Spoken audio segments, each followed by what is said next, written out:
ಶ್ರೀಗುರುಭ್ಯೋ ನಮಃ ಪರಮಗುರುಭ್ಯೋ ನಮಃ ಶ್ರೀಮದಾನಂದತೀರ್ಥಭಗವತ್ಪಾದಾಚಾರ್ಯಗುರುಭ್ಯೋ ನಮಃ ಹರಿ ಓಂ ಸೃಷ್ಟಿಸ್ಥಿತ್ಯಪ್ಯೇಹ ನಿಯತಿದೃಶಿತಮೋ ಬಂಧಮೋಕ್ಷಾಶ್ಚ ಯಸ್ಮಾತ್ ಅಸ್ಯ ಶ್ರೀ ಬ್ರಹ್ಮರುದ್ರಪ್ರಭೃತಿಸುರನರದ್ವೀಷಶತ್ರುತ್ಮಕಸ್ಯ ವಿಷ್ಣೋರ್ವ್ಯಸ್ತಾಃ ಸಮಸ್ತಾಃ ಸಕಲಗುಣನಿಧಿಃ ಸರ್ವದೋಷೌ ವ್ಯಪೇತಃ ಪೂರ್ಣಾನಂದಾವ್ಯಯೋ ಯೋ ಗುರುರಪಿ ಪರಮಶ್ಚಿಂತಯೇತಂ ಮಹಾಂತಂ ಜನ್ಮಾದ್ಯಸ್ಯೇತೋನ್ಮಯಾದಿತರತಶ್ಚಾರ್ಥೇಷ್ವಭಿಘ್ನಸ್ವರಾಟ್ ತೇನೇ ಬ್ರಹ್ಮಹೃದಯಾದಿಕವಯೇ ಮುಹ್ಯಂತಿ ಯಂ ಸೂರಯಃ ತೇಜೋವಾರಿ ಮೃದಾಂ ಯಥಾ ವಿನಿಮಯೋ ಯತ್ರ ತ್ರಿಸರ್ಗೋ ಮೃಷಾ ಧಾಮ್ನಾ ಸ್ವೇನ ಸದಾ ನಿರಸ್ತಕುಹಕಂ ಸತ್ಯಂ ಪರಂ ಧೀಮಹಿ ಯಸ್ಯಾಕಟಾಕ್ಷಮಾತ್ರೇಣ ಬ್ರಹ್ಮರುದ್ರೇಂದ್ರಪೂರ್ವಕಾಃ ಸುರಾಸ್ವೀಯಪದಾನ್ಯಾಪುಃ ಸಾ ಲಕ್ಷ್ಮೀರ್ಮೇ ಪ್ರಸೀದತು ಅಭ್ರಮಂ ಭಂಗರಹಿತಂ ಅಜಡಂ ವಿಮಲಂ ಸದಾ ಆನಂದತೀರ್ಥಮತುಲಂ ಭಜೆ ತಾಪತ್ರಯಾಪಹಂ ಭವತಿ ಯದನುಭಾವಾದೇಡಮೂಕೋऽಪಿ ವಾಗ್ಮಿ ಜಡಮತಿರಪಿ ಜಂತುರ್ಜಾಯತೆ ಪ್ರಾಜ್ಞಮೌಲಿಃ ಸಕಲವಚನಚೇತೋ ದೇವತಾ ಭಾರತೀ ಸಾ ಮಮ ವಚಸಿ ನಿಧತ್ತಾಂ ಸನ್ನಿಧಿಂ ಮಾನಸೇ ಚ ಯಂ ಪ್ರೌರಜಂತಮನುಪೇತಮಪೇತಕೃತ್ಯಂ ದ್ವೈಪಾಯನೋ ವಿರಹಕಾತುರ ಆಜುಹಾವ ಪುತ್ರೇತಿ ತನ್ಮಯತಯಾ ತರವೋಪಿ ನೇದುಃ ತಂ ಸರ್ವಭೂತಹೃದಯಂ ಮುನಿಮಾನತೋಸ್ಮಿ ವಕ್ರತುಂಡಮಹಾಕಾಯ ಸೂರ್ಯಕೋಟಿಸಮಪ್ರಭ ನಿರ್ವಿಘ್ನಂ ಕುರು ಮೇ ದೇವ ಸರ್ವಕಾರ್ಯೇಷು ಸರ್ವದಾ ಯಸ್ಯ ವಾಕ್ಕಾಮಧೇನುರ್ನಃ ಕಾಮಿತಾರ್ಥಾನ್ ಪ್ರಯಚ್ಛತಿ ಸೇವೆ ತಂ ಜಯಯೋಗೀಂದ್ರಂ ಕಾಮವಾಣಚ್ಛಿದಂ ಸದಾ ಪ್ರಣಮತ್ಕಾಮಧೇನುಂಚ ಭಜತ್ ಸುರತರೋಪಮಂ ಶ್ರೀಭಾವಬೋಧಕೃತ್ಪಾದ ಚಿಂತಾಮಣಿ ಉಪಾಸ್ಮಹೇ ಪೂಜ್ಯಾಯ ರಾಘವೇಂದ್ರಾಯ ಸತ್ಯಧರ್ಮರತಾಯ ಚ ಭಜತಾಂ ಕಲ್ಪವೃಕ್ಷಾಯ ನಮತಾಂ ಕಾಮಧೇನವೇ ಶ್ರೀಸತ್ಯವರದುಗ್ಧಾಬ್ಧೇಃ ಉತ್ತಿತಾ ಜಗತೀತಲೆ ಸುಧಾ ಶ್ರೀಸತ್ಯಧರ್ಮಾಖ್ಯಾ ಪಾವಯೇತ್ ಸ್ಮರತಃ ಸತಃ ಸತ್ಯಾಭಿಘ್ನಕರಾಬ್ಜೋತ್ತಾನ್ ಪಂಚಾಶದ್ವರ್ಷಪೂಜಕಾನ್ ಸತ್ಯಪ್ರಮೋದತೀರ್ಥಾರ್ಯಾನ್ ನೌಮಿನ್ಯಾಯ ಸುಧಾರತಾನ್ ಆಪಾದಮೌಳಿಪರ್ಯಂతం ಗುರುಣಾಂ ಆಕೃತಿಂ ಸ್ಮರೇತ್ ತೇನ ವಿಘ್ನಾಃ ಪ್ರಣಶ್ಯಂತಿ ಸಿದ್ಧ್ಯಂತಿ ಚ ಮನೋರಥಾಃ ಶುಭಾಂ ಧ್ಯಾಯಂತಿ ಯೇ ಕಾಮಾನ್ ಗುರುದೇವ ಪ್ರಸಾದಜಾನ್ ಇತರಾನ್ ಆತ್ಮಪಾಪೋತ್ಥಾನ್ ತೇಷಾಂ ವಿದ್ಯಾ ಫಲಿಷ್ಯತಿ ಬುಧೈರಪಿ ಸುದುರ್ಬೋಧೆ ಗ್ರಂಥೇಯಂ ಮಮ ಸಾಹಸಂ ತತ್ಪಾರಯಂತು ನಿಪುಣಾಃ ಗುರುಪಾದರಜಕ್ಕಣಾಃ ಶ್ರೀ ಸತ್ಯಾತ್ಮತೀರ್ಥಸ್ವಾಮಿ ಶ್ರೀಪಾದಗುರುಭ್ಯೋ ನಮಃ ಹರಿ ಓಂ ಸ್ವಸ್ತಿಷ್ಟು ಅಶೇಷ ಸನ್ಮಂಗಲಾನಿ ಭವಂತು ಸಮ್ಯಕ್ ಶ್ಲೋಕೈಕ ಶ್ರವಣಪಠನಮಾತ್ರೇಣ ಕಥಾ ವಕ್ತುಶ್ಚ ಶ್ರೋತॄಣಾಂ ನಿಖಿಲ ಕಲ್ಮಷಾಪನೋದನಪಟುತರೆ ಧರ್ಮಾದ್ಯಖಿಲ ಪುರುಷಾರ್ಥ ಸಾಧನೀಭೂತೆ ಶ್ರೀಮದ್ಭಾಗವತೆ ಮಹಾಪುರಾಣೆ ಅದ್ಯ ಕಥಾ ಪ್ರಸಕ್ತೆ ಸತಿ ಕಿಂಚಿತ್ ಪೂರ್ವಪ್ರಸಕ್ತ ಪ್ರಮೇಯಾನುವಾದಃ ಹರಿ ಓಂ. ಹಿಂದೆ ಭಗವಂತನ ದಶಾವತಾರದಲ್ಲಿ ಒಂದಾದಂತಹ ನರಸಿಂಹಾವತಾರವನ್ನು ಆ ನರಸಿಂಹರೂಪಿಯಾದಂತಹ ಪರಮಾತ್ಮ ಪ್ರಹ್ಲಾದನಿಗೆ ಹೇಗೆ ಅನುಗ್ರಹವನ್ನು ಮಾಡಿದ, ಮತ್ತು ಧರ್ಮರಾಜನ ಮುಖಾಂತರ ಅನೇಕ ವಿಧವಾದಂತಹ ಧರ್ಮದ ಉಪದೇಶಗಳನ್ನು, ವರ್ಣಾಶ್ರಮಗಳ ಉಪದೇಶಗಳನ್ನು ನಾರದರು ತಿಳಿಸಿದ್ದಾರೆ.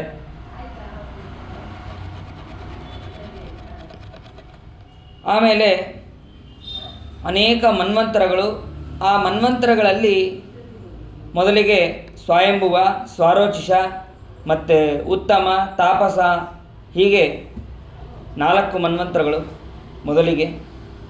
ಅದರಲ್ಲಿ ಸ್ವಯಂಭುವ ಮನ್ವಂತರದಲ್ಲಿ ಯಜ್ಞನಾಮಕನಾದಂತಹ ಭಗವಂತ ಅವನೇ ಇಂದ್ರನಾಗಿರ್ತಾನೆ. ಯಜ್ಞವನ್ನು, ಆ ಸ್ವಯಂಭವ ಮನುವಿನ ಯಜ್ಞವನ್ನು, ತಪಸ್ಸನ್ನು ರಕ್ಷಣೆ ಮಾಡ್ತಾನೆ. ಅವನು ಆತ್ಮಾವಾಸ್ಯಮಿದಂ ಸರ್ವಂ ಅನ್ನುವಂತಹ ಸ್ತೋತ್ರದಿಂದ, ಅದೇ ಈಶಾವಾಸ್ಯೋಪನಿಷತ್ತಿನಿಂದ ಅವನು ಸ್ತೋತ್ರ ಮಾಡಿದ್ದಾನೆ. ಭಗವಂತ ಅವನನ್ನು ರಕ್ಷಣೆ ಮಾಡಿದ್ದಾನೆ. ಅದಾದ ಮೇಲೆ ಈ ತಾಪಸ ಮನ್ವಂತರದಲ್ಲಿ ಭಗವಂತನ ಅವತಾರ ಯಾವುದು ಅಂತಂದರೆ, ಆ ತಾಪಸ ಅನ್ನುವಂಥವನೇ ಭಗವಂತನ ಅವತಾರ. ಆ ತಾಪಸರೂಪಿಯಾದಂತಹ ಪರಮಾತ್ಮ ಏನು ಮಾಡದ ಅಂತಂದರೆ ಗಜೇಂದ್ರನನ್ನು ಉದ್ಧಾರ ಮಾಡಿದ ಅಂತ ಶುಕಾಚಾರ್ಯರು ಹೇಳಿದಾಗ ಅದಕ್ಕೆ ಪರೀಕ್ಷಿತ ರಾಜ ಪ್ರಶ್ನೆ ಮಾಡ್ತಾನೆ.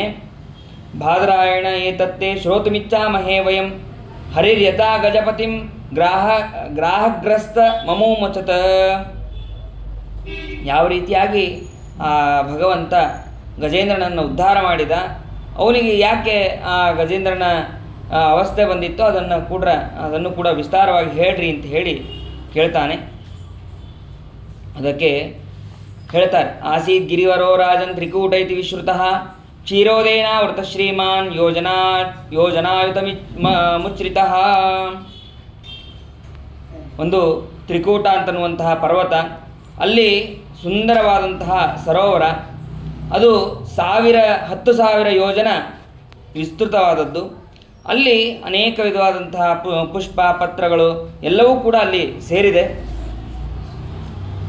ಅದಾದ ಮೇಲೆ ಒಮ್ಮೆ ಈ ಗಜೇಂದ್ರ ಆನೆ ಏನು ಮಾಡಿದೆ ಅಂತಂದರೆ,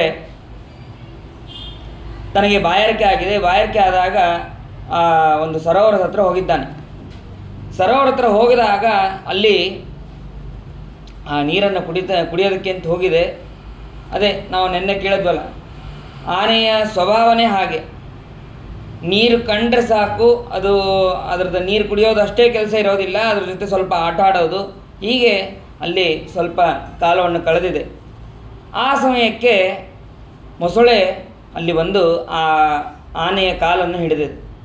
ನೋಡ್ರಿ, ಬೇಕಾದಷ್ಟು ಆನೆಗಳಿದ್ದು, ಅದರಲ್ಲಿ ಅಂದರೆ ಆನೆ ಬಂದು ಬಳಗ ಎಲ್ಲವೂ ಕೂಡ ಇದ್ದು, ಎಲ್ಲವೂ ಇದ್ದಾಗಲೂ ಕೂಡ ಈ ಆನೆಯನ್ನೇ ಹಿಡಿಯೋ ಹಾಗೆ ಭಗವಂತನ ಸಂಕಲ್ಪ, ಭಗವಂತನ ಪ್ರೇರಣೆ ಇತ್ತು. ಈ ಆನೆಯನ್ನೇ ಆನೆಯ ಕಾಲನ್ನು ಹಿಡಿದಿದೆ.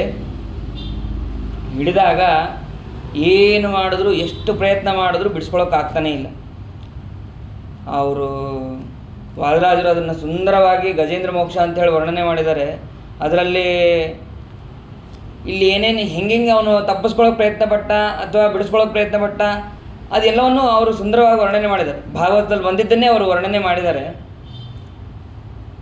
ಹಾಗೆ ಸಂಬಂಧಿಕರು, ಹೆಂಡತಿ, ಮಕ್ಕಳು, ಗಂಡ, ಅಲ್ಲಿ ಬಂಧು ಬಳಗ ಯಾರ್ಯಾರಿದ್ದಾರೋ ಎಲ್ಲರೂ ಕೂಡ ಆ ಆನೆಯನ್ನು ಎಳೆದಿದ್ದಾರಂತೆ.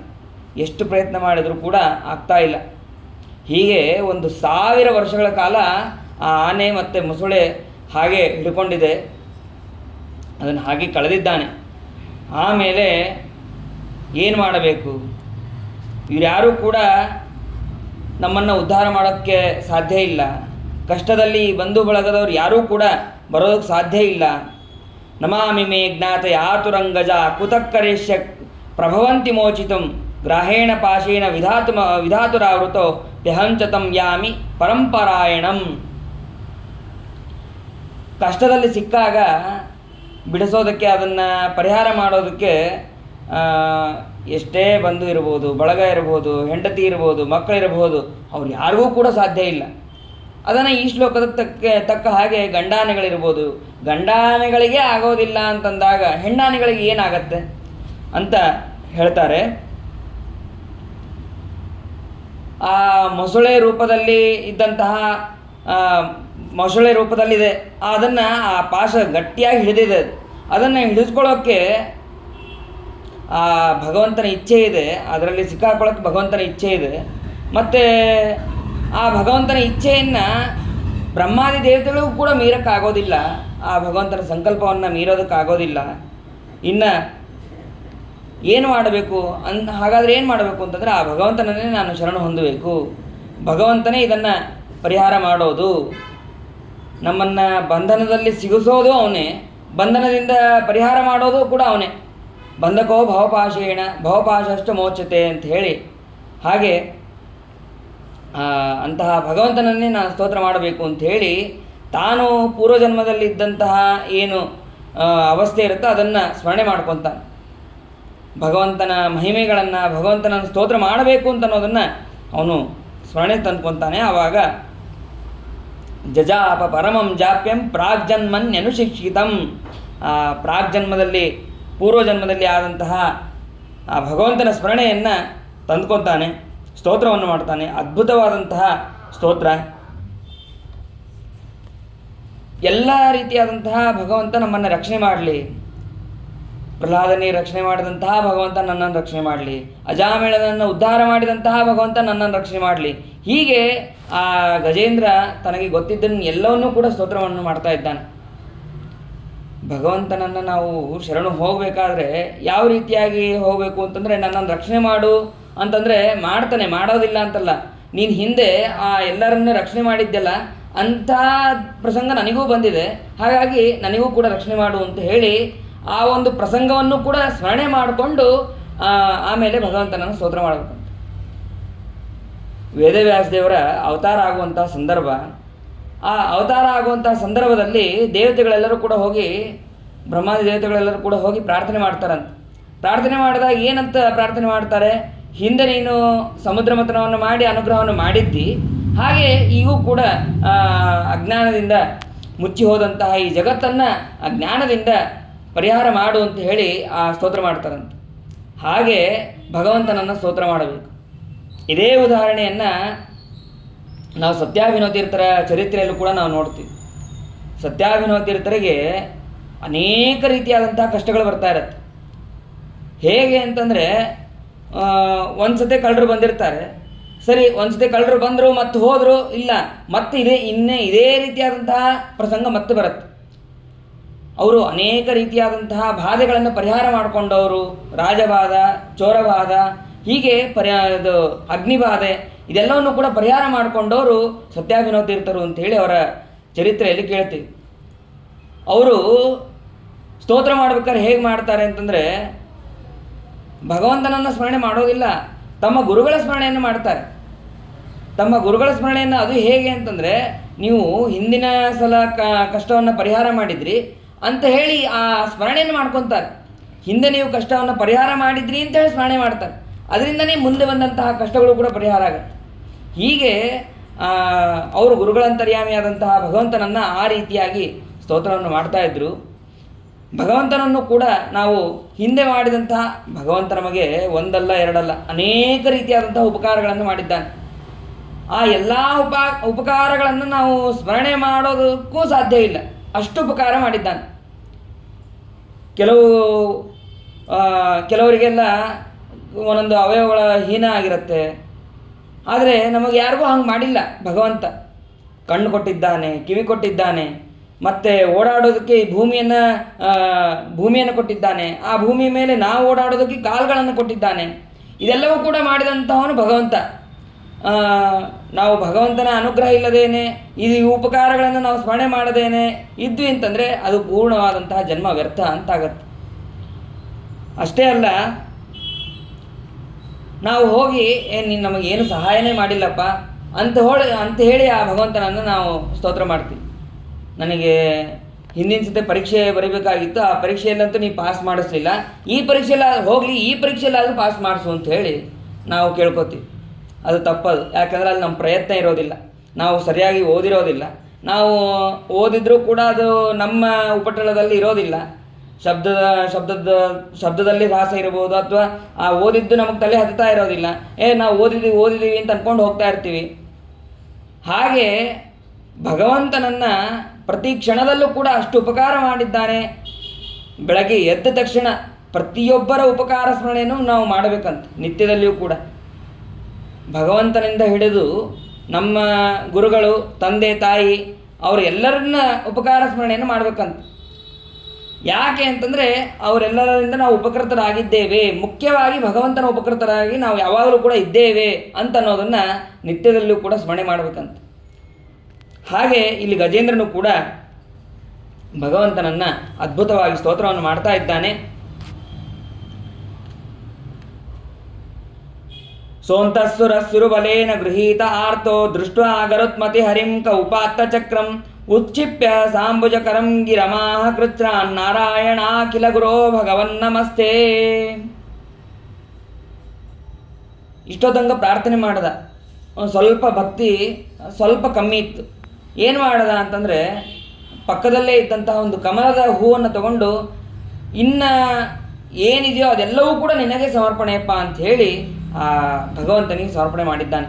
ನಾರಾಯಣ ಅಖಿಲ ಗುರೋ ಭಗವನ್ ನಮಸ್ತೆ ಅಂತ ಹೇಳಿ ಗಜೇಂದ್ರ ಸ್ತೋತ್ರವನ್ನು ಮಾಡಿದ್ದಾನೆ. ಸ್ತೋತ್ರ ಮಾಡಿದ್ದೇ ತಡ ಭಗವಂತ ಯಾವಾಗಲೂ ಕೂಡ ಗರುಡನ ಮೇಲೆ ಬರ್ತಾ ಇರ್ತಾನೆ. ಎಲ್ಲೇ ಹೋಗಬೇಕಾದ್ರೂ ಗರುಡನ ಮೇಲೆ ಬರ್ತಾ ಇರ್ತಾನೆ. ಈ ಗಜೇಂದ್ರನನ್ನು ಉದ್ಧಾರ ಮಾಡೋದಕ್ಕೆ ಗರುಡನ ವೇಗನೂ ಕೂಡ ಸಾಕಾಗೋದಿಲ್ಲಂತೆ, ತಾನೇ ಇನ್ನೂ ವೇಗದಲ್ಲಿ ಬರ್ತಾನಂತೆ. ಗರುಡನ ವೇಗ ಎಷ್ಟಿರುತ್ತೆ ಅಂತಂದರೆ ಹೇಳೋದಕ್ಕೆ ಸಾಧ್ಯ ಇಲ್ಲ. ರುದ್ರದೇವರು ಅವರು ಮನೋವೇಗ, ಆ ರುದ್ರದೇವರ ವೇಗಕ್ಕಿಂತಲೂ ಒಂದು ಸ್ವಲ್ಪ ಹೆಚ್ಚು ಗರುಡನ ವೇಗ ಇರುತ್ತಂತೆ. ಯಾಕೆಂದರೆ ಅವ್ರಿಗಿಂತ ಒಂದು ಸ್ವಲ್ಪ ದೊಡ್ಡವರು ಗರುಡದೇವರು. ಆ ಗರುಡದೇವರಿಗಿಂತ ಮೀರಿದಂತಹ ವೇಗ ವಾಯುವೇಗ, ಆ ವಾಯುವೇಗಕ್ಕಿಂತ ಮೀರಿದ್ದು ಆ ಭಗವಂತನ ವೇಗ. ಹಾಗೆ ಅಂತಹ ವೇಗದಲ್ಲಿ ಭಗವಂತ ಒಂದು ಭಕ್ತರನ್ನು ಉದ್ಧಾರ ಮಾಡೋದಕ್ಕೆ ಅಂಥೇಳಿ ಬಂದಿದ್ದಾನೆ. ಬಂದು ಮೊದಲಿಗೆ ಮೊಸಳೆಯನ್ನು ಉದ್ಧಾರ ಮಾಡ್ತಾನಂತೆ. ಯಾಕೆ ಅಂತಂದರೆ ಇಂತಹ ಭಕ್ತನನ್ನು ಅವನು ಹಿಡಿದಿದ್ದಾನೆ ಅಂತೇಳಿ ಮೊಸಳೆಯ ಕಾಲನ್ನು ಉದ್ಧಾರ ಮಾಡ್ತಾನಂತೆ. ಆಮೇಲೆ ಗಜೇಂದ್ರನನ್ನು ಉದ್ಧಾರ ಮಾಡಿದಂತೆ. ಹೀಗೆ ಇಬ್ಬರನ್ನು ಕೂಡ ಉದ್ಧಾರ ಮಾಡಿದ ಅಂತ ತಿಳಿಸ್ತಾರೆ.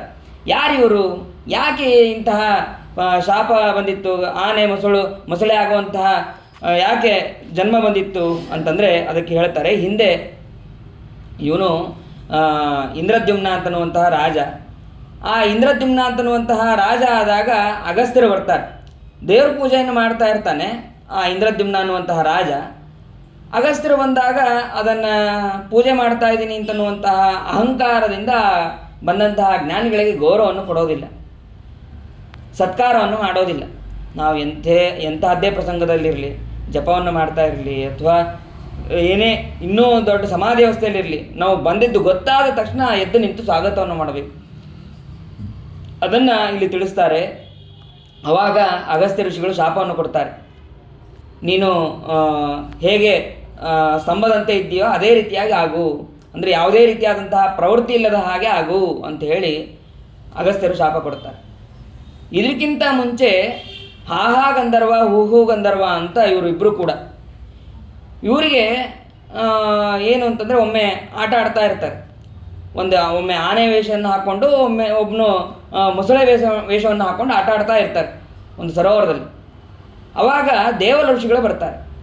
ದೇವಲ ಋಷಿಗಳು ಬಂದಾಗ ಈ ಆಹಾ ಗಂಧರ್ವ ಅವನು ಆನೆ ಆಗಿರ್ತಾನೆ. ಅವನೇನು ಮಾಡ್ತಾನೆ ಅಂತಂದರೆ ಅವರನ್ನು ದೇವಲ ಋಷಿಗಳನ್ನು ತಮ್ಮ ಸೊಂಡಿಲಿನಿಂದ ಆಟ ಆಡಿಸ್ತಾನೆ. ಆಮೇಲೆ ಸ್ವಲ್ಪ ಹೊತ್ತು ಅವನು ಆಟ ಆಡಿಸ್ತಾನೆ. ಮತ್ತು ಕೆಳಗೆ ನೀರಲ್ಲಿ ಸರೋವರದಲ್ಲಿ ಇಳಿಬೇಕು ಅಂತ ಹೋದಾಗ ಮೊಸಳೆ ಕಡಿಯೋದಕ್ಕಿಂತ ಬರೋದು, ಹೀಗೆ ತೊಂದರೆ ಕೊಡುತ್ತೆ. ಅದಕ್ಕೆ ಆ ದೇವರ ಋಷಿಗಳು ಶಾಪ ಕೊಡ್ತಾರೆ. ನೀವು ಇಬ್ಬರು ಕೂಡ ಯಾವ ಜನ್ಮದಲ್ಲಿದ್ದೀರೋ ಅದೇ ಜನ್ಮವನ್ನು ಹೊಂದಿರಿ, ಯಾವ ವೇಷದಲ್ಲಿದ್ದೀರೋ ಅದೇ ಜನ್ಮವನ್ನು ಹೊಂದಿರಿ ಅಂತ ಹೇಳಿ ಶಾಪವನ್ನು ಕೊಡ್ತಾರೆ. ಆದರೆ ದೇವರ ಋಷಿಗಳು ಶಾಪವನ್ನು ಕೊಡಬೇಕಾದ್ರೆ ಈ ಆನೆ ಆದಂತಹ ಇಂದ್ರದ್ಯುಮ್ನ ರಾಜ ಆದ್ನಲ್ಲ, ಆ ರಾಜನಾಗುವಂತನೂ ಅವರು ಅನುಗ್ರಹವನ್ನು ಮಾಡ್ತಾರೆ. ಯಾಕೆ ಅಂತಂದರೆ ತಾವು ಆನೆ ಸೊಂಡಿಲಿನಲ್ಲಿ ಸ್ವಲ್ಪ ಹೊತ್ತು ಜೋಕಾಲಿ ಆದಂಗೆ ಆಡಿದ್ರಂತೆ. ಅದಕ್ಕೆ ನೀವು ಒಂದು ಜನ್ಮ ರಾಜ್ಯವನ್ನು ಆಳಿ ಆಮೇಲೆ ನೀನು ಆನೆ ಆಗು ಅಂತ ಹೇಳಿ ಶಾಪವನ್ನು ಕೊಟ್ಟರಂತೆ. ಹೀಗೆ ಇಂದ್ರದ್ಯುಮ್ನ ರಾಜ, ಆ ರಾಜ ಆದಾಗೂ ಮತ್ತೆ ಆನೆ ಆಗು ಅಂತ ಹೇಳಿ ಅಗಸ್ತ್ಯರು ಶಾಪ ಕೊಡ್ತಾರೆ. ಹೀಗೆ ಎರಡೂ ಶಾಪಗಳನ್ನು ಭಗವಂತ ಆನೆ ಆಗಿ ಹಾಗೂ ಮೊಸಳೆ ಆಗುವ ಹಾಗೆ ಮಾಡಿದ್ದಾನೆ ಅಂತ ಅನ್ನೋದನ್ನು ಅಲ್ಲಿ ತಿಳಿಬೇಕು. ಅದಾದ ಮೇಲೆ ಭಗವಂತ ಇನ್ನೂ ಅನೇಕ ವಿಧವಾದಂತಹ ಮನ್ವಂತರಗಳು, ಆ ಮನ್ವಂತರಗಳಲ್ಲಿ ರೈವತ ಅಂತನ್ನುವಂತಹ ಮನ್ವಂತರ, ಆ ರೈವತ ಮನ್ವಂತರದಲ್ಲಿ ಅರ್ಜುನ ಮತ್ತು ಬಲವಿಂದ್ಯಾದಿಗಳು ಮನುಪುತ್ರರಾಗ್ತಾರೆ. ವಿಭು ಅಂತನೋನು ಇಂದ್ರನಾಗ್ತಾನೆ. ಆಮೇಲೆ ವೈಕುಂಠ ಅಂತ ಹೇಳಿ ಭಗವಂತನ ಅವತಾರ ಆಗತ್ತೆ. ಅಲ್ಲಿ ಋಷಿಗಳು ಯಾರು ಅಂತಂದರೆ ಹಿರಣ್ಯರೋಮ, ವೇದಶಿರ, ಊರ್ಧ್ವಭಾವು ಅಂತನೋರು ಅಲ್ಲಿ ಸಪ್ತ ಋಷಿಗಳಾಗ್ತಾರೆ. ಮತ್ತು ಭಗವಂತನ ತಂದೆ ತಾಯಿ ಯಾರು ಅಂತಂದರೆ ಶುಭ್ರ ಅಂತ ಮತ್ತು ವಿಕುಂಠ ಅಂತನ್ನುವಂತಹ ನಾಮದಿಂದ ಭಗವಂತನ ತಂದೆ ತಾಯಿಗಳಾಗಿರ್ತಾರೆ. ಈ ವೈಕುಂಠ ನಾಮಕನಾದಂತಹ ಭಗವಂತನೇ ವೈಕುಂಠ ಅಂತನ್ನುವಂತಹ ಅವನ ಪಟ್ಟಣವನ್ನು ವಿಸ್ತಾರವಾಗಿ ಮಾಡಿದ ಅಂತನ್ನೋದನ್ನು ತಿಳಿಸ್ತಾರೆ. ಅದಾದ ಮೇಲೆ ಚಾಕ್ಷುಷ ಮನ್ವಂತರ ಮತ್ತು ಅವರ ಮಕ್ಕಳು ಯಾರು ಅಂತಂದರೆ ಪುರುಷ ಸುದ್ಯುಮ್ನ. ಆಮೇಲೆ ಮಂದ್ರಧೃತ ಅಂತನೋನು ಅಲ್ಲಿ ಇಂದ್ರ ಆಗಿರ್ತಾನೆ. ಆಮೇಲೆ ದೇವತೆಗಳು ಯಾರು ಅಂತಂದರೆ ಆಪ್ಯಾದಿಗಣ, ಅವರೇ ಮೊದಲಾದಂತಹ ದೇವತೆಗಳು. ಹವಿಷ್ಮಾನ್ ವೀರಕ ಅನ್ನೋರೇ ಸಪ್ತಋಷಿಗಳು, ಅವರೇ ಮೊದಲಾದಂತಹ ಸಪ್ತಋಷಿಗಳು. ಅಲ್ಲಿ ಭಗವಂತನ ಅವತಾರ ಯಾವುದು ಅಂತಂದರೆ ಅಜಿತ ನಾಮಕನಾದಂತಹ ಭಗವಂತ. ಮತ್ತು ಭಗವಂತನ ತಂದೆ ತಾಯಿ ಯಾರು ಅಂತಂದರೆ ವೈರಾಜ ಹಾಗೂ ಸಂಭೂತಿ ಅಂತನೋ ಹಾಗೆ ಭಗವಂತನ ತಂದೆ ತಾಯಿಗಳು. ಅಂದರೆ ತಂದೆ ತಾಯಿಗಳು ಅಂತಂದರೆ ಭಗವಂತನಿಗೆ ಸರ್ವತಾ ಜನ್ಮ ಮೃತ್ಯು ಯಾವುದೂ ಕೂಡ ಇಲ್ಲ. ಅಲ್ಲಿ ಅವತಾರ ಮಾಡೋದಕ್ಕೆ ಒಂದು ನಿಮಿತ್ತ ಮಾತ್ರ ಅಂತ ಅನ್ನೋದಕ್ಕೆ ಅವರನ್ನು ತಿಳಿಬೇಕು. ಈ ಮನ್ವಂತರದಲ್ಲಿ ಭಗವಂತ ಏನು ಮಾಡಿದ ಅಂತಂದರೆ ದೇವತೆಗಳಿಗಾಗಿ ಅಮೃತವನ್ನು ಸಮುದ್ರ ಮಂಥನದ ರೂಪದಿಂದ ಅಮೃತವನ್ನು ತಂದು ಕೊಟ್ಟ ಅಂತ ಹೇಳಿ ಇಷ್ಟು ಹೇಳ್ತಾರೆ. ಆವಾಗ ಮತ್ತೆ ಪರೀಕ್ಷಿತ ರಾಜ ಪ್ರಶ್ನೆ ಮಾಡ್ತಾನೆ, ಯಾಕೆ ಯುದ್ಧ ಆಯಿತು, ಯಾಕೆ ಅಮೃತ ಮಥನವನ್ನು ಮಾಡುವಂತಹ ಪ್ರಸಂಗ ಬಂತು ಅಂತ ಕೇಳಿದಾಗ ಅದಕ್ಕೆ ಹೇಳ್ತಾರೆ, ಒಮ್ಮೆ ದೇವತೆಗಳೆಲ್ಲರೂ ಅದು ಇಂದ್ರ ಐರಾವತದ ಮೇಲೆ ಹೋಗ್ತಾ ಇರ್ತಾನೆ. ಐರಾವತದ ಮೇಲೆ ಹೋಗಬೇಕಾದ್ರೆ ದುರ್ವಾಸರು ಬಂದು ಅವರು ಇದು ಭಗವಂತನ ನಿರ್ಮಾಲ್ಯವನ್ನು ಕೊಡ್ತಾರೆ. ಭಗವಂತನ ನಿರ್ಮಾಲ್ಯವನ್ನು ಕೊಟ್ಟರೆ ಅದನ್ನು ಶಿರಸ್ಸ ಧಾರಣೆ ಮಾಡಬೇಕು, ಅದನ್ನು ಸರ್ವತಾ ತ್ಯಾಗ ಮಾಡಬಾರದು. ಅದನ್ನು ತ್ಯಾಗ ಮಾಡಿದರೆ ಮಹಾಪಾಪ ಬರುತ್ತೆ. ಈ ಇಂದ್ರ ಏನು ಮಾಡ್ದ, ಸ್ವಲ್ಪ ಅಹಂಕಾರ ಹೊಂದಿತ್ತು ಅವನಿಗೆ. ಅದನ್ನು ದುರ್ವಾಸರು ಕೊಟ್ಟಂತಹ ಭಗವಂತನ ನಿರ್ಮಾಲ್ಯವನ್ನು ಅವರು ಆನೆಯ ಮೇಲೆ ಹಾಕ್ತಾರೆ. ಆನೆಯ ಸ್ವಭಾವ ಅದರ ಮೇಲೆ ಏನು ಹಾಕಿದ್ರೂ ಅದನ್ನು ತಡ್ಕೊಳ್ಳೋದಿಲ್ಲ, ಅದನ್ನು ಸೀದಾ ಹಾಕಿ ಕಾಲೆಲ್ಲ ಹಾಕಿ ತುಳಿದುಬಿಟ್ಟಿದೆ. ಇದನ್ನು ನೋಡಿದಂತಹ ದುರ್ವಾಸರು, ನೀನು ರಾಜ್ಯಭ್ರಷ್ಟನಾಗು, ಐಶ್ವರ್ಯಭ್ರಷ್ಟನಾಗು, ಯಾವ ಐಶ್ವರ್ಯದಿಂದ ನೀನು ಇಷ್ಟು ಉನ್ಮತ್ತನಾಗಿದ್ದೀಯೋ, ಮದೋನ್ಮತ್ತನಾಗಿದ್ದೀಯೋ ಅಂತಹ ಐಶ್ವರ್ಯಭ್ರಷ್ಟನಾಗು ಅಂತೇಳಿ ಶಾಪ ಕೊಡ್ತಾರೆ. ಶಾಪ ಕೊಟ್ಟಾಗ ಸರಿ ಏನು ಮಾಡಬೇಕು ಅಂತೇಳಿ ಈ ಕಡೆ ದೈತ್ಯರಿಗೆಲ್ಲರಿಗೂ ಕೂಡ ಭಾರೀ ಗುರುಗಳ ಅನುಗ್ರಹ ಇರುತ್ತದೆ. ಅವರು ಮತ್ತೆ ಹೋಗಿ ಯುದ್ಧವನ್ನು ಮಾಡ್ತಾರೆ. ಯುದ್ಧವನ್ನು ಮಾಡಿದಾಗ ಎಲ್ಲ ಇಂದ್ರನ ಸಂಪತ್ತೆಲ್ಲವೂ ಕೂಡ ಹೋಗಿದೆ. ಏನು ಮಾಡಬೇಕು, ಮತ್ತೆ ಭಗವಂತನ ಹತ್ರ ಹೋಗಿದ್ದಾರೆ. ಭಗವಂತನ ಹತ್ರ ಹೋದಾಗ ಭಗವಂತ ಒಂದು ನಿಯಮವನ್ನು ಹೇಳ್ತಾನಂತೆ. ಏನಂತಂದರೆ, ನೋಡ್ರಪ್ಪ, ಅಮೃತ ಮಥನವನ್ನು ಮಾಡಿಸಲ್ಲ ಅಂತ ಹೇಳಲ್ಲ. ಆದರೆ ಅಮೃತನ ಮಥನ ಸಮಯದಲ್ಲಿ ಅನೇಕ ವಸ್ತುಗಳು ಬರುತ್ತೆ.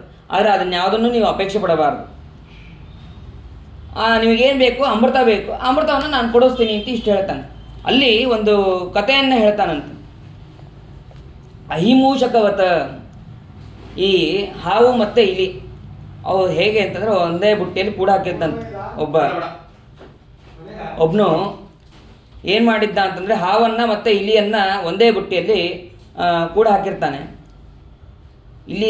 ಇಲಿ ಕಂಡ್ರೆ ಸಾಕು ಹಾವು ತಿಂದುಬಿಡತ್ತೆ, ಅದಕ್ಕೆ ಕಾಯ್ತಾ ಇರ್ತದೆ ಹಾವು. ಆದರೆ ಏನು ಮಾಡ್ತು, ಇಲಿ ಜೊತೆ ಹಾವು ಸ್ನೇಹವನ್ನು ಮಾಡಿಬಿಡ್ತಂತೆ. ಸ್ನೇಹವನ್ನು ಮಾಡಿ ಪೂರ್ಣವಾಗಿ, ಇಲ್ಲ, ನಿನ್ನ ಹಲ್ಲೆಲ್ಲ ಭಾರಿ ಸ್ಟ್ರಾಂಗ್ ಆಗಿದೆ, ನೀನು ಈ ಬುಟ್ಟಿಯನ್ನು ಕಡಿಯೋ ಸಾಮರ್ಥ್ಯ ನಿನಗಿದೆ, ಅದು ನನಗೆ ಮಾತ್ರ ಸಾಮರ್ಥ್ಯ ಇಲ್ಲ, ಹಾಗಾಗಿ ನೀನು ಇದನ್ನು ಕಡಿದ್ಬಿಡು, ಇಬ್ಬರು ಸೇರಿ ಹೊರಗೆ ಹೋಗೋಣ. ಹೊರಗೆ ಹೋಗೋದಷ್ಟೇ ಅಲ್ಲ, ಮತ್ತು ನಾನು ತಿಂದುಬಿಡ್ತೀಯ, ಇಲ್ಲ ನಾನು ತಿನ್ನೋದಿಲ್ಲ, ಇಬ್ಬರು ಕೂಡ ಸ್ನೇಹವನ್ನು ಮಾಡಿಕೊಂಡು ಹೊರಗೆ ಹೋಗೋಣ, ಹೊರಗೆ ಹೋಗಿ ಆರಾಮಾಗಿ ಬದುಕೋಣ ಅಂತ ಹೇಳಿ ಹಾವು ಮಾತಾಡತ್ತಂತೆ. ಸರಿ, ಹಾವು ಮಾತಾಡಿದೆ ಆಯಿತು ಅಂತ ಹೇಳಿ ಇಲ್ಲಿ ಪೂರ್ಣವಾಗಿ ಹೊಗಳಿದ ತಕ್ಷಣ ಪೂರ್ಣ ಮೇಲೆ ಹೋಗ್ಬಿಟ್ಟಿದ್ದಾರೆ. ಆಯಿತು, ಸರಿ, ನನಗೆ ಮೇಲೆ ಸಿಗಲ್ಲಲ್ಲ, ಮತ್ತು ಮೇಲೆ ಹೇಗೆ ಕೊರಿಬೇಕು, ನನ್ನ ತಲೆ ಮೇಲೆ ಹೊತ್ತಿ ಅದನ್ನು ಬುಟ್ಟಿಯನ್ನು ನೀನು ಕೊರಿ ಅಂತ ಹೇಳಿ ಇಲ್ಲಿಗೆ ಪೂರ್ಣವಾಗಿ ಸಹಕಾರ ಕೊಟ್ಟಿದೆ. ಆಯಿತು ಅಂಥೇಳಿ ಇನ್ನೇನು ಹಾವು ಮೇಲೆ ಹತ್ತಿ ಇಲ್ಲಿ ಪೂರ್ಣ ಹೊರಗೆ ಹೋಗಕ್ಕೆ ಎಷ್ಟು ಬೇಕೋ ಅಷ್ಟು ಬುಟ್ಟಿಯನ್ನು ಛಿದ್ರ ಮಾಡಾಗಿದೆ. ಛಿದ್ರ ಮಾಡಿ ಹೊರಗೆ ಬಂದಿದ್ದೇ ತಡ ಹಾವು ಇಲಿಯನ್ನು ತನ್ನ ಬಾಯಿಯೊಳಗೆ ಹಾಕ್ಕೊಂಡಿದೆ. ಹೀಗೆ ಯಾವುದೇ ವಸ್ತುಗಳನ್ನು ಬಂದರೂ ಕೂಡ ನೀವು ಅಲ್ಲಿ ಜಗಳವನ್ನು ಆಡಬಾರ್ದು. ಅವ್ರ ಜೊತೆ ಸಂಧಾನದಿಂದ ಅಮೃತ ಬರೋ ತನಕ, ಅಮೃತ ನಿಮ್ಮ ಕೈಗೆ ಸೇರೋ ತನಕ ನೀವು ಯಾವುದೇ ರೀತಿಯಾದಂತಹ ಜಗಳವನ್ನು ಆಡಬಾರ್ದು, ಕಲಹವನ್ನು ಮಾಡಬಾರ್ದು. ಅಲ್ಲಿ ಪದಾರ್ಥ ಬಂದ ತಕ್ಷಣ ನನಗೆ ಬೇಕು ಅಂತ ಹೇಳಿ ಯಾವುದನ್ನು ಕೂಡ ಮಾಡಬಾರ್ದು ಅಂಥೇಳಿ ಭಗವಂತ ಮೊದಲೇ ಆಜ್ಞೆ ಮಾಡ್ತಾನಂತೆ. ಸರಿ ಆಯಿತು ಅಂಥೇಳಿ ಎಲ್ಲರೂ ಕೂಡ ಹೋಗ್ತಾರಂತೆ. ಪರ್ವತವನ್ನು ತರಬೇಕು. ಅಲ್ಲಿ ನಾವಾದರೆ ಕಡಿಯೋದಕ್ಕೆ ಕಡಗೋಲು ಅಂತ ತರ್ತೀವಿ. ಅಲ್ಲಿ ಕಡಗೋಲು ಯಾವುದು ಅಂತಂದರೆ ಮಂದರ ಪರ್ವತ. ಆ ಮಂದರ ಪರ್ವತವನ್ನು ತರೋದಕ್ಕೆ ಅಂತೇಳಿ ಎಲ್ಲ ದೇವತೆಗಳೆಲ್ಲರೂ ಕೂಡ ಹೋಗಿದ್ದಾರೆ. ಮತ್ತು ದೈತ್ಯರ ಜೊತೆಗೆ ಸಂಧಾನ ಮಾಡ್ಕೊಂಡು ಹೋಗಿದ್ದಾರೆ. ಆದರೆ ಯಾರಿಗೂ ಕೂಡ ಎತ್ತಕ್ಕೆ ಆಗ್ತಾ ಇಲ್ಲ. ಯಾಕೆ ಅಂತಂದರೆ ಅದಕ್ಕೆ ರುದ್ರದೇವರು ವರ ಇದೆ, ಯಾರೂ ಕೂಡ ಎತ್ತಬಾರ್ದು ಅಂಥೇಳಿ. ಮತ್ತೇನು ಮಾಡಿದ್ರು ಅಂತಂದರೆ ಭಗವಂತನೇ ಎತ್ತಿ ಗರುಡನ ಮೇಲೆ ಇಟ್ಟರಂತೆ. ಅದನ್ನು ಗರುಡ ಹೊರಬೋದು. ಯಾಕೆ ಅಂತಂದರೆ ಗರುಡದೇವರು ಹಾಗೂ ರುದ್ರದೇವರು ಸಮಾನ ಕಕ್ಷೆ ಇರೋದರಿಂದ ಅದನ್ನು ಎತ್ತಬೋದು. ಆದಮೇಲೆ ಆಯಿತು, ಇನ್ನು ದೇವ್ರ ಮೇಲೆ ಇದು ಗರುಡನ ಮೇಲೆ ಇಟ್ಟಿದಾರಲ್ಲ, ನಾವು ಹೊರಡ್ತೀವಿ ಅಂಥೇಳಿ ಆ ದೇವತೆಗಳು ಕೂಡ ಅದನ್ನು ಹೊತ್ತಿದ್ದಾರಂತೆ. ಹೊತ್ತಿದ್ದೇ ತಡ ಅವರೆಲ್ಲರೂ ಕೂಡ ಪುಡಿ ಆಗಿ ಹೋಗಿದಾರಂತೆ. ಅಷ್ಟು ಭಾರ, ಮತ್ತು ಅದನ್ನು ಎತ್ತಕ್ಕೆ ಯಾರಿಗೂ ಕೂಡ ಆಗ್ತಾ ಇಲ್ಲ. ಭಗವಂತ ಏನು ಮಾಡ್ದ ಅಂತಂದರೆ ತನ್ನ ಎಡಗೈಯಿಂದ ಮತ್ತೆ ಎತ್ತಿಟ್ಟು ಆ ಗರುಡನ ಮೇಲೆ ಇಡ್ತಾನಂತೆ. ಆವಾಗ ಆ ಎಲ್ಲ ದೇವತೆಗಳನ್ನು ತನ್ನ ಕೃಪಾದೃಷ್ಟಿಯಿಂದ ಭಗವಂತ ಎಲ್ಲರನ್ನು ಕೂಡ ಪ್ರಜ್ಞೆ ತಪ್ಪಿದವರನ್ನು ಮೈಕೈಯೆಲ್ಲ ಮುರಿದು ಹೋಗಿತ್ತು. ದೇವತೆಗಳಿಗೆ ಅಮೃತ ಬೇಡವೇ ಬೇಡ, ಭಗವಂತನ ಕಣ್ಣಿನ ದೃಷ್ಟಿ ಸಾಕು, ಕುಡಿನೋಟ ಸಾಕು. ಅಂತಹ ಕುಡಿನೋಟದಿಂದ ಅವರೆಲ್ಲರನ್ನೂ ಕೂಡ ಮತ್ತೆ ಎಬ್ಬಿಸಿದ್ದಾನೆ. ಆಮೇಲೆ ಈ ಮಂದರ ಪರ್ವತ ಇದು ಅಮೃತ ಮಥನ ಅಂತ ಅನ್ನೋದು 2 ಸಲ ಆಗಿದೆ. ಈ 2 ಸಲ ಆದಾಗೂ ಗರುಡದೇವರು ಎತ್ತಿದ್ದಾರೆ. ಆದರೆ ಆವಾಗ ನಾಮ ಬೇರೆ. ಅನಂತೋಡೋ ಮಂದರಸ್ತು ಯದಾ ವೈವಸ್ವತಾಂತರಂ ಅಮೃತಾರ್ಥಂ ಸುಪರ್ಣೋಡಂ ರೈವತಸ್ಯಾಂತರೇ ಮನೋಹೋ. ರೈವತದ ಮುಂದಿನ ಮನ್ವಂತರ ಈ ಚಾಕ್ಷುಷ ಮನ್ವಂತರ. ಈ ಚಾಕ್ಷುಷ ಮನ್ವಂತರದಲ್ಲಿ ಸುಪರ್ಣ ಅಂತನ್ನುವಂತಹವನು ಇದು ಪರ್ವತವನ್ನು ಹೊತ್ತಿದ್ದಾನೆ. ಇನ್ನೊಂದು ಮನ್ವಂತರದಲ್ಲಿ ಅನಂತ ಅಂತನ್ನುವಂತಹ ನಾಮದಿಂದ ಆ ಗರುಡದೇವರು ಪರ್ವತವನ್ನು ಹೊತ್ತಿದ್ದಾರೆ ಅಂತ ಅನ್ನೋದನ್ನು ಕೂಡ ತಿಳಿಸ್ತಾರೆ. ಆಮೇಲೆ ವಾಸುಕಿ ಹತ್ರ ಹೋಗಿ ನೀನು ಇದಕ್ಕೆ ಅಮೃತಮಥನಕ್ಕೆ ಬರಬೇಕಪ್ಪ, ನೀನೇ ಹಗ್ಗ ಆಗಬೇಕು ಅಂತ ಹೇಳಿ ಎಲ್ಲವನ್ನು ಕೇಳಿಕೊಂಡು ಬಂದಿದ್ದಾರೆ. ಹಗ್ಗವನ್ನು ತಂದಾಯಿತು, ಪರ್ವತವನ್ನು ಇಟ್ಟಾಯಿತು. ಅದಾದ ಮೇಲೆ ಈ ಕಡಿಬೇಕಾದ್ರೆ ದೇವತೆಗಳು ಮತ್ತು ದೇವತೆಗಳು ಮೊದಲು ಮುಖದ ಹತ್ರ ಇದ್ರಂತೆ. ಅವರು ಇದ್ದವರು ಇಲ್ಲ, ದೈತ್ಯರೆಲ್ಲ ಹೇಳ್ತಾರಂತೆ, ಇಲ್ಲ ನಾವು ಕಶ್ಯಪರ ಮಕ್ಕಳು, ನಾವು ಭಾರಿ ವಂಶಸ್ಥರು ನಾವು, ಹಾಗಾಗಿ ನಾವು ಮುಂದೆ ಬರ್ತೀವಿ. ಆಯಿತು, ಅವರಿಗೂ ಅದು ಇಷ್ಟಾಪತ್ತಿನೇ ಆಗಿತ್ತು. ಭಗವಂತ ಮೊದಲೇ ಹೇಳ್ಬಿಟ್ಟಿದ್ದ ಏನೂ ಮಾತಾಡಬಾರ್ದು ಅಂತಂದು. ಸರಿ ಆಯಿತು ಅಂಥೇಳಿ ಹಿಂದಿನ ಬಾಲ ಹತ್ರ ಬರ್ತಾರೆ. ಬಾಲದ ಹತ್ರ ಬಂದರೆ ಈ ಹಾವು ಅದನ್ನು ಎಳಿಬೇಕಾದ್ರೆ ವಿಷಭೂತ್ಕಾರ ಮಾಡ್ತಾ ಇರ್ತದೆ. ಬುಸ್ ಬುಸ್ ಅಂತ ಹೇಳಿ ಆದರೂ ವಿಷ ಹೊರಗೆ ಬರ್ತಾ ಇರ್ತದೆ. ಹೊರಗೆ ಬಂದಾಗ ಅದೆಷ್ಟು ತ್ರಾಸ ಆಗ್ತಾ ಇರ್ತದೆ ಈ ದೈತ್ಯರಿಗೆ. ಆದರೆ ಏನು ಮಾಡೋದು, ಮೊದಲೇ ಅವರು ತಾವೇ ಬಯಸಿ ಬಂದಿರ್ತಾರೆ, ಹಾಗಾಗಿ ಸುಮ್ಮನೆ ಕೊಡ್ತಾರೆ. ಅಮೃತಮಥನವನ್ನು ಮಾಡೋದಕ್ಕೆ ಪ್ರಾರಂಭವನ್ನು ಮಾಡಿದ್ದಾರೆ. ಪ್ರಾರಂಭ ಮಾಡಿದ ಮೇಲೆ ಅಲ್ಲಿ ಪರ್ವತ ಜಿಗಿತಾ ಇದೆ, ಮೇಲೆ ಜಿಗಿತಾ ಇದೆ, ತಡ್ಕೊಳಕ್ಕಾಗ್ತಾ ಇಲ್ಲ. ಒಂದ್ಸತಿ ಮೇಲೆ ಹೋಗೋದು, ಒಂದ್ಸತಿ ಕೆಳಗೆ ಹೋಗೋದು, ಹೀಗಾಗ್ತಾ ಇದೆ. ಮತ್ತು ಅಷ್ಟೇ ಅಲ್ಲದ ಈ ದೇವತೆಗಳಿಗೆ ದೈತ್ಯರಿಗೆ ಶಕ್ತಿನೇ ಆಗ್ತಾ ಇಲ್ಲ, ಅದನ್ನು ಕಡಿಯೋದಕ್ಕೆ ಸಾಮರ್ಥ್ಯನೇ ಇಲ್ಲ. ಅವಾಗ ಭಗವಂತ ಮತ್ತೆ ಆ ಪರ್ವತದಲ್ಲಿ ಮತ್ತು ಆ ಸರ್ಪದಲ್ಲಿ ಎಲ್ಲ ದೇವತೆಗಳಲ್ಲಿ ಮತ್ತು ಮೇಲೆ ನಿಂತ ಪರ್ವತವನ್ನು ಒತ್ತೋದಕ್ಕೆ ಮೇಲಿನಿಂದ ಮತ್ತೆ ಕೆಳಗೆ ಆ ಕೂರ್ಮ ರೂಪದಿಂದ ಹೀಗೆ ಭಗವಂತ ಅಲ್ಲಿ ರಕ್ಷಣೆ ಮಾಡ್ತಾನೆ. ಉಪರ್ಯದಶ್ಚಾತ್ಮನಿ ನೇತ್ರ ಗೋತ್ರಯೋ ಪರೇಣತೆ ಪ್ರಾವಿಶತಾ ಸಮೇಧಿತಾ ಮಮಂತು ರಬ್ಧಿಂ ತರಸಾಮದೋತ್ಕಟ ಮಹಾದ್ರಿಣಾ ಕ್ಷೋಭಿತ ನಕ್ರಚಕ್ರಂ. ಉಪರಿ ಅಧಃ ಆತ್ಮನಿ ನೇತ್ರ ಗೋತ್ರಯೋ, ಎಲ್ಲರಲ್ಲೂ ಕೂಡ ಎಲ್ಲ ಕಡೆಯೂ ಕೂಡ ಭಗವಂತ ಇದ್ದಾನೆ. ಆ ಭಗವಂತನೇ ಒಳಗೆ ಹೊರಗೆ ಪರ್ವತದಲ್ಲಿ ಮತ್ತು ಹಾವಿನಲ್ಲಿ ಮತ್ತೆ ಮೇಲೆ ಮತ್ತು ಕೆಳಗೆ ಕೂರ್ಮ ರೂಪದಿಂದ ಹೀಗೆ ಆ ಭಗವಂತ ಪರ್ವತವನ್ನು ಧಾರಣೆ ಮಾಡಿದ್ದಾನೆ ಅಂತ ಅನ್ನೋದನ್ನು ಅಲ್ಲಿ ತಿಳಿಸ್ತಾರೆ. ಅದಾದ ಮೇಲೆ ಜೋರಾಗಿ ಅಮೃತಮಥನವನ್ನು ಮಾಡ್ತಾ ಇದ್ದಾರೆ. ಮೊದಲಿಗೆ ಹಾಲಾಹಲ ಅಂತನ್ನುವಂತಹ ವಿಷ ಬಂದಿದೆ. ಯಾವಾಗಲೂ ಕೂಡ ಒಂದು ಒಳ್ಳೆಯ ಕೆಲಸ ಮಾಡ್ತಾ ಇದ್ದೀವಿ ಅಂತಂದರೆ ಮೊದಲು ಕೆಟ್ಟದ ಹೊರಗೆ ಬಂದ ಮೇಲೆ ನಾವು ಒಳ್ಳೆಯ ಕೆಲಸವನ್ನು ಮಾಡೋದಕ್ಕೆ ಸಾಧ್ಯ ಆಗುತ್ತೆ. ಅದನ್ನು ತೋರಿಸೋದಕ್ಕೆ ಮೊದಲಿಗೆ ಹಾಲಾಹಲ ವಿಷ ಅಂತ ಅನ್ನೋದು ಬಂದಿದೆ. ಆ ವಿಷ ಬಂದ ಮೇಲೆ ಅದನ್ನು ವಾಯುದೇವರಿಗೆ ಆಜ್ಞೆ ಮಾಡ್ತಾನಂತೆ ಭಗವಂತ, ಅದನ್ನು ನೀವು ಪಾನ ಮಾಡಿರಿ ಅಂಥೇಳಿ. ಅವರು ಆ ಭಗವಂತನ ಆಜ್ಞೆ ಅಂಥೇಳಿ ಅದನ್ನು ಪೂರ್ಣವಾಗಿ ಪಾನವನ್ನು ಮಾಡಿದ್ದಾರೆ. ರುದ್ರದೇವರು ನಾನು ಕುಡಿತೀನಿ ಅಂಥೇಳಿ ಆ ವಾಯುದೇವರ ಹತ್ರ ಕೇಳಿದ್ದಾರಂತೆ. ವಾಯುದೇವರು ತಮ್ಮ ಕೈಯಲ್ಲಿ ಹಾಕ್ಕೊಂಡು ಅದನ್ನು ಪೂರ್ಣವಾಗಿ ಅದರಲ್ಲಿರುವಂತಹ ಸತ್ವವನ್ನು ಪೂರ್ಣವಾಗಿ ತೆಗೆದು ಆ ರುದ್ರದೇವರಿಗೆ ಕೊಟ್ಟಿದ್ದಾರಂತೆ. ರುದ್ರದೇವರಿಗೆ ಕೊಟ್ಟರೆ ಅದನ್ನೇ ಅವ್ರಿಗೆ ಕುಡಿಯೋದಕ್ಕಾಗಿಲ್ಲ, ಅವರ ಕಂಠದಲ್ಲಿ ಅರ್ಧಕ್ಕೆ ಅದು ನಿಂತು ಬಿಡುತ್ತೆ, ಮೂರ್ಛೆ ಹೋಗ್ಬಿಡ್ತಾರೆ. ಅಲ್ಲಿ ಕೆಳಗೆ ಬಿದ್ದಂತಹ ಏನು ವಿಷ ಇದೆಯಲ್ಲ, ಹಾಲಾಲ ವಿಷ, ಅದರಿಂದನೇ ಈ ಹಾವು ಚೇಳು ಮತ್ತು ಏನೇನು ಪ್ರಾಣಿಗಳಿದೆಯೋ, ವಿಷ ಜಂತುಗಳಂತಿದೆಯೋ ಅದೆಲ್ಲವೂ ಕೂಡ ಅಲ್ಲಿಂದನೇ ಹುಟ್ಟಿದ್ದು. ಅದನ್ನು ಭಗವಂತನ ಅನುಗ್ರಹದಿಂದ ವಾಯುದೇವರು ಪೂರ್ಣವಾಗಿ ಕುಡಿದ್ರು ಅಂತ ಅನ್ನೋದನ್ನು ಕೂಡ ಅಲ್ಲಿ ತಿಳಿಬೇಕು. ಅದಾದ ಮೇಲೆ ಅನೇಕ ವಿಧವಾದಂತಹ ವಸ್ತುಗಳು ಬಂದಿದೆ. ಆ ವಸ್ತುಗಳಲ್ಲಿ ಮೊದಲಿಗೆ ಐರಾವತ ಅನ್ನೋದು ಬಂದಿದೆ. ಐರಾವತವನ್ನು ಇಂದ್ರದೇವರು ತಗೊಂಡಿದ್ದಾರೆ. ಹೀಗೆ ಸುಪ್ರತೀಕ ಅಂತ ಅನ್ನುವಂತಹ ಆನೆ ಬಂದಿದೆ, ಅದನ್ನು ಕುಬೇರ ತಗೊಂಡಿದ್ದಾನೆ. ಹೀಗೆ ಒಂದೊಂದು ವಸ್ತುಗಳು ಬಂದಿದೆ. ಅದೆಲ್ಲವನ್ನು ಕೂಡ ಅಪ್ಸರಾಸ್ತ್ರೀಯರು ಬರ್ತಾರೆ. ಆ ಅಪ್ಸರಾಸ್ತ್ರೀಯರು ಕೂಡ ದೇವತೆಗಳು ಅವರು ಸ್ವರ್ಗಲೋಕಕ್ಕೆ ಹೋಗ್ತಾರೆ. ಕಲ್ಪವೃಕ್ಷ, ಚಿಂತಾಮಣಿ, ಆಮೇಲೆ ಪಾರಿಜಾತ, ಉಚ್ಚೈಶ್ರವ ಅದು ಬಲಿಚಕ್ರವರ್ತಿ ತಗೊಂಡಿದ್ದಾನೆ. ಹೀಗೆ ಕಾಮಧೇನು ಕೂಡ ಬಂದಿದೆ. ಅದು ಋಷಿಗಳ ಆಶ್ರಮಕ್ಕೆ ಯಜ್ಞದಲ್ಲಿ ಹಾಲು ಬೇಕಾಗತ್ತೆ ಅಂತ ಹೇಳಿ ಅವರು ಸ್ವೀಕಾರವನ್ನು ಮಾಡಿದ್ದಾರೆ.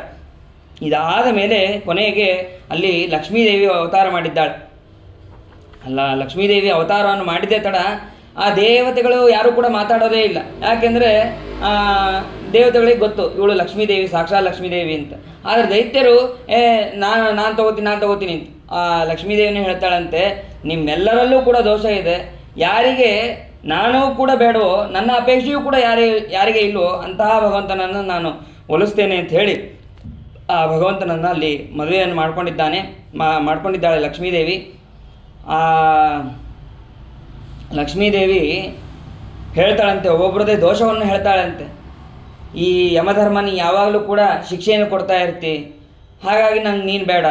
ಸೂರ್ಯನ ಹತ್ರ ಹೋಗ್ತಾಳಂತೆ, ನೀನು ಭಾಳ ತಾಪಮಯವಾಗಿದ್ದೆ, ಹಾಗಾಗಿ ನೀನು ನಂಗೆ ಬೇಡ. ಹೀಗೆ ಎಲ್ಲರ ದೋಷಗಳನ್ನು ಹೇಳಿ ಯಾವುದೇ ದೋಷ ಇಲ್ಲದೆ ಇದ್ದವನು ಆ ಭಗವಂತ ಒಬ್ಬನೇ. ಅಂತಹ ದೋಷರಹಿತನಾದಂತಹ, ನಿರ್ದೋಷನಾದಂತಹ ಮತ್ತು ಸಕಲ ಗುಣ ಪೂರ್ಣನಾದಂತಹ ಭಗವಂತನನ್ನು ನಾನು ಮದುವೆ ಆಗ್ತೀನಿ ಅಂತ ಹೇಳಿ ಅವಳು ಹೋಗ್ತಾಳಂತೆ. ವವರೇ ವರಂ ಗುಣೈರಪೇಕ್ಷಿತಂ ರಮಾ ಮುಕುಂದಂ ನಿರಪೇಕ್ಷಮೀಪ್ಸಿತಂ. ಅದನ್ನು ಅಂತಹ ಭಗವಂತನನ್ನು ಅವಳು ಒಲಿಸಿದ್ದಾಳೆ. ಅದಾದ ಮೇಲೆ ಸಾಕ್ಷಾತ್ ಭಗವಂತ ಧನ್ವಂತರಿ ನಾಮಕನಾದಂತಹ ಭಗವಂತ ಅಲ್ಲಿ ಅಮೃತ ಕಲಶವನ್ನು ಹಿಡಿದುಕೊಂಡು ಅವತಾರವನ್ನು ಮಾಡಿದ್ದಾನೆ. ಅವತಾರ ಮಾಡಿದ್ದೇ ತಡ ಈ ದೈತ್ಯರ ಅಪಹಾರವನ್ನು ಮಾಡಿದ್ದಾರೆ, ಅಮೃತ ಕಲಶವನ್ನು ಅಪಹಾರ ಮಾಡಿದ್ದಾರೆ. ನೋಡ್ರಿ, ಆ ಕಲಶ ತಮ್ಮ ಕೈಯಲ್ಲಿದೆ, ಅವರೇ ಮೊದಲೇ ಕುಡಿಬೇಕಾಯ್ತಾ, ಕುಡಿಲೇ ಇಲ್ಲ ಅದನ್ನು ಇಟ್ಕೊಂಡು ಓಡಾಡ್ತಾ ಇದ್ದಾರೆ. ನಮ್ಮ ಕೈಲಿ ಅಮೃತ ಸಿಕ್ತು ಅಂತೇಳಿ. ಕೈಗೆ ಬಂತು, ಬಾಯಿಗಿಲ್ಲ ಅಂತಂದರೆ ಇದೆ. ಅವ್ರ ಕೈಗೆ ಬಂದಿದೆ, ಆದರೆ ತಗೋಬೇಕು ಅನ್ನುವಂತಹ ಬುದ್ಧಿ ಬಂದಿಲ್ಲ. ಒಳಗಿದ್ದು ಪ್ರಚೋದನೆ ಮಾಡೋದು ದಿಯೋ ಯೋನ ಪ್ರಚೋದಯ, ಭಗವಂತನೇ ಎಲ್ಲರಲ್ಲೂ ಇದ್ದು ಪ್ರಚೋದನೆ ಮಾಡ್ತಾ ಇರ್ತಾನೆ. ತಕ್ಷಣದಲ್ಲೇ ಮೋಹಿನಿ ರೂಪಿಯಾದಂತಹ ಭಗವಂತ ಅವತಾರವನ್ನು ಮಾಡಿದ್ದಾನೆ. ಒಳ್ಳೆ ಸ್ಫುರದ್ ರೂಪ, ಸುಂದರವಾದಂತಹ ರೂಪ, ಆ ಮೋಹಿನಿ ರೂಪ. ಅಂತಹ ಅದ್ಭುತವಾದಂತಹ ಮೋಹಿನಿ ರೂಪವನ್ನು ಭಗವಂತ ಧಾರಣೆ ಮಾಡಿದ್ದಾನೆ. ಧಾರಣೆ ಮಾಡಿದ್ದೇ ತಡ ಎಲ್ಲ ದೈತ್ಯರು ಕೂಡ ಭಗವಂತನ ಮೋಹಕ್ಕೆ ಒಳಗಾಗಿದ್ದಾರೆ. ದೇವತೆಗಳೇ ಮೋಹಕ್ಕೆ ಒಳಗಾಗ್ತಾರೆ ಅಂತಂದಾಗ ಇನ್ನು ದೈತ್ಯರು ಏನು ಹೇಳಬೇಕು? ಮುಖ್ಯಂತಿ ಎಂ ಸೂರ್ಯ, ಅಲ್ಲಿ ಸೂರ್ಯ ಅಂತಂದರೆ ಬರೀ ದೇವತೆಗಳಲ್ಲ, ಅಸುರರು ಕೂಡ, ಇಡೀ ಜಗತ್ತು ಕೂಡ ಆ ಭಗವಂತನ ಮೋಹಕ್ಕೆ ಒಳಗಾಗ್ತಾರೆ ಅಂತ ಅನ್ನೋದನ್ನು ನಾವು ತಿಳಿಬೇಕು.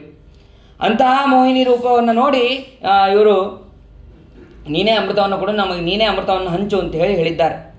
ಹೇಳಿದಾಗ ಇಲ್ಲ, ನನ್ನನ್ನು ನಂಬೇಡ್ರಿ, ನಾನು ಮೋಸ ಮಾಡ್ತೀನಿ, ನೀ ಏನು ಮಾಡಿದ್ರೂ ಪರವಾಗಿಲ್ಲ, ನಮಗೆ ನೀನೇ ಕೊಡು ಅಂತ ಹೇಳಿ ಆ ಮೋಹಿನಿ ರೂಪಿಯಾದಂತಹ ಪರಮಾತ್ಮನಿಗೆ ಎಲ್ಲರೂ ಕೂಡ ಅಮೃತ ಕಲಶವನ್ನು ಕೊಟ್ಟಿದ್ದಾರೆ. ದೈತ್ಯರೆಲ್ಲರೂ ಸೇರಿ ಕೊಟ್ಟಿದ್ದಾರೆ. ಸರಿ ಆಯಿತು ಅಂತ ಹೇಳ್ರಿ, ಮೋಹಿನಿ ರೂಪಿಯಾದಂತಹ ಪರಮಾತ್ಮ ಹೇಳ್ತಾನೆ, ನೀವೆಲ್ಲರೂ ಕೂಡ ಶುದ್ಧವಾಗಿ ಸ್ನಾನವನ್ನು ಮಾಡಿರಿ, ದರ್ಭೆಯ ಮೇಲೆ ಕೂಡ್ರಿ, ದರ್ಭೆ ಮೇಲೆ ಕುಳಿತು ಆವಾಗ ಆಚಮನವನ್ನು ಮಾಡಿರಿ, ನಾನು ಅಮೃತವನ್ನು ಹಾಕ್ತೀನಿ.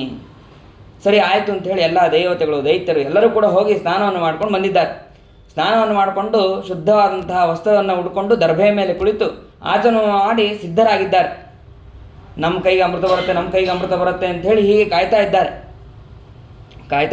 ಆವಾಗ ಮೋಹಿನಿ ಏನು ಮಾಡ್ದ ಅಂತಂದರೆ, ದೈತ್ಯರ ಹತ್ರ ಕಾಲಿನ ಗೆಜ್ಜೆ ಸಪ್ಪಳ ಮಾಡೋದು, ದೇವತೆಗಳಿಗೆ ಅಮೃತವನ್ನು ಹಾಕೋದು, ಹೀಗೆ ಮಾಡ್ತಾ ಇದ್ದಾನೆ. ನಮಗೆ ಬರ್ತಾ ಇದೆ ಅಂತೇಳಿ ಎಲ್ಲರೂ ಕೂಡ ದೈತ್ಯರು ತಿಳ್ಕೋಬೇಕು. ಆದರೆ ಹಾಕ್ತಾ ಇದ್ದಿದ್ದು ಭಗವಂತ ಆ ಕಡೆ ದೇವತೆಗಳಿಗೆ ಹಾಕಿದ್ದಾನೆ. ಎಲ್ಲವೂ ಕೂಡ ಆಗಿದೆ. ಕೊನೆಗೆ ಆ ಸೂರ್ಯ ಚಂದ್ರರು ಕೂಡ ಇದ್ದರು. ಅವ್ರದ್ದಾದ ತಕ್ಷಣ ಈ ರಾಹು ಬಂದು ಅವನು ಸ್ವಲ್ಪ ಕಣ್ಣು ತೆಗೆದು ನೋಡ್ದ. ಕಣ್ಮುಚ್ಚಿರಿ ಅಂತ ಹೇಳಿರ್ತಾನೆ ಭಗವಂತ, ಯಾಕಂದರೆ ನಾನು ಓಡಾಡ್ಬೇಕಾದ್ರೆ ನನಗೆ ನಾಚಿಕೆ ಆಗತ್ತೆ, ಹಾಗಾಗಿ ನೀವೆಲ್ಲರೂ ಕೂಡ ಕಣ್ಮುಚ್ಚಿರಿ ಅಂತ. ಈ ರಾಹು ಸ್ವಲ್ಪ ಕಣ್ಣು ತೆಗೆದು ನಂಗೆ ಮೋಸ ಆಗ್ತಾ ಇದೆ ಅಂತೇಳಿ ಅವನು ದೇವತೆಗಳ ಸಾಲಿಗೆ ಬಂದು ಕೂತಿದ್ದ. ಈ ಮಡಿ ಇದು ಗಂಡಸರ ಲೈನು ಹೆಂಗಸರ ಲೈನು ಅಂತ ಹೆಂಗಿರ್ತದಲ್ಲ, ಹಂಗೆ ದೇವತೆಗಳ ಲೈನು ದೈತ್ಯರ ಲೈನು ಅಂತ ಹಿಂಗೆ ಎರಡಿತ್ತು. ಅದರಲ್ಲಿ ಆ ದೇವತೆಗಳ ಲೈನಿಗೆ ಕೊನೆಗೆ ಬಂದು ಕೂತ್ಬಿಟ್ಟ ಇವನು ರಾಹು. ಬಂದು ಕೂತಿದ್ದ ತಡ ಭಗವಂತನಿಗೆ ಗೊತ್ತು ಅವನು ರಾಹು ಅಂತಂದು, ಅವನು ಸರ್ವಜ್ಞ ಅವನು. ಆದರೂ ಕೂಡ ಈ ತಕ್ಷಣ ಈ ರಾಹು ಸೂರ್ಯಚಂದ್ರ ತೋರಿಸ್ತಾರೆ, ಅವನು ರಾಹು, ಅವನಿಗೆ ಯಾಕೆ ನೀ ಅಮೃತ ಹಾಕ್ತೀಯ ಅಂತನು. ಅದನ್ನು ಅಮೃತವನ್ನು ಇನ್ನೇನು ಪಾನ ಮಾಡ್ತಾನೆ ಭಗವಂತ ತಕ್ಷಣದಲ್ಲೇ ಅವನನ್ನು ಶಿರಚ್ಛೇದನವನ್ನು ಮಾಡ್ತಾನೆ. ಅವನ ರುಂಡ ಮತ್ತು ಮುಂಡ ಎರಡೂ ಕೂಡ ಅಲ್ಲಿ ಘನೋದಕದಲ್ಲಿ ಇದೆ ಅಂತ ಅನ್ನೋದನ್ನು ತಿಳಿಸ್ತಾರೆ. ಆಮೇಲೆ ಅದಕ್ಕಾಗಿಯೇ ಈ ಸೂರ್ಯಚಂದ್ರರು ತೋರಿಸಿದ್ದಕ್ಕಾಗಿಯೇ ಅವರಿಗೆ ಮೇಲಿಂದ ಮೇಲೆ ಗ್ರಹಣ ರೂಪದಲ್ಲಿ ಅವರಿಗೆ ತೊಂದರೆಯನ್ನು ಕೊಡ್ತಾ ಇರ್ತಾನೆ ಅಂತ ಅನ್ನೋದನ್ನು ಕೂಡ ಅಲ್ಲಿ ತಿಳಿಸ್ತಾರೆ. ಅದಾದ ಮೇಲೆ ಮತ್ತೆ ಘೋರವಾದಂತಹ ಯುದ್ಧ ಅಲ್ಲಿ ನಡೆಯುತ್ತೆ. ಆ ಯುದ್ಧ ಎಲ್ಲ ಆದ ಮೇಲೆ ಮತ್ತೆ ಅಲ್ಲಿ ಬಲಿಚಕ್ರವರ್ತಿ ಮತ್ತು ನಮೂಚಿ ಅವರೆಲ್ಲರನ್ನೂ ಕೂಡ ಯುದ್ಧದಲ್ಲಿ ಪೆಟ್ಟಾಗಿ ಅವರೆಲ್ಲರೂ ಕೂಡ ಮೂರ್ಛೆ ಹೋಗ್ತಾರೆ. ಆವಾಗ ಶುಕ್ರಾಚಾರ್ಯ ಮತ್ತೆ ಅವರನ್ನೆಲ್ಲರನ್ನು ಕೂಡ ಎಬ್ಬಿಸಿ, ನೀವು ಶ್ರೇಷ್ಠವಾದಂತಹ ಯಾಗವನ್ನು ಮಾಡಿರಿ, ಈಗ ಅಮೃತವಂತೂ ಸಿಕ್ಕಾಗಿದೆ ಅಂತ ಹೇಳಿ ದೇವತೆಗಳಿಗೆ ಯುದ್ಧವನ್ನು ನಿಲ್ಲಿಸೋದಕ್ಕೆ ಹೇಳ್ತಾರೆ. ಇವರಿಗೆಲ್ಲ ನೀವು ಮತ್ತೆ ಶ್ರೇಷ್ಠವಾದಂತಹ ಯಾಗವನ್ನು ಮಾಡಿರಿ, ತಪಸ್ಸನ್ನು ಮಾಡಿರಿ ಅಂತ ಹೇಳಿ ಆ ಶುಕ್ರಾಚಾರ್ಯ ಅವರನ್ನು ಅಲ್ಲಿಂದ ಕರೆದುಕೊಂಡು ಹೋಗ್ಬಿಡ್ತಾರೆ. ಇದಾದ ಮೇಲೆ ಮತ್ತೆ ಅನೇಕ ವಿಧವಾದಂತಹ ಮನ್ಮಂತ್ರಗಳನ್ನು ಅಲ್ಲಿ ಹೇಳ್ತಾರೆ.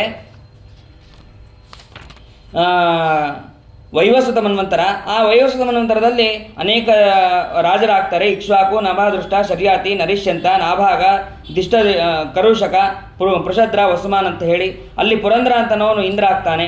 ಆಮೇಲೆ ವಸು, ರುದ್ರ, ಆದಿತ್ಯ ಇವರೇ ಮೊದಲಾದಂತಹ ದೇವತೆಗಳು.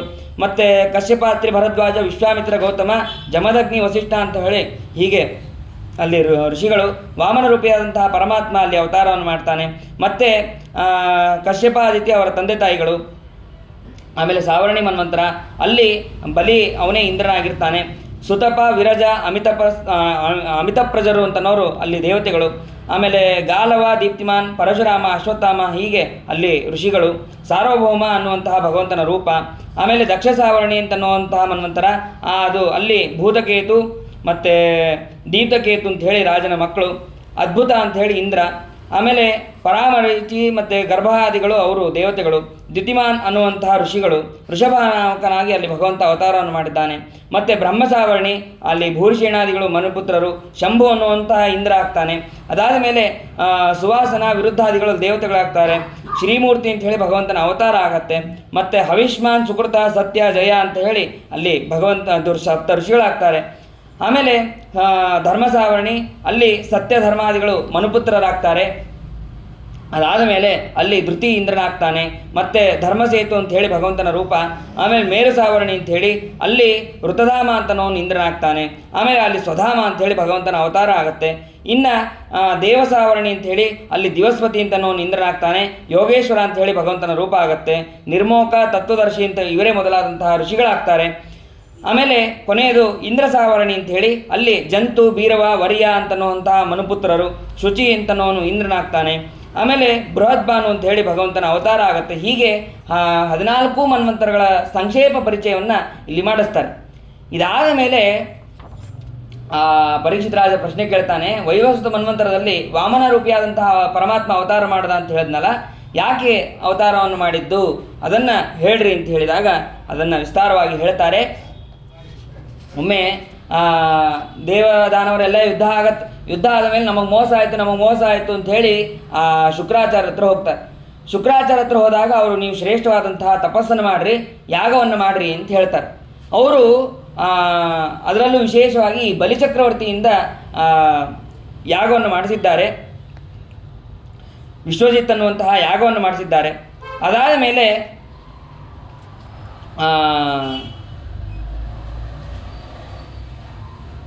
ಆಮೇಲೆ ಯಾಗವನ್ನು ಮಾಡಿಸಿದ್ದಾರೆ. ಯಾಗವನ್ನು ಮಾಡಿಸಿದ ಮೇಲೆ ಮತ್ತೆ ದೇವತೆಗಳಿಗೆ ಪ್ರಾಭವ ಆಗಿದೆ. ಆವಾಗ ಬೃಹಸ್ಪತ್ಯಾಚಾರ್ಯ ಕೇಳ್ತಾರೆ, ಅಲ್ಲ ಮತ್ತೆ ಏನು ಮಾಡಬೇಕು, ಬಲಿಚಕ್ರವರ್ತಿ ಬರ್ತಾ ಇದ್ದಾನೆ, ಏನು ಮಾಡಬೇಕು ಅಂತ ಕೇಳಿದಾಗ, ಇಲ್ಲ ಅವನೀಗ ಭಾರಿ ಪ್ರಬಲನಾಗಿದ್ದಾನೆ, ಸಿಕ್ಕಾಪಟ್ಟೆ ಅವನಿಗೆ ಗುರುಬಲ ಇದೆ, ಗುರುಗಳ ಅನುಗ್ರಹ ಅವನಿಗೆ ಭಾಳ ಇದೆ, ಹಾಗಾಗಿ ಇಲ್ಲಿಂದ ಎಲ್ಲರೂ ಕೂಡ ನೀವು ತಪ್ಪಿಸ್ಕೊಡ್ರಿ ಅಂತ ಹೇಳಿ ಇಷ್ಟು ಹೇಳ್ತಾರೆ. ಹೇಳಿದಾಗ ಆಯಿತು ಅಂಥೇಳಿ ಗುರುಗಳ ಮಾತನ್ನು ಕೇಳಬೇಕು ಅಂಥೇಳಿ ಇಂದ್ರಾದಿ ದೇವತೆಗಳು ಎಲ್ಲರೂ ಕೂಡ ಸ್ವರ್ಗದಿಂದ ಹೋಗಿದ್ದಾರೆ. ಇವನು ಬಲಿಚಕ್ರವರ್ತಿ ಪೂರ್ಣವಾಗಿ ಆ ಸ್ವರ್ಗವನ್ನು ಆವರಿಸ್ಕೊಂಡಿದ್ದಾನೆ. ಎಲ್ಲ ದಾನಗಳನ್ನು ಕೂಡ ಮಾಡ್ತಾ ಇದ್ದಾನೆ. ಅಷ್ಟು ಶ್ರೇಷ್ಠವಾದಂತಹ ವಿಶ್ವಜಿತ್ ಅನ್ನುವಂತಹ ಯಾಗ. ಅಂದರೆ ಯಾರೇ ಬಂದರೆ ಏನೇ ಕೇಳಿದ್ರೂ ಕೂಡ ದಾನವನ್ನು ಮಾಡಬೇಕು. ಅದು ಆ ವಿಶ್ವಜಿತ್ ಯಾಗದ ಒಂದು ವಿಶೇಷ. ಆ ಸಂದರ್ಭದಲ್ಲಿ ಅದಿತಿ ದೇವಿ ಪ್ರಾರ್ಥನೆಯನ್ನು ಮಾಡ್ತಾಳೆ ಕಶ್ಯಪರಿಗೆ. ಕಶ್ಯಪರ ಹತ್ರ ಹೋಗಿ ಕೇಳ್ತಾಳೆ, ಇಲ್ಲ ನಮ್ಮ ಮಕ್ಕಳಿಗೆ ಸಂಪತ್ತು ಸಿಗಬೇಕು, ರಾಜ್ಯ ಸಿಗಬೇಕು, ಹಾಗಾಗಿ ಶ್ರೇಷ್ಠ ವ್ರತವನ್ನು ಏನಾದರೂ ಹೇಳ್ರಿ. ಅದಕ್ಕೆ ಆ ಕಶ್ಯಪರು ಹೇಳ್ತಾರೆ, ಶ್ರೇಷ್ಠವಾದಂತಹ ಪಯೋವ್ರತ ಅಂತ ಅನ್ನೋದಿದೆ, ಆ ಪಯೋವ್ರತವನ್ನು ನೀನು ಮಾಡು ಅಂತ ಹೇಳ್ತಾರೆ. ಆವಾಗ ಖಂಡಿತವಾಗಿಯೂ ನಿನಗೆ ಅನುಗ್ರಹ ಆಗುತ್ತೆ. ಈ ಪಯೋವ್ರತವನ್ನು ಯಾವಾಗ ಮಾಡಬೇಕು ಅಂತಂದರೆ, ಫಾಲ್ಗುಣ ಮಾಸ ಶುಕ್ಲ ಪಕ್ಷದ ಪ್ರತಿಪದಾದಿಂದ ತ್ರಯೋದಶಿ ತನಕ ಈ ವ್ರತವನ್ನು ಮಾಡಬೇಕು. ಕೇವಲ ಹಾಲಿನ ಪದಾರ್ಥವನ್ನು ಅಷ್ಟೇ ಸ್ವೀಕಾರ ಮಾಡಬೇಕು ಅಂತಲ್ಲ, ಹಾಲನ್ನು ಅಷ್ಟೇ ಸ್ವೀಕಾರ ಮಾಡಬೇಕು, ಮತ್ತು ಯಥೇಚ್ಛವಾಗಿ ಹಾಲನ್ನು ಸ್ವೀಕಾರ ಮಾಡಬೇಕು ಅಂತಲೂ ಅಲ್ಲ. ದೇವರ ನೈವೇದ್ಯಕ್ಕೆ ಆಹುತಿಗಾಗಿ ಎಷ್ಟನ್ನು ಅಲ್ಲಿ ಪ್ರಮಾಣ ಇದೆಯೋ ಅದಷ್ಟೇ ಸ್ವೀಕಾರ ಮಾಡಬೇಕು. ಹಾಲನ್ನು ಸ್ವೀಕಾರ ಮಾಡಬೇಕು ಅಂಥೇಳಿ ತಂಗಿಗಟ್ಟಲೆ ಕುಡಿಯೋದು ಅಥವಾ ಹಾಲನ್ನು ಅಷ್ಟೇ ಸ್ವೀಕಾರ ಮಾಡಬೇಕು ಅಂಥೇಳಿ ಹಾಲಿನ ಮಾಡಿದಂತಹ ಪದಾರ್ಥಗಳು ಎಲ್ಲವೂ ಕೂಡ ಸ್ವೀಕಾರ ಮಾಡೋದು, ಹಾಲಿಂದ ಮಾಡಿದಂತಹ ಅನ್ನನೂ ಕೂಡ ಬರುತ್ತೆ ಅಂಥೇಳಿ ಅದನ್ನು ಸ್ವೀಕಾರ ಮಾಡೋದು ಅಲ್ಲ. ಯಜ್ಞಕ್ಕೆ ಸೀಮಿತವಾದಂತಹ ಇಷ್ಟೇ ಹಾಲು ಅಂತ ಇದೆ, ಅಷ್ಟು ಪ್ರಮಾಣದಲ್ಲಿ ಅಂದರೆ ಇಷ್ಟು ಲೋಟ ಅಂತ ಒಂದು ಲೋಟದ ಲೆಕ್ಕದಲ್ಲಿ ಹೇಳಿದ್ದಾರೆ. ಅಂದರೆ ದೊಡ್ಡ ಲೋಟ ಲೋಟ ಹೇಳಿದ್ದಾರೆ ಅಂತೇಳಿ ಒಂದು ದೊಡ್ಡ ಲೋಟ ತಗೊಂಡು ಅದನ್ನು ಕುಡಿಯೋದಲ್ಲ, ಕೇವಲ ಇಷ್ಟೇ ಅಂದರೆ ಇಷ್ಟೇ. ಈ ರೀತಿಯಾದಂತಹ ಹಾಲಿನ ವ್ರತವನ್ನು ಮಾಡಬೇಕು. ಮಾಘ ಮಾಸದ ಅಮಾವಾಸ್ಯೆ ದಿನ ಸಂಕಲ್ಪಾದಿಗಳನ್ನು ಮಾಡಿಕೊಂಡು ಪುಣ್ಯವಾಚನ ಹೋಮಾದಿಗಳನ್ನು ಮಾಡಬೇಕು. ನಿತ್ಯದಲ್ಲಿಯೂ ಕೂಡ ಅದಕ್ಕೆ ಹೋಮಾದಿಗಳು ಎಲ್ಲವೂ ಕೂಡ ಇದೆ. ಹೀಗೆ ಅದರ ವ್ರತವನ್ನು ಅಲ್ಲಿ ತಿಳಿಸ್ತಾರೆ. ಕೇವಲ ಹಸುವಿನ ಹಾಲನ್ನು ಮಾತ್ರ ಕುಡಿದುಕೊಂಡು ಇರುವಂತಹ ವ್ರತ ಇದು. ನೋಡ್ರಿ, ಅಲ್ಲಿ ಪಯೋವ್ರತ, ಅಲ್ಲೇ ಹಾಲನ್ನು ಸ್ವೀಕಾರ ಮಾಡೋದು, ಈ ಪಯೋವ್ರತ ಹಾಲನ್ನು ಬಿಡೋದು. ಈ ವ್ರತ ಅನ್ನೋ ಶಬ್ದದಿಂದ ಎರಡನ್ನೂ ಕೂಡ ಹೇಳ್ತಾರೆ. ಇಲ್ಲಿ ಈ ಪಯೋವ್ರತ ಅಂತಂದರೆ ಹಾಲನ್ನು ಬಿಡೋದು, ಅಲ್ಲಿ ಪಯೋವ್ರತ ಅಂತಂದರೆ ಹಾಲನ್ನು ಅಷ್ಟೇ ಸ್ವೀಕಾರ ಮಾಡೋದು ಅಂತನ್ನೋದನ್ನು ನಾವು ತಿಳಿಬೇಕು. ಅದಾದ ಮೇಲೆ ಶ್ರೇಷ್ಠವಾದಂತಹ ವ್ರತವನ್ನು ಅವಳು ಮಾಡಿದ್ದಾಳೆ. ಮಾಡಿ ಭಗವಂತ ಪ್ರತ್ಯಕ್ಷನಾದಾಗ ಅದಿತಿ ದೇವಿ ಸ್ತೋತ್ರವನ್ನು ಮಾಡ್ತಾಳೆ. ಯಜ್ಞೇಶ ಯಜ್ಞ ಪುರುಷಾಚ್ಯುತ ತೀರ್ಥಪಾದ ಶ್ರವಣ ಮಂಗಲ ನಾಮಧೇಯ ಆಪನ್ನ ಲೋಕ ಶಮೋದಯಾದ್ಯ ಶನ್ನಕೃಧೀಶ ಭಗವಾನ್ ಅವಸನ್ನನಾಥ. ಎಲ್ಲ ಯಜ್ಞಗಳಿಗೆ ಪುರುಷನಾದವನು ನೀನು ಅಂತ ಆ ಅದಿತಿ ದೇವಿ ಸ್ತೋತ್ರವನ್ನು ಮಾಡ್ತಾಳೆ. ನಮ್ಮ ಮಕ್ಕಳಿಗೆ ರಾಜ್ಯವನ್ನು ತಂದುಕೊಡಬೇಕು ಅಂತ ಹೇಳಿ ಅವಳು ವಿಶೇಷವಾಗಿ ಪ್ರಾರ್ಥನೆಯನ್ನು ಮಾಡ್ತಾಳೆ. ಆಯಿತು ಅಂಥೇಳಿ ನಾನು ಅವತಾರವನ್ನು ಮಾಡ್ತೀನಿ ಅಂತ ಹೇಳಿ ಆ ಅದಿತಿ ಹಾಗೂ ಕಶ್ಯಪರಿಗೆ ಅನುಗ್ರಹವನ್ನು ಮಾಡಿದ್ದಾನೆ. ಆದ ಮೇಲೆ ಈ ಉತ್ತಮವಾದಂತಹ ದಿವಸ ಇವತ್ತೇ ಶ್ರವಣದ್ವಾದಶ್ಯಾಂ ಮುಹೂರ್ತೆ ಅಭಿಜಿತ್ ಪ್ರಭು ಸರ್ವೇ ನಕ್ಷತ್ರ ತಾರಾದ್ಯ ಚಕ್ರುಸ್ತಜ್ಜನ್ಮ ದಕ್ಷಿಣಂ. ಶ್ರವಣ ನಕ್ಷತ್ರದಿಂದ ಕೂಡಿದಂತಹ ದ್ವಾದಶಿ ಅಂತಹ ದಿವನ ಆ ಭಗವಂತ ಅವತಾರವನ್ನು ಮಾಡಿದ್ದಾನೆ. ಆ ಶ್ರವಣ ನಕ್ಷತ್ರ ಕೂಡಿದಂತಹ ದ್ವಾದಶಿ ಅಂದರೆ ಇವತ್ತೇ ಆ ವಾಮನಾವತಾರ ಕೂಡ ಆಗ್ತಾ ಇದೆ. ಇದು ಆ ಭಗವಂತನ ಅನುಗ್ರಹ ಅಂತಂದು ನಾವು ತಿಳಿಬಹುದು. ಅದಾದ ಮೇಲೆ ಅಭಿಜಿತ್ ಮುಹೂರ್ತದಲ್ಲಿ ಶ್ರೇಷ್ಠವಾದಂತಹ ನಕ್ಷತ್ರ ತಾರ ಇವೆಲ್ಲವೂ ಕೂಡ ಅನುಕೂಲ ಇದ್ದಾಗ ಭಗವಂತ ಅಲ್ಲಿ ಅವತಾರವನ್ನು ಮಾಡಿದ್ದಾನೆ. ಭಗವಂತ ಅವತಾರವನ್ನು ಮಾಡಿದ್ದಾನೆ, ಏನು ಬಾಲಕನಾಗಿ ಅವತಾರ ಮಾಡಿದ್ನ ಇಲ್ಲ, ಸುಂದರವಾದಂತಹ ವಟುವಿನಂತೆ ಅವತಾರವನ್ನು ಮಾಡಿದ್ದಾನೆ. ಅದಾದ ತಕ್ಷಣ ಆ ಯೋಗ್ಯ ಕಾಲದಲ್ಲಿ ಹುಟ್ಟಿದಾಗೆ ಅವನು ಬಾಲಕನಾಗೇ ಹುಟ್ಟಿದ್ದಾನೆ, ಅಂದರೆ ಶಿಶು ಅಲ್ಲ, ಬಾಲಕನಾಗಿ ಹುಟ್ಟಿದ್ದಾನೆ. ತಕ್ಷಣದಲ್ಲಿ ಅವನಿಗೆ ಉಪನಯನವನ್ನು ಮಾಡಿದ್ದಾರೆ. ಉಪನಯನವನ್ನು ಮಾಡಿದರೆ ಅಲ್ಲಿ ಎಲ್ಲರೂ ಕೂಡ ಬಂದು ದೇವಾದಿ ದೇವತೆಗಳೆಲ್ಲರೂ ಕೂಡ ಬಂದು ಅವನಿಗೆ ಉಪನಯನದಲ್ಲಿ ನಾವು ಭಿಕ್ಷೆಯನ್ನು ಹಾಕ್ತಿರಲ್ಲ ಹಾಗೆ ಎಲ್ಲರೂ ಕೂಡ ಬಂದು ಭಿಕ್ಷೆಯನ್ನು ಹಾಕ್ತಾ ಇದ್ದಾರೆ. ಆಮೇಲೆ ಸಾವಿತ್ರಿ ಬಂದು ಸಾವಿತ್ರಿಯನ್ನು ಉಪದೇಶವನ್ನು ಮಾಡಿದ್ದಾಳೆ. ಬೃಹಸ್ಪತಿ ಆಚಾರ್ಯರು ಬ್ರಹ್ಮಸೂತ್ರವನ್ನು ಕೊಟ್ಟಿದ್ದಾರೆ, ಮತ್ತು ಮೇಖಲಾವನ್ನು ಕಶ್ಯಪರು ಕೊಟ್ಟಿದ್ದಾರೆ. ಹೀಗೆ ಭೂಮಿ ಕೃಷ್ಣಾಜಿನವನ್ನು ಕೊಟ್ಟಿದ್ದಾಳೆ. ವನಸ್ಪತಿ ಅದು ಅದು ದಂಡವನ್ನು ಕೊಟ್ಟಿದ್ದಾನೆ. ಹೀಗೆ ಎಲ್ಲರೂ ಕೂಡ ಕೊಟ್ಟಿದ್ದಾರೆ. ಕೌಪೀನವನ್ನು ಮಾತಾ ಆದಂತಹ ಅದಿತಿ ದೇವಿ ಹಾಕಿದ್ದಾಳೆ. ಇದೆಲ್ಲವನ್ನೂ ಕೂಡ ಭಿಕ್ಷೆಯನ್ನು ಸ್ವೀಕಾರ ಮಾಡೋದಕ್ಕೆ ಹೇಗಿರಬೇಕು ಆ ವಟು ಅಂತನ್ನೋದನ್ನು ಭಗವಂತ ಅಲ್ಲಿ ತೋರಿಸ್ತಾ ಇದ್ದಾನೆ. ಅದ್ಭುತವಾದಂತಹ ರೂಪ, ಸುಂದರವಾದಂತಹ ಛತ್ರಿಯನ್ನು, ಕಮಂಡಲವನ್ನು ಮತ್ತು ದಂಡವನ್ನು ಇವೆಲ್ಲವನ್ನು ಹಿಡಿದು ಅವನು ಹೋಗ್ತಾ ಇದ್ದಾನೆ. ಸೀದಾ ಎಲ್ಲೂ ಹೋಗಲಿಲ್ಲ, ಆ ನರ್ಮದಾ ನದಿ ತೀರ ಅಲ್ಲಿ ತಪಸ್ಸು ಮಾಡ್ತಾ ಇದ್ದಂತಹ, ಯಾಗ ಮಾಡ್ತಾ ಇದ್ದಂತಹ ಬಲಿಚಕ್ರವರ್ತಿ ಹತ್ರ ಹೋಗ್ತಾನೆ. ಅವನು ಅವತಾರ ಮಾಡಿದ್ದೇ ಅದರ ಸಲುವಾಗಿ, ಅದಕ್ಕೆ ಅಲ್ಲಿಗೆ ಹೋಗ್ತಾ ಇದ್ದಾನೆ. ಜಗಾಮ ತತ್ರ ಕಿಲಸಾರ ಸಂವೃತೋ ಭಾರೇಣ ಗಾಂ ಸನ್ನಮಯನ್ ಪದೇ ಪದೇ. ಹೇಗೆ ಅಂತಂದರೆ ಅವನು ಹೋಗಬೇಕಾದ್ರೆ ಭೂಮಿ ಒಂದು ಹೆಜ್ಜೆ ಹಿಂಗಿಟ್ಟಾಗ ಒಮ್ಮೆ ಹಿಂಗಾಗಬೇಕು, ಇನ್ನೊಂದು ಹೆಜ್ಜೆ ಇಟ್ಟಾಗ ಹಿಂಗಾಗಬೇಕು, ಹೀಗೆ ಆಗ್ತಾ ಇತ್ತಂತೆ ಆ ಭೂಮಿ. ಅಷ್ಟು ಅದ್ಭುತವಾದಂತಹ ರೂಪ. ಸೀದಾ ಆ ನರ್ಮದಾ ನದಿ ತೀರಕ್ಕೆ ಅವನು ಅಲ್ಲಿ ಹೋಗಿದ್ದಾನೆ. ಹೋದ ತಕ್ಷಣ ಸರಿ ಆ ಭಗವಂತನ ಕಾಂತಿ ಹೇಳಬೇಕಾ, ಅನಂತ ಸೂರ್ಯರಿಗಿಂತ ಮಿಗಿಲಾದಂತಹ ಕಾಂತಿ ಆ ಪರಮಾತ್ಮನದು. ಆ ಆಗಿದ್ದಾಗಂತೂ ಇನ್ನೂ ಅದ್ಭುತವಾದಂತಹ ಕಾಂತಿ ಅವನಲ್ಲಿ ಕಾಣಿಸ್ತಾ ಇದೆ. ಅದನ್ನು ನೋಡಿದಂತಹ ಈ ಬಲಿಚಕ್ರವರ್ತಿ ಅವನ ಕಾಂತಿಗೆ ಸೋತು ಹೋಗಿದ್ದಾನೆ. ಅಷ್ಟು ಅದ್ಭುತವಾದಂತಹ ಕಾಂತಿಯನ್ನು ಹೊಂದಿದ್ದಾನೆ. ಬಾಲಕ ಬಂದಿದ್ದಾನೆ, ಅವನಿಗೆ ಸ್ವಾಗತವನ್ನು ಮಾಡಿದ್ದಾನೆ. ಸ್ವಾಗತವನ್ನು ಮಾಡಿ ಏನು ಬೇಕು ಕೇಳು, ನಾನು ಕೊಡ್ತೀನಿ ನನ್ನ ಹತ್ರ ಇರೋದನ್ನು ಎಲ್ಲವನ್ನೂ ಕೇಳಿ ಕೊಡ್ತೀನಿ. ಇಲ್ಲಪ್ಪ, ನನಗೆ ಸಂಧ್ಯಾವಂದನೆ ಮಾಡೋದಕ್ಕೆ 3 ಸ್ಥಳ ಜಾಗ ಸಾಕು, ಬೇರೆ ಏನೂ ಬೇಡ ಅಂದಾಗ ಅದಕ್ಕೆ ಆಯಿತು ಅಂಥೇಳಿ ಅವನು ಬಲಿಚಕ್ರವರ್ತಿ ಹೇಳ್ತಾನಂತೆ, ನೀನು ನನ್ನಂತರ ಬಂದು ಈ ರಾಜ್ಯ ಒಳ್ಳೆ ರಾಜ, ನಾನು ನೀನು ಸರ್ವ ಸಂಪತ್ತನ್ನು ಕೊಡುವಂತಹ ರಾಜ, ನಾನು ಅಂತಹ ರಾಜನ ಹತ್ರ ಬಂದು ನೀನು ಬರೀ ಒಂದು 3 ಭೂಮಿಯನ್ನು ಕೇಳ್ತಾ ಇದೆಯಲ್ಲ, 3 ಪಾದ ಭೂಮಿಯನ್ನು ಕೇಳ್ತಾ ಇದೆಯಲ್ಲ, ಅದು ನಿನಗಾರ ಸರಿ ಅನ್ಸತ್ತಾ ಅಥವಾ ನನಗಾರ ಸರಿ ಅನ್ಸತ್ತಾ? ಕೊಡೋನು ನಾನು, ನನಗಾರ ಸರಿ ಅನ್ಸತ್ತಾ ಅಂತ ಹೇಳಿ ಎಲ್ಲವನ್ನೂ ಹೇಳ್ತಾನೆ. ಬೇರೆ ಬೇಕಾದ್ರೆ ಯಾವ್ದಾರ ಸಣ್ಣ ಹುಡುಗಿನ ತಂದು ಕೊಟ್ಟು ಮದುವೆ ಮಾಡಲಾ, ಅಥವಾ ಏನಾರು ನಿಂಗೆ ಇಡೀ ರಾಜ್ಯನ್ನೇ ಒಂದು ಊರನ್ನೇ ಬರೆದು ಕೊಡ್ಲಾ, ಏನು ಬೇಕಾದ್ರೆ ಕೇಳಿ ಕೊಡ್ತೀನಿ ಅಂತ ಹೇಳ್ತಾನೆ. ಅವಾಗ ಶುಕ್ರಾಚಾರ್ಯ ಹೇಳ್ತಾರಂತೆ, ನೋಡು, ಅವನು ಸಾಮಾನ್ಯ ವ್ಯಕ್ತಿಯಲ್ಲ, ಭಗವಂತ ಅವನು ನಿನಗೆ ಮೋಸ ಮಾಡೋದಕ್ಕೆ ಅಂತಲೇ ಬರ್ತಾ ಇದ್ದಾನೆ ಅಂತ ಹೇಳಿದಾಗ, ಇಲ್ಲ, ನನ್ನ ಹತ್ರ ದಾನ ಕೇಳಿದ್ರೆ ನಾನು ಸರ್ವತಾ ಕೊಡೋದಿಲ್ಲ ಅಂತ ಹೇಳೋದಿಲ್ಲ, ನಾನು ಹಾಗಾಗಿ ಕೊಡ್ತೀನಿ ಅಂತ ಹೇಳ್ತಾನೆ. ಇಷ್ಟೋ ತನಕ ಗುರುಗಳ ಅನುಗ್ರಹ ಇತ್ತು. ಯಾವಾಗ ಗುರುಗಳ ಮಾತನ್ನು ಅವನು ಕೇಳಲಿಲ್ಲೋ ತಕ್ಷಣದಲ್ಲೇ ನೀನು ರಾಜ್ಯಭ್ರಷ್ಟ ಆಗುವಂತನೋ ಹಾಗೆ ಶುಕ್ರಾಚಾರ್ಯ ಹೇಳ್ತಾರೆ. ಅಂದರೆ ಗುರುಗಳ ಮಾತನ್ನು ಯಾವಾಗಲೂ ಕೂಡ ಕೇಳಬೇಕು ಅಂತ. ಅದಾದ ಮೇಲೆ ಸರಿ ಆಯಿತು ಅಂಥೇಳಿ ಬಲಿಚಕ್ರವರ್ತಿಯನ್ನು ಕೊಡೋದಕ್ಕೆ ಅಂತೇಳಿ ವಿಂಧ್ಯಾವಳಿಯನ್ನು ಕರೆದಿದ್ದಾನೆ. ಕರೆದು ಸಂಕಲ್ಪವನ್ನು ಮಾಡಿ ಕೊಡ್ತೀನಿ ಅಂತ ಹೇಳಿ ಅರ್ಘ್ಯವನ್ನು ಬಿಟ್ಟಿದ್ದಾನೆ. ಬಿಟ್ಟಿದ್ದೇ ತಡ, ನೀರನ್ನು ಬಿಟ್ಟಿದ್ದೇ ತಡ 2 ಪಾದದಿಂದ ಪೂರ್ಣವಾಗಿ ಆವರಿಸಿದ್ದಾನೆ. 1 ಪಾದದಿಂದ ಮೇಲೆ, ಇನ್ನೊಂದು ಪಾದದಿಂದ ಕೆಳಗೆ. 3 ಪಾದ ಕೊಡ್ತೀನಿ ಅಂತಂದು ಇನ್ನೊಂದು ಪಾದ ಎಲ್ಲಿಡಲಿ, ಜಾಗ ಎಲ್ಲಿದೆ ಅಂತಂದು ಮೇಲಿನ ಎಲ್ಲ ಲೋಕವನ್ನು 1 ಪಾದದಿಂದ, ಕೆಳಗಿನ ಎಲ್ಲ ಲೋಕಗಳನ್ನು 1 ಪಾದದಿಂದ ಆವರಿಸ್ಕೊಂಡಾಯ್ತು. ಇನ್ನೊಂದು ಪಾದ ಎಲ್ಲಿಡಲಿ ಅಂತ ಹೇಳಿದಾಗ, ನನ್ನ ತಲೆ ಮೇಲೆ ಇಡಪ್ಪ ಅಂತ ಹೇಳಿ ಕುರುಮೇ ಶೀರ್ಷಮೇ ನಿಜಂ ಅಂತ ಹೇಳಿ ತನ್ನ ತಲೆಯ ಮೇಲೆ ಇಡು ಅಂತ ಹೇಳಿ ಆ ಭಗವಂತನಿಗೆ ಹೇಳ್ತಾನೆ. ಹೇಳಿದಾಗ ಭಗವಂತ ಅವನ ತಲೆಯ ಮೇಲೆ ಇಟ್ಟು ಅನುಗ್ರಹವನ್ನು ಮಾಡಿದ್ದಾನೆ. ವರುಣಪಾಶದಿಂದ ಅವನನ್ನು ಕಟ್ಟಿ ಹಾಕಿಸಿದ್ದಾನೆ. ಕಟ್ಟಿ ಹಾಕಿಸಿದ ಮೇಲೆ ಅಲ್ಲಿ ಪ್ರಹ್ಲಾದ ಮತ್ತು ವಿಂಧ್ಯಾವಳಿ ಎಲ್ಲರೂ ಕೂಡ ಸ್ತೋತ್ರವನ್ನು ಮಾಡ್ತಾರೆ. ಸ್ತೋತ್ರವನ್ನು ಮಾಡಿದಾಗ ಅದಕ್ಕೆ ಪ್ರಹ್ಲಾದರಾಜರು ಹೇಳ್ತಾರೆ, ಭಗವಂತ ಕೇಳ್ತಾನಂತ ಮೊದಲು, ನಾ ಮಾಡಿದ್ದು ಸರಿಯಾದನೋ ಇಲ್ಲೋ ಅಂಥೇಳಿ. ನೀನೇ ಕೊಟ್ಟಿದ್ದಪ್ಪ, ನಿಂದೇ ಸಂಪತ್ತು, ಈ ನಿನ್ನ ಸಂಪತ್ತನ್ನು ನೀನು ತಗೊಳ್ಳೋದಕ್ಕೆ ನನ್ನ ಅಪ್ಪಣೆ ಆಗಬೇಕು. ಆ ಪ್ರಹ್ಲಾದರಾಜನ ಮೊಮ್ಮಗನೇ ಈ ಬಲಿಚಕ್ರವರ್ತಿ. ತ್ವಯೇವ ದತ್ತಂ ಪದಮೇಂದ್ರ ಮೂರ್ಜಿತಂ ಹೃತಂ ತದೈವಾದ್ಯ ತದೈವ ಶೋಭನಂ ಅಂತ ಹೇಳಿ ಆ ಪ್ರಹ್ಲಾದರಾಜರು ಹೇಳ್ತಾರೆ.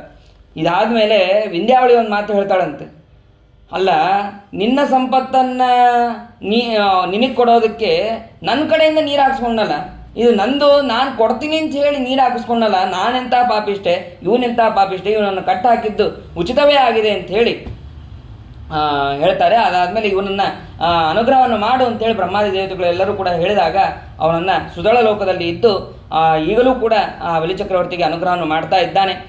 ಅಷ್ಟೇ ಅಲ್ಲದೆ ಮುಂದಿನ ಮನ್ವಂತರದಲ್ಲಿ ಅವನು ಇಂದ್ರನಾಗುವವನಿದ್ದಾನೆ ಅಂತ ಹೇಳಿ ಅದಕ್ಕಾಗಿ ಅಲ್ಲಿ ತನಕ ಭಗವಂತ ಅನುಗ್ರಹವನ್ನು ಮಾಡ್ತಾನೆ ಅಂತ ಹೇಳಿ ತಿಳಿಸ್ತಾರೆ.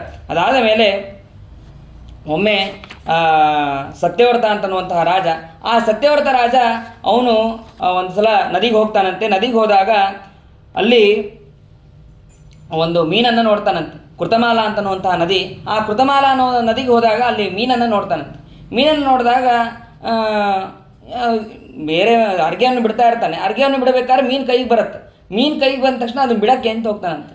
ಬಿಡಕ್ಕೆ ಅಂತ ಹೋದಾಗ, ಇಲ್ಲ, ನನ್ನನ್ನು ಬಿಡಬೇಡ, ನನ್ನನ್ನು ರಕ್ಷಣೆ ಮಾಡು ಅಂಥೇಳಿ ಆ ಮೀನು ಹೇಳತ್ತಂತೆ. ಮೀನು ಹೇಳಿದಾಗ ಸರಿ ಆಯಿತು ಅಂಥೇಳಿ ತನ್ನ ಕಮಂಡಲನ್ನು ಹಾಕ್ಕೊಂಡಾಗ ಅದಕ್ಕೆ ಜಾಗನೇ ಸಾಕೋಗೋದಿಲ್ಲ. ಮತ್ತು ಇನ್ನೊಂದು ಬೇರೆ ಪಾತ್ರೆಯಲ್ಲಿ ಹಾಕ್ತಾನಂತೆ. ಆ ಕಮಂಡಲ್ಗಿಂತ ದೊಡ್ಡದಾದಂತಹ ಪಾತ್ರೆಯಲ್ಲಿ ಹಾಕ್ತಾನೆ, ಅದರಲ್ಲೂ ಕೂಡ ಸಾಕಾಗೋದಿಲ್ಲ. ಅದಾದ ಮೇಲೆ ಅವನ ಮನೆಯಲ್ಲಿದ್ದಂತಹ ದೊಡ್ಡ ಭಾಂಡೆ, ಆ ಭಾಂಡೆಯಲ್ಲಿ ಹಾಕ್ತಾನಂತೆ, ಅದರಲ್ಲೂ ಕೂಡ ಸಾಕಾಗೋದಿಲ್ಲಂತೆ. ಕೊನೆಗೆ ಸಮುದ್ರದಲ್ಲಿ ಹಾಕೋಕ್ಕೆ ಹೋಗ್ತಾನೆ. ಸಮುದ್ರದಲ್ಲಿ ಹಾಕಕ್ಕೆ ಹೋದಾಗ, ನೀನು ಹಾಗೆ ಬಿಡೋದಲ್ಲ, ಇದು ನಾಳೆ ದಿನ ನಾನು ಹುಟ್ಟಿದಾಗ ನೀನು ನನ್ನ ಶೃಂಗಕ್ಕೆ ಹಗ್ಗವನ್ನು ಕೊಟ್ಟು ಮತ್ತು ನಿನ್ನ ದೋಣಿಗೆ ಅದನ್ನು ಕಟ್ಕೊಂಡಿರು, ಮತ್ತು ನಾನು ನಿನಗೆ ಉಪದೇಶವನ್ನು ಮಾಡ್ತೀನಿ, ನಿನ್ನ ಜೊತೆಗೆ ದವಸ ಧಾನ್ಯಗಳು ಮತ್ತು ಋಷಿಗಳನ್ನು ಕೂಡ ಕರೆದುಕೊಂಡು ಬಾ ಅಂತ ಹೇಳಿ ಇಷ್ಟ ಆಜ್ಞೆ ಮಾಡ್ತಾನೆ.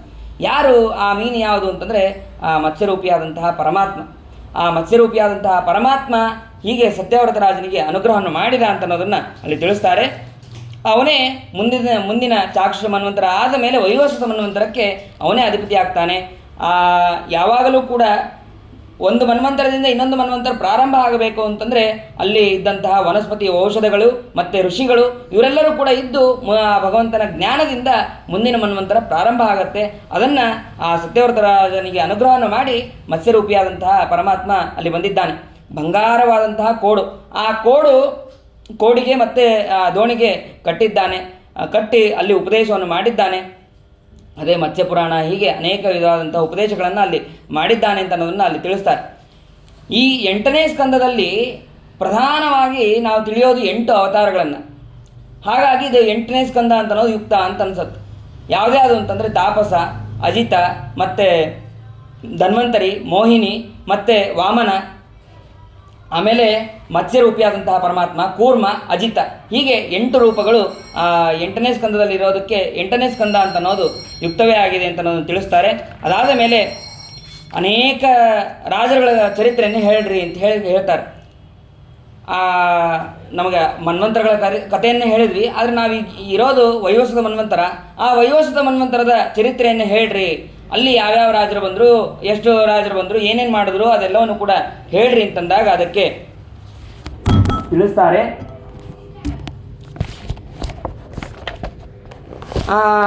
ಭಗವಂತನ ನಾಭಿಕಮಲದಿಂದ ಬ್ರಹ್ಮದೇವರು ಹುಟ್ಟುತ್ತಾರೆ. ಆ ಬ್ರಹ್ಮದೇವರ ಮಾನಸ ಪುತ್ರರೇ ಮರೀಚಿ ಋಷಿಗಳು. ಆ ಮರೀಚಿ ಋಷಿಗಳ ಮಕ್ಕಳೇ ಕಶ್ಯಪರು. ಕಶ್ಯಪರ ಮಗನೇ ವಿವಸ್ವಾನ್ ಅಂತನವನು ಅಲ್ಲಿ ಸೂರ್ಯ. ಆ ಸೂರ್ಯನಿಗೆ ಸಂಜ್ಞಾದೇವಿಯಲ್ಲಿ ಯಮ ಮತ್ತು ಯಮುನ ಮತ್ತು ಶ್ರಾದ್ದದೇವ ಅಂತನ್ನುವಂತಹ 3 ಜನ ಮಕ್ಕಳಾಗ್ತಾರೆ. ಆ ಛಾಯಾದೇವಿಯಲ್ಲಿ ಸಾವರ್ಣಿ, ತಪತಿ ಮತ್ತು ಶನೇಶ್ವರ ಅಂತನ್ನುವಂತಹ 3 ಜನ ಮಕ್ಕಳಾಗ್ತಾರೆ. ಮತ್ತು ಒಡವ ಅಂತನ್ನುವಂತಹ ಹೆಣ್ಣು ಕುದುರೆ ರೂಪಳಾದಂತಹ ಸಂಜ್ಞಾದೇವಿಯಲ್ಲಿ ಅಶ್ವರೂಪನಾದಂತಹ ಸೂರ್ಯನಿಂದ ಅಶ್ವಿನಿ ದೇವತೆಗಳು ಕೂಡ ಅಲ್ಲಿ ಹುಟ್ಟುತ್ತಾರೆ. ಇವರ ಪೈಕಿ ಶ್ರಾದ್ದದೇವ ಅಂತನವನೇ ಈ ಮನ್ವಂತರಕ್ಕೆ ಅಧಿಪತಿಯಾಗ್ತಾನೆ. ಅವನೇ ವೈವಸ್ವತಮನು. ಅವನ ಹೆಂಡತಿ ಶ್ರದ್ಧಾ ಅಂತನ್ನುವಂತಹ ಹೆಂಡತಿ.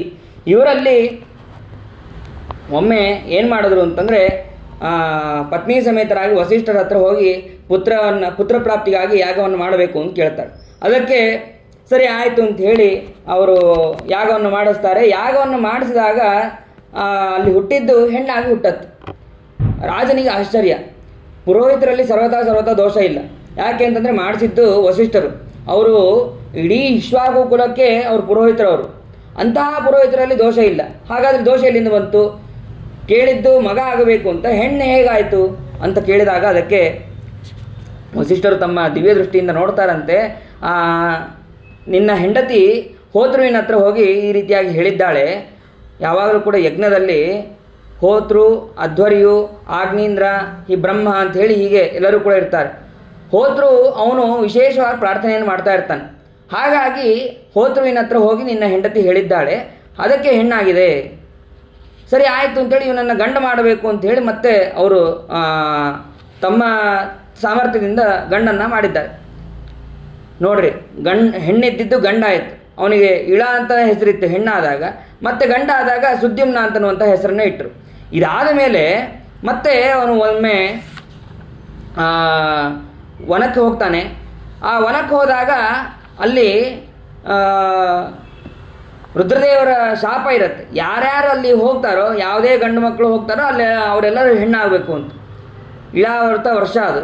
ಆ ವರ್ಷಕ್ಕೆ ಅಲ್ಲಿ ಹೋದರೆ ಇವನಿಗೆ ತಕ್ಷಣದಲ್ಲಿ ಹೆಣ್ಣಾಗಿದ್ದಾನೆ. ಏನು ಮಾಡಬೇಕು ಗೊತ್ತಾಗಿಲ್ಲ. ಮತ್ತೆ ವಸಿಷ್ಠರ ಹತ್ರ ಬಂದು ಕೇಳ್ತಾನೆ. ಇಲ್ಲ, ಈಗ ವಸಿಷ್ಠರು ರುದ್ರದೇವರ ಹತ್ರ ಹೋಗಿ ಪ್ರಾರ್ಥನೆ ಮಾಡ್ತಾರೆ. ರುದ್ರದೇವರ ಹತ್ರ ಹೋಗಿ ಪ್ರಾರ್ಥನೆ ಮಾಡ್ತಾರೆ. ರುದ್ರದೇವರು ಹಾಗಾದರೆ 1 ತಿಂಗಳು ಹೆಣ್ಣಾಗಲಿ 1 ತಿಂಗಳು ಗಂಡ ಆಗಲಿ, ಹೀಗಿದ್ದರೆ ರಾಜ್ಯ ನಡೆಸೋದು ಕಷ್ಟ, ಏನು ಮಾಡಬೇಕು ಗೊತ್ತಾಗೋದಿಲ್ಲ ಅಂಥೇಳಿ ಯಾಗ ಬೇಡ ಅಂಥೇಳಿ ತಪಸ್ಸನ್ನು ಮಾಡ್ತಾನೆ.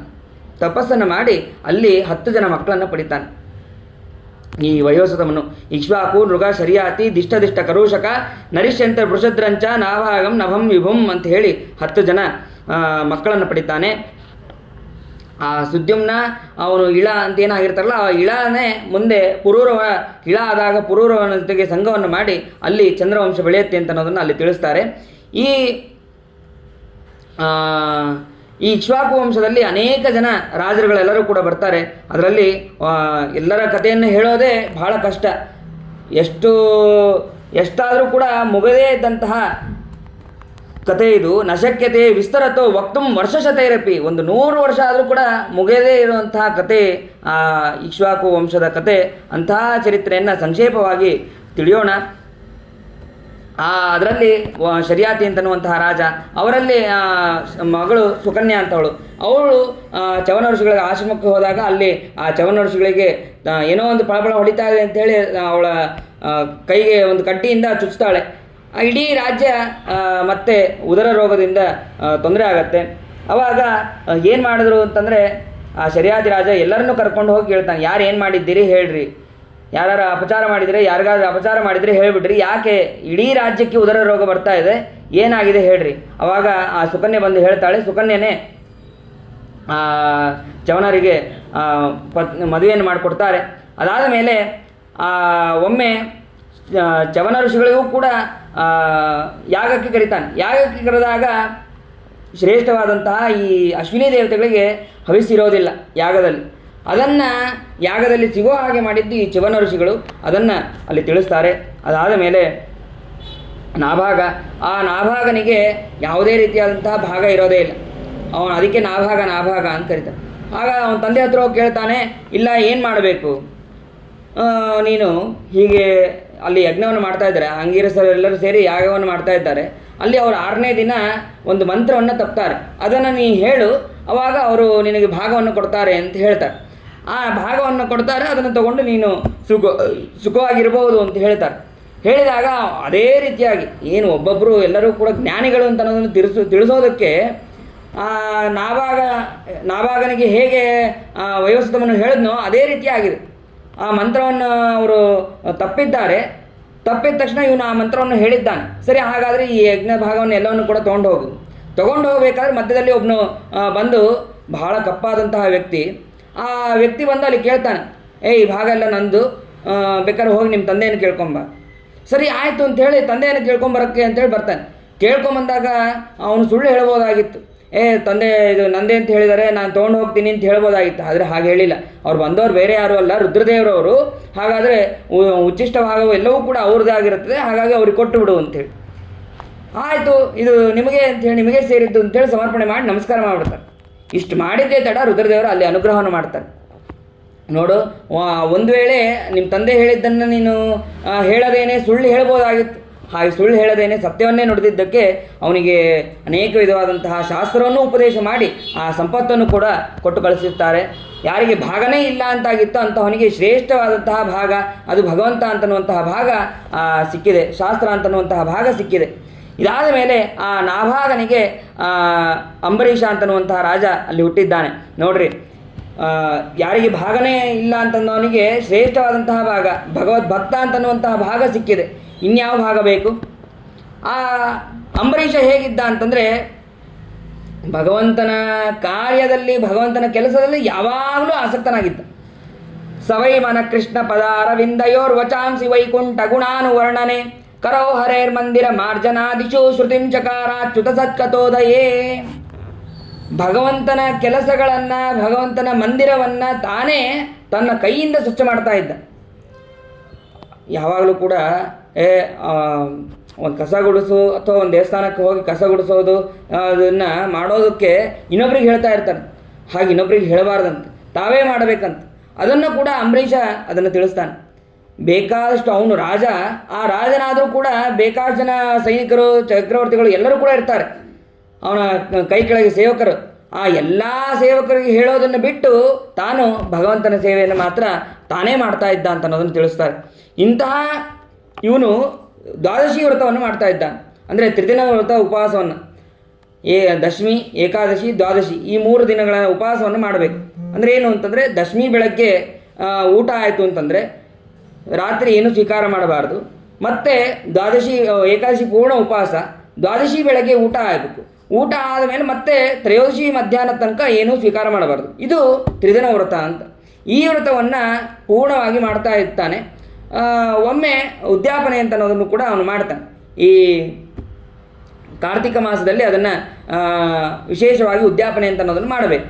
ಹೀಗೆ 1 ವರ್ಷಗಳ ಕಾಲ ಮಾಡಬೇಕು, ಮತ್ತು ಅದನ್ನು ಕಂಟಿನ್ಯೂ ಮಾಡ್ಕೊಂಡು ಹೋಗಬೇಕು. ಹೀಗೆ ಅದರ ನಿಯಮ ಇದೆ. ಅದನ್ನು ಅಂಬರೀಷ್ ಚಕ್ರವರ್ತಿ ಮಾಡ್ತಾ ಇರ್ತಾನೆ. ಒಮ್ಮೆ ದ್ವಾದಶಿ ಕಾಲದಲ್ಲಿ ದುರ್ವಾಸರು ಬರ್ತಾರೆ. ದುರ್ವಾಸರು ಬಂದಾಗ ಸರಿ ಏನು ಮಾಡಬೇಕು ಗೊತ್ತಾಗಿಲ್ಲ. ಯಾವಾಗಲೂ ಅತಿಥಿಗಳಿಗೆ ನಾವು ಕಾಯಬೇಕಂತ. ಅಭ್ಯಾಗತರಿಗೆ ನಾವು ವೈಶ್ಯದೇವ ಆದ ತಕ್ಷಣ ಯಾರು ಬರ್ತಾರಾ ಏನು ಅಂಥೇಳಿ ಕಾಯ್ದು ಆಮೇಲೆ ಬಂದರೆ ಅವರಿಗೆ ಯೋಗ್ಯವಾದಂತಹ ಭೋಜನವನ್ನು ಹಾಕಿ ಕಳಿಸ್ಬೇಕು. ಆಮೇಲೆ ಈ ಯಜಮಾನ ಊಟಕ್ಕೆ ಕೊಡಬೇಕು ಅಂತ ನಿಯಮ ಇರೋದು. ಇವರು ಅದೇ ಸಮಯಕ್ಕೆ ಬಂದಿದ್ದಾರೆ. ಹಾಗಾದರೆ ದುರ್ವಾಸರು ಅವರು ರುದ್ರದೇವರ ಅವತಾರರು ಮತ್ತು ಅಂಥವ್ರು ಬಂದಿದ್ದಾರೆ ಅಂಥೇಳಿ ಅವರಿಗೋಸ್ಕರ ಕಾಯೋಣ ಅಂಥೇಳಿ ಹೇಳಿದ್ದಾರೆ. ಆದರೆ ಅವರು ಅನ್ನಿಕವನ್ನು ಮಾಡ್ಕೊಂಬರ್ತೀನಿ ಅಂತ ಹೇಳಿ ಹೋದವರು ಬರಲೇ ಇಲ್ಲ. ಏನು ಮಾಡಬೇಕು, ಈ ಕಡೆ ಪಾಲನೆ ಸಮಯ ಮೀರ್ತಾ ಇದೆ, ಏನು ಮಾಡಬೇಕು ಗೊತ್ತಾಗ್ತಾ ಇಲ್ಲ. ಅಲ್ಲಿ ಇದ್ದಂತಹ ಜ್ಞಾನಿಗಳನ್ನು ಕೇಳಿ ಅವನು ನೀರನ್ನು ಕುಡಿತೀನಿ ಅಂತ ಹೇಳ್ತಾನೆ. ಆವಾಗ ಕೇವಲ ಒಂದೇ ಒಂದು ಮುಹೂರ್ತ ಇರುತ್ತೆ. ಆ ಒಂದು ಮುಹೂರ್ತದಲ್ಲಿ ನೀರನ್ನು ಕುಡಿತೀನಿ ಅಂತ ಹೇಳಿ ಅಲ್ಲಿದ್ದಂತಹ ಜ್ಞಾನಿಗಳನ್ನು ಕೇಳ್ತಾನೆ. ಅದು ನೀರನ್ನು ಕುಡಿದ್ರೆ, ತೀರ್ಥವನ್ನು ಸ್ವೀಕಾರ ಮಾಡಿ ನೀರನ್ನು ಕುಡಿದ್ರೆ ಪಾರಣಿ ಮಾಡ್ದಂಗೂ ಹೌದು, ಮಾಡದೇ ಇದ್ದ ಹಾಗೂ ಆಗತ್ತೆ, ಹಾಗಾಗಿ ಕುಡಿ ಅಂತ ಹೇಳ್ತಾನೆ. ಇಷ್ಟು ಹೇಳಿದ್ದೇ ತಡ ಅವನು ಕುಡಿದಿದ್ದಾನೆ. ಕುಡಿದ ತಕ್ಷಣ ದುರ್ವಾಸರು ಬರ್ತಾರೆ. ನಮ್ಮ ಪ್ರಾರಬ್ಧ ಕ್ರಮಗಳು ಹೀಗೆ ಇರ್ತದೆ ರೀ. ಅದು ನಾವು ಇಷ್ಟೋ ತನಕ ಬಸ್ಸಿಗೆ ಕಾಯ್ತಾ ಇರ್ತೀವಿ, ಯಾವುದೋ ಒಂದು ಬಸ್ಸಿಗೋ ಅಥವಾ ಒಂದು ಏನೋ ಒಂದು ಎಷ್ಟೊತ್ತಾದರೂ ಬರೋದಿಲ್ಲ. ಸರಿ ಹೆಂಗೋ ಒಂದು ಸಿಕ್ತಲ್ಲ, ಏನೋ ಒಂದು ಹೋಗ್ತೀವಿ ಅಂತ ಹೋದರೆ ಮುಂದೆ ಬೇಕಾದಷ್ಟು ಗಾಡಿಗಳು ಬರ್ತಾ ಇರ್ತದೆ. ಹೀಗೆ ನಮ್ಮ ಕರ್ಮಗಳು ಹಾಗೆ ಇರ್ತದೆ. ಹಾಗೆ ಆ ನೀರನ್ನು ಕುಡಿದಿದ್ದಾನೆ. ನೀರನ್ನು ಕುಡಿದ ತಕ್ಷಣ ದುರ್ವಾಸರು ಬಂದಿದ್ದಾರೆ. ದುರ್ವಾಸರು ಬಂದ ತಕ್ಷಣ ಅವರು ತಮ್ಮ ಕೃತ್ಯವನ್ನು ನಿರ್ಮಾಣವನ್ನು ಮಾಡಿದ್ದಾರೆ. ಆದರೆ ಇವನ ರಕ್ಷಣೆಗೆ ಅಂಥೇಳಿ ಭಗವಂತ ಒಂದು ಚಕ್ರವನ್ನು ಕೊಟ್ಟಿದ್ದಾನೆ. ತನ್ನ ಆಯುಧವಾದಂತಹ ಒಂದು ಚಕ್ರವನ್ನು ಕೊಟ್ಟಿದ್ದಾನೆ. ಅದು ಅದ್ಭುತವಾದಂತಹ ಭಗವಂತನ ಚಕ್ರ. ಆಯುಧ ಅಂತಂದರೆ ಏನು ಸಾಮಾನ್ಯ ಅಲ್ಲ. ಅದು 30,000 ಇದು ಅರೆಗಳಿಂದ ಕೂಡಿದಂತಹ ಚಕ್ರ. ಅದು ಅಷ್ಟು ಯೋಗ್ಯವಾದಂತಹ ಅರಗಳಿಂದ ಕೂಡಿದಂತಹ ಚಕ್ರ ಅವನ ರಕ್ಷಣೆಗಾಗಿ ಇದೆ. ಅಂತಹ ಚಕ್ರ ಈ ಕೃತ್ಯವನ್ನು ಯಾರು ನಿರ್ಮಾಣ ಮಾಡಿದ್ರಲ್ಲ ಆ ದುರ್ವಾಸರನ್ನ, ಆ ಕೃತ್ಯವನ್ನು ಎರಡನ್ನೂ ಕೂಡ ಹಿಂಬಾಲಿಸ್ಕೊಂಡು ಹೋಗಿದೆ. ಆ ಕೃತ್ಯವನ್ನು ಸಂಹಾರ ಕೂಡ ಮಾಡಿದೆ. ಮತ್ತೆ ದುರ್ವಾಸರನ್ನ ಹಿಂಬಾಲಿಸ್ಕೊಂಡು ಹೋಗ್ತಾ ಇದೆ. ದುರ್ವಾಸರು ರುದ್ರದೇವರ ಹತ್ರ ಹೋಗ್ತಾರೆ. ರುದ್ರದೇವರು ನಂಗೆ ಇದು ಗೊತ್ತೇ ಇಲ್ಲ, ನಮ್ಮ ತಾತನ ಹತ್ರ ನಾನು ಈ ಥರ ವಿಷಯಕ್ಕೆ ಹೋಗೋದಿಲ್ಲ ಅಂತ ಹೇಳಿ ರುದ್ರದೇವರು ಹೇಳ್ತಾರೆ. ಮತ್ತು ಬ್ರಹ್ಮದೇವರ ಹತ್ರ ಹೋಗ್ತಾರೆ. ನಮ್ಮ ತಂದೆ ತಮ್ಮದೇ ಅವನು ಸಿಟ್ಟಿಗೆ ಬಂದರೆ ನಾವು ತಡ್ಕೊಳ್ಳೋಕ್ಕೆ ಆಗೋದಿಲ್ಲ, ಹಾಗಾಗಿ ಅವನ ಹತ್ರ ಇಂಥವೆಲ್ಲ ಮಾತಾಡೋಕ್ಕೆ ಆಗೋದಿಲ್ಲ. ಸೀದಾ ಭಗವಂತನ ಹತ್ರ ಹೋಗ್ತಾರಂತೆ. ಭಗವಂತನ ಹತ್ರ ಹೋದಾಗ ಭಗವಂತನೂ ಕೂಡ ನಾನಂತೂ ಭಕ್ತಪರಾಧೀನಪ್ಪ, ಭಕ್ತನಿಗೆ ಹೋಗಿ ಶರಣ ಹೊಂದು ನೀನು. ಅಹಂ ಭಕ್ತಪರಾಧೀನಃ ಸ್ವತಂತ್ರ ಇವದ್ವಿಜ. ಭಕ್ತರ ದೃಷ್ಟಿಯಲ್ಲಿ ನಾನು ಬಹಳ ಅಲ್ಪಜ್ಞನ ಆಗ್ಬಿಡ್ತೀನಿ, ಅವರ ಅಧೀನದಲ್ಲಿ ಇರ್ತೀನಿ ಅಂತ ಹೇಳ್ಬಿಡ್ತಾನೆ. ಆದರೆ ದುರ್ವಾಸರು ಭಕ್ತರು, ಅಂಬರೀಷನೂ ಕೂಡ ಭಕ್ತ. ಹಾಗಾದರೆ ದುರ್ವಾಸರಿಗಿಂತ ಅಂಬರೀಷ ದೊಡ್ಡವನ ಅಥವಾ ಬ್ರಹ್ಮಾದಿ ದೇವತೆಗಳಿಗಿಂತ ಅಂಬರೀಷ ದೊಡ್ಡವನ ಅಂತ ಸಂದೇಹ ಬರುತ್ತೆ. ಅದಕ್ಕೆ ಶ್ರೀಮದಾಚಾರ್ಯ ನಿರ್ಣಯ ಕೊಡ್ತಾರೆ, ಬ್ರಹ್ಮಾದಿ ಭಕ್ತಿ ಕೋಟ್ಯಂಶಾದ್ ಅಂಶೋ ನೈವಾಂಬರೀಷಕ್ಕೆ. ಒಂದು ಅಂಶಕ್ಕೂ ಕೂಡ ಬ್ರಹ್ಮಾದಿ ದೇವತೆಗಳ ಭಕ್ತಿಯಲ್ಲಿ ಒಂದು ಅಂಶಕ್ಕೂ ಕೂಡ ಇವನು ಸರಿಸಾಟಿ ಅಲ್ಲ, ಇವನು ಅಂಬರೀಷ. ಆದ್ದರಿಂದ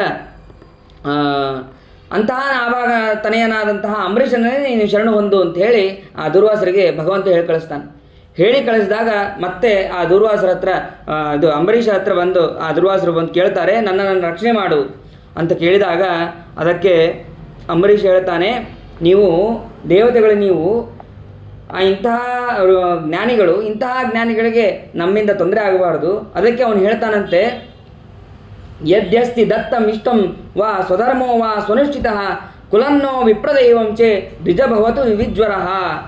ಈ ಚಕ್ರದಿಂದ ರಕ್ಷಣೆ ಮಾಡಬೇಕು ಅಂತಂದರೆ ಒಂದೇ ಒಂದು, ನಾನು ಏನೇನು ಪುಣ್ಯ ಮಾಡಿದ್ದೇನೋ, ಏನೇನು ದಾನವನ್ನು ಮಾಡಿದ್ದೇನೋ, ಅಥವಾ ನನ್ನ ಪುಣ್ಯದ್ದು ಅಂತ ಏನೇನೋ ಇದೆಯೋ ಅದೆಲ್ಲವೂ ಕೂಡ ಕೊಟ್ಟು ಇದರಿಂದ ರಕ್ಷಣೆ ಆಗಲಿ ಅಂತ ಹೇಳಿ ಪ್ರಾರ್ಥನೆ ಮಾಡ್ತಾನಂತೆ. ಪ್ರಾರ್ಥನೆ ಮಾಡಿದ್ದೇ ತಡ ಆ ಚಕ್ರ ಹಿಂದೆ ಬಂದಿದೆ. ಆ ದುರ್ವಾಸರು ಆವಾಗ ಅಲ್ಲಿ ಹೇಳ್ತಾರಂತೆ, ಏನು ಭಗವಂತನ ಭಕ್ತರ ಮಹಿಮೆ, ಅಹೋ ಅನಂತದಾಸಾನ ಮಹಿತ್ವಂ ದೃಷ್ಟ ಮಧ್ಯಮೆ ಅಂತ ಭಗವಂತನ ಭಕ್ತರ ಮಹಿಮೆ ಈ ಜಗತ್ತಿಗೆ ನಾನು ತೋರಿಸ್ತಾ ಇದ್ದೇನೆ ಅಂತ ಹೇಳಿ ಅವರು ಹೇಳ್ತಾರಂತೆ. ಇದಾದ ಮೇಲೆ ಹೀಗೆ ಅನೇಕ ಜನ ರಾಜರು ಬರ್ತಾರೆ.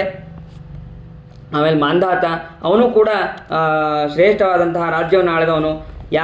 ಎಲ್ಲಿ ತನಕ ಸೂರ್ಯ ಉದಯ ಆಗ್ತಾ ಇರ್ತದೋ, ಎಲ್ಲಿ ತನಕ ಚಂದ್ರ ಇರ್ತಾನೋ ಅಲ್ಲಿ ತನಕ ಅವನು ಯೌವನಾಶ್ವನ ರಾಜ, ಅಂದರೆ ಮಾಂಧಾತುವಿನ ರಾಜ್ಯ ಅಷ್ಟು ವಿಸ್ತಾರವಾಗಿತ್ತು ಅಂತ ಅನ್ನೋದನ್ನು ಕೂಡ ಅಲ್ಲಿ ತಿಳಿಸ್ತಾರೆ.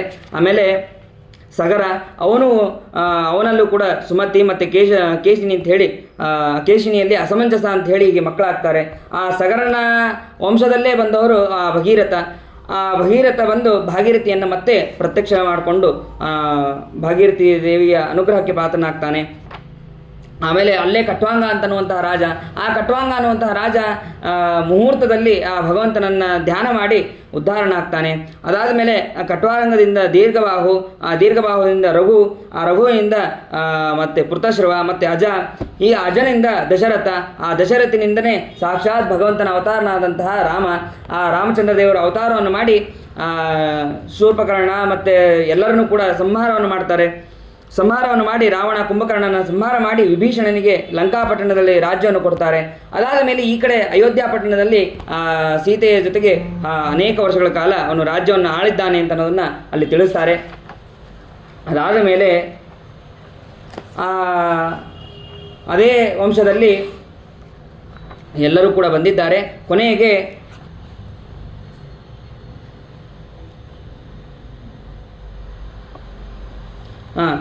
ಕೊನೆಗೆ ಸೂರ್ಯವಂಶವನ್ನು ಹೇಳಿ ಚಂದ್ರವಂಶದಲ್ಲಿ ಅತ್ರಿ ಋಷಿಗಳಿಂದ ಚಂದ್ರ, ಹೀಗೆ ಅಲ್ಲಿಯೂ ಕೂಡ ರಾಜರ ಚರಿತ್ರೆಯನ್ನು ಹೇಳ್ತಾರೆ.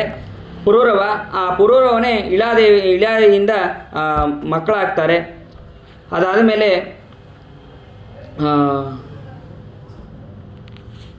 ಅಲ್ಲಿ ಆಯು, ಶ್ರುತಾಯು, ಸತ್ಯಾಯು, ರಯ, ವಿಜಯ, ಜಯ ಅಂತ ಹೇಳಿ ಅಲ್ಲಿ ಮಕ್ಕಳಾಗ್ತಾರೆ. ಆಯುವಿನಲ್ಲಿ ಆಮೇಲೆ ಅಲ್ಲೇ ವಿಶ್ವಾಮಿತ್ರ ಹಾಗೂ ಗಾದಿಸುತ ಅಂತಂದರೆ ವಿಶ್ವಾಮಿತ್ರರು, ಅವರು ಮತ್ತು ಸತ್ಯವತಿಯಲ್ಲಿ ಅವತಾರವನ್ನು ಮಾಡ್ತಾರೆ. ಆಮೇಲೆ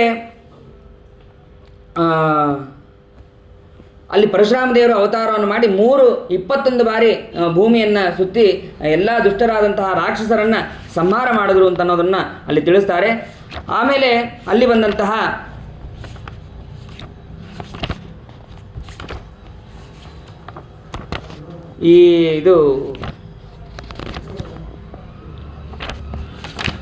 ಅಲ್ಲಿ ಪರಶುರಾಮ ದೇವರು ಸಂಚಾರವನ್ನು ಮಾಡಬೇಕಾದ್ರೆ ಕಾರ್ತಿವೀರ್ಯಾರ್ಜುನ ಅಂತನವನು ಬರ್ತಾನೆ.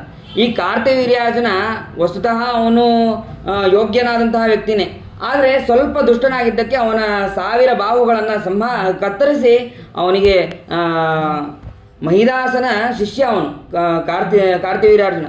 ಅಂಥವನಿಗೆ ಈ ಪರಶುರಾಮ ದೇವರು ಕೂಡ ಅನುಗ್ರಹವನ್ನು ಮಾಡ್ತಾರೆ ಅಂತ ಅನ್ನೋದನ್ನು ಅಲ್ಲಿ ತಿಳಿಸ್ತಾರೆ. ಅದಾದ ಮೇಲೆ ಯಯಾತಿ, ಆ ನಹುಷ, ಯಯಾತಿ, ಹೀಗೆ ಯಯಾತಿಗೆ 5 ಜನ ಮಕ್ಕಳು. ಆ 5 ಜನ ಮಕ್ಕಳು ಕೂಡ ಅವನಿಗೆ ವೃದ್ಧಾಪ್ಯ ಬಂದಿರುತ್ತೆ, ಶಾಪದಿಂದ ವೃದ್ಧಾಪ್ಯ ಬಂದಿರುತ್ತೆ. ಏನು ಮಾಡಬೇಕು ಗೊತ್ತಾಗದೇನೆ ನಿನ್ನ ಮಕ್ಕಳ ಯಾರಾದರೂ ತಾರುಣ್ಯವನ್ನು ಕೊಟ್ಟರೆ ಅದನ್ನು ಪಡಿ ಅಂತ ಹೇಳ್ತಾರೆ. ಅದಕ್ಕೆ ಅವನು ಕೊಡೋದಿಲ್ಲ. ಮತ್ತು ತುರ್ವಸು ಅವನು ಕೂಡ ಪೂರ್ಣ ಮಾಡಲಿಲ್ಲ. ಮತ್ತು ಪೂರ್ಣ ಮಾಡಿದವರು ಯಾರು ಅಂತಂದರೆ ಪುರು ಅಂತ ಅನ್ನೋನು ಪೂರ್ಣ ಮಾಡ್ತಾನೆ. ಆ ಪುರುವಿನಿಂದ ಮುಂದೆ ರಾಜ್ಯ ಬೆಳೀತು ಅಂತ ಅನ್ನೋದನ್ನು ಅಲ್ಲಿ ತಿಳಿಸ್ತಾರೆ. ಆ ಪುರುವಂಶದಲ್ಲಿ ಅನೇಕ ವಿಧವಾದಂತಹ ರಾಜರು ಕೂಡ ಬರ್ತಾರೆ. ಈ ಕೊನೆಗೆ ಯಯಾತಿ ಏನು ಮಾಡಿದ ಅಂತಂದರೆ, ತನಗೆ ಎಷ್ಟು ಭೋಗ ಮಾಡಿದ್ರೂ ಕೂಡ ಸಾಕಾಗದೇನೆ ಆ ಪುರುವಿಗೆ ರಾಜ್ಯವನ್ನು ಕೊಡಬೇಕಾದ್ರೆ ಹೇಳ್ತಾನೆ, ತಾರುಣ್ಯವನ್ನು ಕೊಡಬೇಕಾದ್ರೆ ಹೇಳ್ತಾನೆ, ನಜಾತು ಕಾಮಾನಾಂ ಉಪಭೋಗೇನ ಶಾಮ್ಯತಿ ಹವಿಷಾ ಕೃಷ್ಣವರ್ತ್ಮೇನ ಭೂಯೇ ಏವಾವಿ ವರ್ಧತೆ. ಈಗ ಹೋಮವನ್ನು ಮಾಡಬೇಕಾದ್ರೆ ಅದಕ್ಕೆ ತುಪ್ಪ ಹಾಕಿದ್ರೆ ಇನ್ನಷ್ಟು ಬೆಳೀತದೆ ಹೋಗ್ತದೆ ಹೊರತು ಸರ್ವತಾ ಅದು ಶಾಂತ ಆಗೋದಿಲ್ಲ. ಹಾಗೆ ಈ ಕಾಮ ಅಂತ ಅನ್ನೋದು ಇನ್ನಷ್ಟು ವರ್ಷ ಆದಂಗೂ ಜಾಸ್ತಿ ಆಗತ್ತೆ ಹೊರತು ಕಮ್ಮಿ ಆಗೋದಿಲ್ಲ. ವಿಷಯದಲ್ಲಿ ಆಸಕ್ತಿ ಅಂತ ಅನ್ನೋದು ಸರ್ವತಾ ಕಮ್ಮಿ ಆಗೋದಿಲ್ಲ. ಹಾಗಾಗಿ ಈ ಕಾಮ ಅಂತ ಅನ್ನೋದು ಇರಬಾರ್ದು ಅಂತ ಅನ್ನೋದಕ್ಕೆ ತನ್ನ ಮಗನಿಗೆ ಅವನು ಕೊಟ್ಟು ಅವನು ಹೋಗ್ತಾನೆ. ಮುಂದೆ ಇದೇ ವಂಶದಲ್ಲಿ ರಂತಿದೇವ ಅಂತನ್ನುವಂತಹ ರಾಜ ಬರ್ತಾನೆ. ಆ ರಂತಿದೇವ ಬಹಳ ಧರ್ಮಿಷ್ಠನಾಗಿರ್ತಾನೆ. ದಾನ ಮಾಡೋದರಲ್ಲಿ ಎತ್ತಿದ ಕೈ. ಅಂತಹ ರಂತಿದೇವ ಒಮ್ಮೆ 48 ದಿನಗಳ ಕಾಲ ಉಪವಾಸದಲ್ಲಿರ್ತಾನೆ.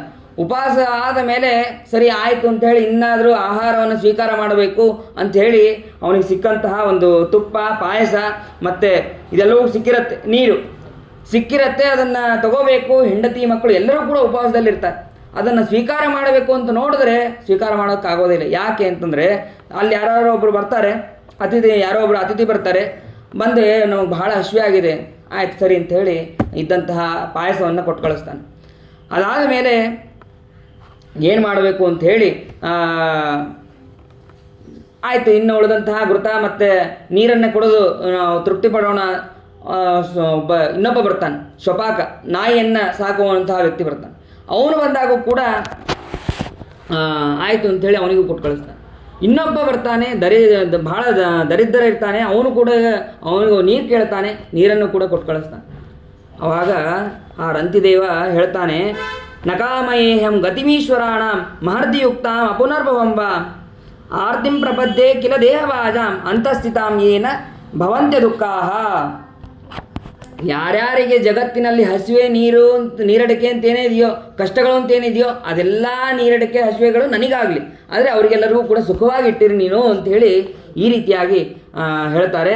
ಅಲ್ಲಿ ಬಂದವರು ಬೇರೆ ಯಾರೂ ಅಲ್ಲ, ಅವನ ಪರೀಕ್ಷೆಯನ್ನು ಮಾಡೋದಕ್ಕೆ ದೇವತೆಗಳು ಬೇರೆ ಬೇರೆ ರೂಪದಿಂದ ಬಂದಿರ್ತಾರೆ ಅಂತ ಅನ್ನೋದನ್ನು ತಿಳಿಸ್ತಾರೆ. ಅದಾದ ಮೇಲೆ ದುಷ್ಯಂತನಿಂದ ಭರತ ಅಲ್ಲಿ ಅವತಾರವನ್ನು ಮಾಡ್ತಾನೆ, ಅದನ್ನೆಲ್ಲವನ್ನು ಕೂಡ ತಿಳಿಸ್ತಾರೆ. ಮತ್ತು ಭರದ್ವಾಜರು ಹುಡ್ತಾರೆ. ಈ ಪುರುವಂಶದಲ್ಲೇ ಮುಂದೆ ಕುರು ಅಂತನ್ನುವಂಥವನು ಬರ್ತಾನೆ. ಅದರೇ ವಂಶದಲ್ಲಿ ಪಾಂಡವರು ಹಾಗೂ ಕೌರವರು ಅವರೆಲ್ಲರೂ ಕೂಡ ಅಲ್ಲಿ ಅವತಾರವನ್ನು ಮಾಡ್ತಾರೆ. ಆಮೇಲೆ ಯದುವಂಶ, ಯಯಾತಿ ರಾಜನ ಜ್ಯೇಷ್ಠ ಪುತ್ರನಾದವನೇ ಯದು. ಆ ಯದುವಂಶವನ್ನು ಕೇಳಿದ್ರೆ ಎಲ್ಲ ರೀತಿಯಾದಂತಹ ಪಾಪಗಳು ಪರಿಹಾರ ಆಗತ್ತೆ. ಅಂತಹ ಯದುವಂಶದಲ್ಲಿ ಅನೇಕ ಜನ ರಾಜರು ಬರ್ತಾರೆ. ಅದಾದ ಮೇಲೆ ಆನಕದುಂದುಬಿಯಾದಂತಹ ವಸುದೇವ, ಆ ವಸುದೇವ ಹಾಗೂ ದೇವಕಿಯಲ್ಲಿ ಭಗವಂತ ಅವತಾರವನ್ನು ಮಾಡಿದ್ದಾನೆ. ಅದಕ್ಕಿಂತ ಮುಂಚೆ ಬಲರಾಮನ ಅವತಾರ ಮಾಡ್ತಾನೆ. ಹೀಗೆ ಆ ಕೃಷ್ಣನ ಅವತಾರವನ್ನು ಅಲ್ಲಿ ಸಂಕ್ಷೇಪವಾಗಿ ತಿಳಿಸ್ತಾರೆ. ಕೃಷ್ಣ ಅವತಾರವನ್ನು ಮಾಡಿ ಅನೇಕ ವಿಧವಾದಂತಹ ದುಷ್ಟರನ್ನು ಸಂಹಾರ ಮಾಡ್ತಾನೆ, ಶಿಷ್ಟರನ್ನು ರಕ್ಷಣೆ ಮಾಡ್ತಾನೆ ಅಂತ ಹೇಳಿ ಶುಕಾಚಾರ್ಯ ಸಂಕ್ಷೇಪವಾಗಿ ಹೇಳ್ತಾರೆ. ಸಂಕ್ಷೇಪವಾಗಿ ಹೇಳಿದ ಮೇಲೆ ಅದಕ್ಕೆ ಪರೀಕ್ಷಿತ ರಾಜ ಪ್ರಶ್ನೆ ಮಾಡ್ತಾನೆ. ಶ್ರೀ ಗುರುಭ್ಯೋ ನಮಃ. ಕಥಿತೋ ವಂಶ ವಿಸ್ತಾರೋ ಭವತಾ ಸೋಮಸೂರ್ಯಯೋ ರಾಜ್ಞಾಂ ಚೋಭಯ ವಂಶಾನಾಂ ಚರಿತಂ ಪರಮಾದ್ಭುತಂ. ಸೂರ್ಯವಂಶ, ಚಂದ್ರವಂಶ ಇದೆಲ್ಲವನ್ನು ಕೂಡ ಅನೇಕ ಜನ ರಾಜರ ಕಥೆಯನ್ನೆಲ್ಲವನ್ನು ಕೂಡ ಹೇಳಿದರೆ ಅದು ಬಹಳ ಅದ್ಭುತವಾದದ್ದು. ಅಂತಹ ಅದ್ಭುತವಾದಂತಹ ಚರಿತ್ರೆಗಳಲ್ಲಿ ಕೃಷ್ಣನ ಮಹಿಮೆಯನ್ನು ನೀವು ಪೂರ್ಣವಾಗಿ ಹೇಳಲಿಲ್ಲ. ಕೃಷ್ಣನ ಮಹಿಮೆಯನ್ನು ಪೂರ್ಣವಾಗಿ ಹೇಳಬೇಕು, ಅದನ್ನು ಪೂರ್ಣವಾಗಿ ತಿಳ್ಕೋಬೇಕು ಅಂತನ್ನುವಂತಹ ಆಸೆ ನನಗಿದೆ. ಯಾಕೆ ಅಂತಂದರೆ ಭಗವಂತ ಅವತಾರ ಮಾಡಿದ್ದೆಲ್ಲಿ? ಯದುವಿನ ವಂಶದಲ್ಲಿ. ಆ ಯದುವಿನ ವಂಶದಲ್ಲಿ ಅವತಾರವನ್ನು ಮಾಡಿ ಅನೇಕ ವಿಧವಾದಂತಹ ಲೀಲೆಗಳನ್ನು ಮಾಡಿದ್ದಾನೆ. ಅಷ್ಟೇನಾ? ಅಲ್ಲ, ನನಗೆ ಕೂಡ ಅನುಗ್ರಹವನ್ನು ಮಾಡಿದ್ದಾನೆ. ಅದಕ್ಕಾಗಿ ಅವನ ಮಹಿಮೆಯನ್ನು ಕೇಳಬೇಕು. ನಿನಗೇನು ಅನುಗ್ರಹವನ್ನು ಮಾಡ್ದ? ಅದಕ್ಕೆ ಹೇಳ್ತಾರೆ, ಪಿತಾಮಹ ಮೇ ಸಮರೇ ಮರಂಜಯೈರ್ದೇವೋ ವ್ರತಾದ್ಯಾತಿರತೈಸ್ತಿ ಮಿಂಗಲೈ ದುರತ್ತಯಂ ಕೌರವ ಸೈನ್ಯ ಸಾಗರಂ ಕೃತ್ವಾ ತರನ್ ವತ್ಸ ಪದಂ ಸ್ಮಯತ್ಲವಾಹ. ನಮ್ಮ ತಂದೆ, ತಾತ, ಮುತ್ತಾತ ಎಲ್ಲರಿಗೂ ಕೂಡ ಆ ಭಗವಂತ ಅನುಗ್ರಹವನ್ನು ಮಾಡಿದ್ದಾನೆ. ಹೇಗೆ? ಏನು ಯುದ್ಧ ಅದೇನು ಸಾಮಾನ್ಯವಾದಂತಹ ಯುದ್ಧನ? 18 ದಿನದ ಯುದ್ಧ. ಅದರಲ್ಲಿ 11 ಅಕ್ಷೋಹಿಣಿ ಸೈನ್ಯ ಎದುರಿನ ಪಕ್ಷದವರದು, 11 ಅಕ್ಷೋಹಿಣಿ ಸೈನ್ಯ, ಎಲ್ಲರೂ ಕೂಡ ಅತಿರಥ ಮಹಾರಥರು. ಅಂತಹ ಅತಿರಥ ಮಹಾರಥ ಅಂತ ಇದ್ದಂತಹ ಯುದ್ಧದಲ್ಲಿ ಅನಾಯಾಸವಾಗಿ ನೀನು ಆ ಯುದ್ಧವನ್ನು ಗೆಲ್ಲಿಸಿದ್ದಿ. ಅದು ಹೇಗೆ? ಒಂದು ಆಕಳಿನ ಹೆಜ್ಜೆಯನ್ನು ದಾಟೋದಕ್ಕೆ ಏನಾದರೂ ಕಷ್ಟಪಡಬೇಕಾ? ಏನು ಕಷ್ಟಪಡಬೇಕಾಗಿಲ್ಲ. ಆ ಹೆಜ್ಜೆಯನ್ನು ಹೇಗೆ ಹೇಗೆ ದಾಟ್ತೀವೋ ಹಾಗೆ ನೀನು ಈ ಯುದ್ಧವನ್ನು, ಈ ರಣರಂಗದಲ್ಲಿ ನಮ್ಮ ತಂದೆ ತಾತರನ್ನ ಎಲ್ಲರನ್ನೂ ಕೂಡ ರಕ್ಷಣೆ ಮಾಡಿದ್ದಿ. ಸರಿ, ಅಷ್ಟೇ ಅಲ್ಲ, ನನ್ನನ್ನು ಕೂಡ ಭಗವಂತ ರಕ್ಷಣೆ ಮಾಡಿದ್ದಾನೆ. ಹೇಗೆ? ದ್ರೋಣಾಚಾರ್ಯ ಮಕ್ಕಳಾದಂತಹ ಅಶ್ವತ್ಥಾಮಾಚಾರ್ಯರು ಬ್ರಹ್ಮಾಸ್ತ್ರವನ್ನು ಬಿಟ್ಟರು. ಅದರಲ್ಲಿ ಭಗವಂತ ನನ್ನ ತಾಯಿಯ ಗರ್ಭದಲ್ಲಿ ಪ್ರವೇಶ ಮಾಡಿ ನನ್ನನ್ನು ಕೂಡ ರಕ್ಷಣೆ ಮಾಡಿದ್ದಾನೆ. ದ್ರೋಣ್ಯಸ್ತ್ರ ವಿಪ್ಲುಷ್ಟ ಮಿದಂಬದಂಗಂ ಸಂತಾನ ಬೀಜಂ ಕುರು ಪಾಂಡವಾನಾಂ ಜುಗೋಪ ಕುಕ್ಷಿಂಗತ ಆತ್ತಚಕ್ರೋ ಮಾತುಶ್ಚಮೇಯ ಶರಣಂಗತಾಯಾಹ. ಅಶ್ವತ್ಥಾಮಾಚಾರ್ಯ ಬಿಟ್ಟಂತಹ ಬ್ರಹ್ಮಾಸ್ತ್ರ, ಅದರಲ್ಲಿ ಅವರು ಬಿಟ್ಟಂತಹ ಅಸ್ತ್ರದಿಂದ ನಾನು ಸುಟ್ಟೇ ಹೋಗಬೇಕಾಗಿತ್ತು. ಅಂತಹ ನನ್ನ ದೇಹವನ್ನು ಮದಂಗ, ನನ್ನ ಅಂಗ ಅಂಥೇಳಿ, ನನ್ನ ಸಂತಾನ ಅಂಥೇಳಿ ಬದುಕಿಸಿದ್ದಾನೆ. ಮತ್ತು ಕುರುಪಾಂಡವರ ಸಂತಾನ ಅಂತ ಅನ್ನೋದನ್ನು ಆ ಭಗವಂತ ಬದುಕಿಸಿದ್ದಾನೆ. ಮತ್ತು ಜುಗೋಪ ಕುಕ್ಷಿಂಗತ ಆತ್ತಚಕ್ರ, ಕೈಯಲ್ಲಿ ಚಕ್ರವನ್ನು ಹಿಡಿದಂತಹ ಅವನು ಆ ಭಗವಂತ ರಕ್ಷಣೆಯನ್ನು ಮಾಡಿದ್ದಾನೆ ಅಂತ ಹೇಳಿ ಇಲ್ಲಿ ಹೇಳ್ತಾರೆ. ಇಲ್ಲಿ ಹೇಳಿದ ತಕ್ಷಣ ಒಂದು ಪ್ರಶ್ನೆ ಬರುತ್ತೆ. ಅಲ್ಲ, 1ನೇ ಸ್ಕಂದದಲ್ಲಿ ಏನಂತಿದೆ? ಗದಾಪಾಣಿಯಾಗಿದ್ದಾನೆ ಭಗವಂತ ಅಂತ ಅಲ್ಲಿದೆ. ಇಲ್ಲಿ ಆತ್ತ ಚಕ್ರ, ಕೈಯಲ್ಲಿ ಚಕ್ರ ಹಿಡಿದಿದ್ದಾನಲ್ಲ ಅಂತ ಇಲ್ಲಿದೆ. ಹಾಗಾದರೆ ಭಾಗವತದಲ್ಲಿ ಅಲ್ಲಿ ಹೇಳಿದ್ದಕ್ಕೂ ಇಲ್ಲಿ ಹೇಳಿದ್ದಕ್ಕೂ ವಿರೋಧ ಬರುತ್ತಲ್ಲ ಅಂತಂದರೆ ಅದಕ್ಕೆ ಸತ್ಯಧರ್ಮರು ವ್ಯಾಖ್ಯಾನ ಮಾಡ್ತಾರೆ, ಸರ್ವತಾ ವಿರೋಧ ಅನ್ನೋದಿಲ್ಲ. ಯಾಕೆ ಅಂತಂದರೆ ಭಗವಂತನ ಕೈಯಲ್ಲಿ ಯಾವಾಗಲೂ ಕೂಡ 4 ಆಯುಧಗಳಿರುತ್ತೆ. ಚಕ್ರ, ಶಂಖ, ಗದಾ, ಪದ್ಮ ಅಂತನ್ನುವಂಥ 4 ಆಯುಧಗಳಿರುತ್ತೆ. ಹಾಗಾಗಿ ಗದಾ ಅಂತಂದರೂ ಚಕ್ರ ಅಂತನ್ನುವಂತಹ ಆಯುಧವನ್ನು ಸ್ವೀಕಾರ ಮಾಡ್ಬೋದು, ಅಥವಾ ಚಕ್ರ ಅಂತಂದರೆ ಗದಾ ಅಂತನ್ನೋ ಸ್ವೀಕಾರವನ್ನು ಮಾಡ್ಬೋದು, ಹಾಗೂ ಒಂದರ್ಥ. ಅಥವಾ ಇನ್ನೊಂದು ರೀತಿಯಾದಂತಹ ಚಿಂತನೆ ಹೇಗೆ ಅಂತಂದರೆ, ಈ ಗದೆಯನ್ನು ಜೋರಾಗಿ ತಿರುಗಿಸಿದ್ರೆ ಅದು ಚಕ್ರದಂತಲೇ ಕಾಣಿಸುತ್ತೆ. ಭ್ರಾಮೆಯಂತ ಉಲ್ಕಾವಂ ಅಂತ ಅಲ್ಲಿ ಹೇಳಿದಾಗ ಅಲ್ಲೇನು ತಿರುಗಿದಾಗ, ಜೋರಾಗಿ ತಿರುಗಿದಾಗ ಚಕ್ರ ಕಂಡಂಗೆ ಕಾಣಿದೆ. ಹಾಗಾಗಿ ಇಲ್ಲಿ ಚಕ್ರ ಅಂತ ಹೇಳಿದ್ದು ಯುಕ್ತನೇ ಆಗಿದೆ, ವಿರೋಧ ಇಲ್ಲೇ ಇಲ್ಲ ಅಂತ ಒಂದು. ಇದಕ್ಕೆ ಇನ್ನೊಂದು ರೀತಿಯಾಗಿ ಹೇಗೆ ಅಂತಂದರೆ, ಭಗವಂತ ಆತ್ತ ಚಕ್ರ, ಚಕ್ರವನ್ನೇ ಧಾರಣೆ ಮಾಡಿದ್ದಾನೆ ಅಂತ ಇಟ್ಕೊಂಡ್ರೂ ಕೂಡ ಭಗವಂತನ ಕೈಯಲ್ಲಿ ಚಕ್ರ ಇದ್ದೇ ಇದೆ, ಆ ಚಕ್ರದಿಂದನೇ ರಕ್ಷಣೆ ಮಾಡಿದ್ದಾನೆ ಅಂತಂದರೆ ಏನು ತಪ್ಪಿಲ್ಲ. ಯಾಕೆ ಅಂತಂದರೆ ಗದಾ ಅಂತ ಅನ್ನೋದಕ್ಕೇ ಚಕ್ರ ಅಂತ ಅನ್ನುವಂತಹ ಅರ್ಥ ಇದೆ. ಹಾಗಾಗಿ ಯಾವುದೇ ರೀತಿಯಾದಂತಹ ವಿರೋಧ ಇಲ್ಲ ಅಂತ ಅನ್ನೋದನ್ನು ವ್ಯಾಖ್ಯಾನದಲ್ಲಿ ಸತ್ಯಧರ್ಮ ತೀರ್ಥರು ತಿಳಿಸ್ತಾರೆ.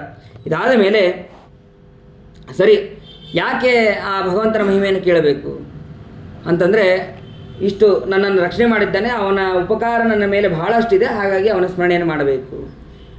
ಆಮೇಲೆ ದೇವಕಿ ಗರ್ಭದಿಂದ ಮತ್ತು ರೋಹಿಣಿ ಗರ್ಭದಲ್ಲೂ ಕೂಡ ಹುಟ್ಟಿದಂತಹ ಬಲರಾಮ ಅದು ಹೇಗೆ ಆಯಿತು ಅದನ್ನು ಕೂಡ ತಿಳಿಸ್ರಿ.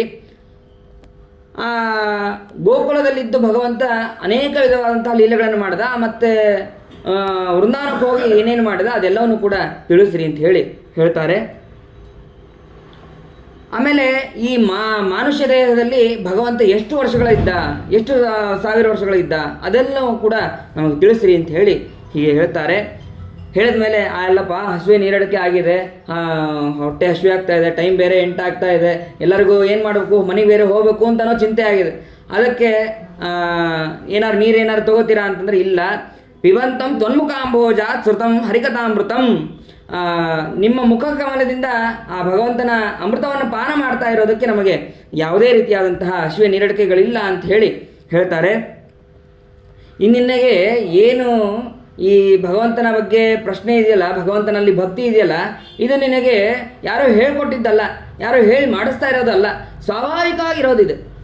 ಸ್ವಾಭಾವಿಕವಾಗಿರೋದೇ ಜಾತ ನೈಷ್ಠಿಕೀ ರತಿ, ಸ್ವಾಭಾವಿಕವಾದಂತಹ ಭಕ್ತಿ ನಿನ್ನಲ್ಲಿ ಹರಿದು ಬಂದಿದೆ. ಈ ವಾಸುದೇವನ ಕಥೆಯ ಪ್ರಶ್ನೆ ಇದು 3 ಜನರನ್ನು ಇದು ಪುನೀತರನ್ನಾಗಿ ಮಾಡ್ತದೆ. ಯಾರ್ಯಾರನ್ನ ಅಂತಂದರೆ ವಕ್ತಾರಂ, ಪೃಚ್ಛಕಂ, ಶ್ರೋತೃಂ, ತತ್ಪಾದ ಸಲಿಲಂ ಯಥಾ, ಹೇಳುವವರನ್ನು, ಹೇಳಿಸೋವರನ್ನು, ಕೇಳುವವರನ್ನು, ಹೀಗೆ 3 ಜನರನ್ನು ಉದ್ಧಾರ ಮಾಡ್ತದೆ. ಹೇಗೆ ಅಂತಂದರೆ ಗಂಗಾ ನದಿಯಂತೆ. ಗಂಗಾ ನದಿಗೆ ಯಾರಾದರೂ ಒಬ್ಬರು ಹೋಗಿ ಕೇಳ್ತಾರೆ, ಗಂಗಾ ನದಿಗೆ ಹೇಗೆ ಹೋಗಬೇಕು, ದಾರಿ ಹೇಗೆ ಅಂತ ಗಂಗಾ ನದಿ ದಾರಿ ಕೇಳ್ತಾರೆ. ಕೇಳಿದಾಗ ಅದಕ್ಕೆ ಒಬ್ಬ ವ್ಯಕ್ತಿ ಹೇಳ್ತಾನೆ, ಈ ಕಡೆ ಹೋಗ್ರಿ ಅಂಥೇಳಿ ಇಷ್ಟು ದಾರಿಯನ್ನು ತೋರಿಸ್ತಾನೆ. ದಾರಿಯನ್ನು ತೋರಿಸಿದಾಗ ಆ ಕೇಳಿದಂತಹ ವ್ಯಕ್ತಿ, ಹೇಳಿದಂತಹ ವ್ಯಕ್ತಿ, ಇವರಿಬ್ಬರ ಸಂವಾದವನ್ನು ಕೇಳಿದಂತಹ 3ನೇ ವ್ಯಕ್ತಿ, ಅವನಿಗೂ ಕೂಡ ಗತಿಯಾಗತ್ತೆ, ಶ್ರೇಷ್ಠವಾದಂತಹ ಗತಿಯಾಗತ್ತೆ ಅಂತ ಹೇಳ್ತಾರೆ. ಹಾಗೆ ಭಗವಂತನ ಮಹಿಮೆಯನ್ನು ಕೇಳಿದಾಗಲೂ ಕೂಡ ನಮ್ಮ 3 ರೀತಿಯಾದಂತಹ ಪಾಪಗಳು ಪರಿಹಾರ ಆಗತ್ತೆ ಮತ್ತು ಪುಣ್ಯವೂ ಕೂಡ ಬರುತ್ತೆ ಅಂತ ಅನ್ನೋದು ತಿಳಿಸ್ತಾರೆ. ಇಲ್ಲಿ ತತ್ಪಾದ ಸಲಿಲಂ ಯಥಾ ಅಂತನ್ನೋದಕ್ಕೆ ವ್ಯಾಖ್ಯಾನದಲ್ಲಿ ತಿಳಿಸ್ತಾರೆ. ತತ್ ಪ ಅದ ಅಂತ ಹೇಳ್ತಾರೆ. ತತ್ ಅಂತಂದರೆ ಭಗವಂತ, ಪ ಅಂತಂದರೆ ರಕ್ಷಣೆ ಮಾಡುವಂತಹ ಬ್ರಹ್ಮದೇವರು, ಅದ ಅಂತನ್ನುವಂಥ ರುದ್ರದೇವರು. ಆ 3 ಸಂಬಂಧ ಗಂಗಾ ನದಿಗೆ ಹೇಗೆ ಇದೆಯೋ ಹಾಗೆ ಭಾಗವತಕ್ಕೂ ಕೂಡ ಇದೆ. ಅದನ್ನು ಇಲ್ಲಿ ತಿಳಿಸ್ತಾರೆ. ತತ್ ಅಂತಂದರೆ ಈ ಭಗವಂತ ಗ್ರಂಥಕರ್ತೃ, ಮತ್ತು ಈ ದಶಮಸ್ಕಂದದಲ್ಲಿ ಮುಖ್ಯವಾಗಿ ಕೃಷ್ಣ. ಅದಾದ ಮೇಲೆ ಬ್ರಹ್ಮದೇವರು ಅವರೇ ಶುಕಾಚಾರ್ಯರಲ್ಲಿದ್ದು ಉಪದೇಶವನ್ನು ಮಾಡ್ತಾರೆ. ಶುಕಾಚಾರ್ಯ ಸಾಕ್ಷಾತ್ ರುದ್ರದೇವರು. ಹೀಗೆ 3 ಜನರ ಸಂಬಂಧವೂ ಕೂಡ ಈ ಭಾಗವತಕ್ಕೂ ಇದೆ, ಗಂಗಾ ನದಿಗೂ ಇದೆ ಅಂತ ಅನ್ನೋದನ್ನು ಇಲ್ಲಿ ತಿಳಿಸ್ತಾರೆ. ಅದಾದ ಮೇಲೆ ಗೋರೂಪದಲ್ಲಿ ಹೋಗಿ ದೇವತೆಗಳನ್ನು ಪ್ರಾರ್ಥನೆ ಮಾಡ್ತಾ ಇದ್ದಾಳೆ, ಬ್ರಹ್ಮದೇವರನ್ನು ಪ್ರಾರ್ಥನೆ ಮಾಡ್ತಾ ಇದ್ದಾಳೆ.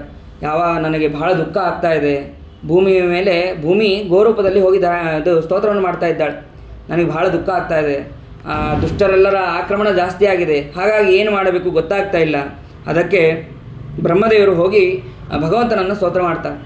ಪುರುಷ ಸೂಕ್ತದಿಂದ ಸ್ತೋತ್ರವನ್ನು ಮಾಡಿದ್ದಾರೆ. ಪುರುಷ ಸೂಕ್ತೇನ ಉಪದಸ್ಥೆ ಸಮಾಹಿತ. ಆ ಪುರುಷ ಸೂಕ್ತದಿಂದ ಭಗವಂತನನ್ನು ಸ್ತೋತ್ರ ಮಾಡಿದ್ದಾರೆ. ಸ್ತೋತ್ರವನ್ನು ಮಾಡಿ ಯಾಕೆ ಪುರುಷ ಸೂಕ್ತವನ್ನು ಮಾಡಿದ್ರು ಅಂತಂದರೆ, ಆ ಪುರುಷರೂಪಿಯಾದಂತಹ ಪರಮಾತ್ಮ ಬೇಗ ಅನುಗ್ರಹವನ್ನು ಮಾಡ್ತಾನೆ. ಅವನು ಸಹಸ್ರ ಶೀರ್ಷ ಪುರುಷ ಸಹಸ್ರಾಕ್ಷ ಸಹಸ್ರಪಾತ್. ಅಷ್ಟೇ ಅಲ್ಲ, ಆ ಪುರುಷ ಸೂಕ್ತದಲ್ಲಿ ಎಲ್ಲ ಅರ್ಥಗಳು ಕೂಡ ಬಂದು ಹೋಗುತ್ತೆ. ಎಲ್ಲ ವೇದಾರ್ಥಗಳು ಕೂಡ ಆ ಪುರುಷ ಸೂಕ್ತದಲ್ಲಿ ಬರುತ್ತೆ. ಹಾಗಾಗಿ ಪುರುಷ ಸೂಕ್ತದಿಂದ ಬ್ರಹ್ಮದೇವರು ಸ್ತೋತ್ರವನ್ನು ಮಾಡಿದ್ರು. ಆ ಬ್ರಹ್ಮದೇವರಿಗೆ ಭಗವಂತ ಆಜ್ಞೆ ಮಾಡ್ತಾನೆ. ಭಗವಂತ ಆಜ್ಞೆ ಮಾಡಿದ್ದು ಬ್ರಹ್ಮದೇವರು ಉಳಿದಂತಹ ದೇವತೆಗಳಿಗೆ ಹೇಳ್ತಾರೆ. ಅಲ್ಲೂ ಕೂಡ ತಾರತಮ್ಯ.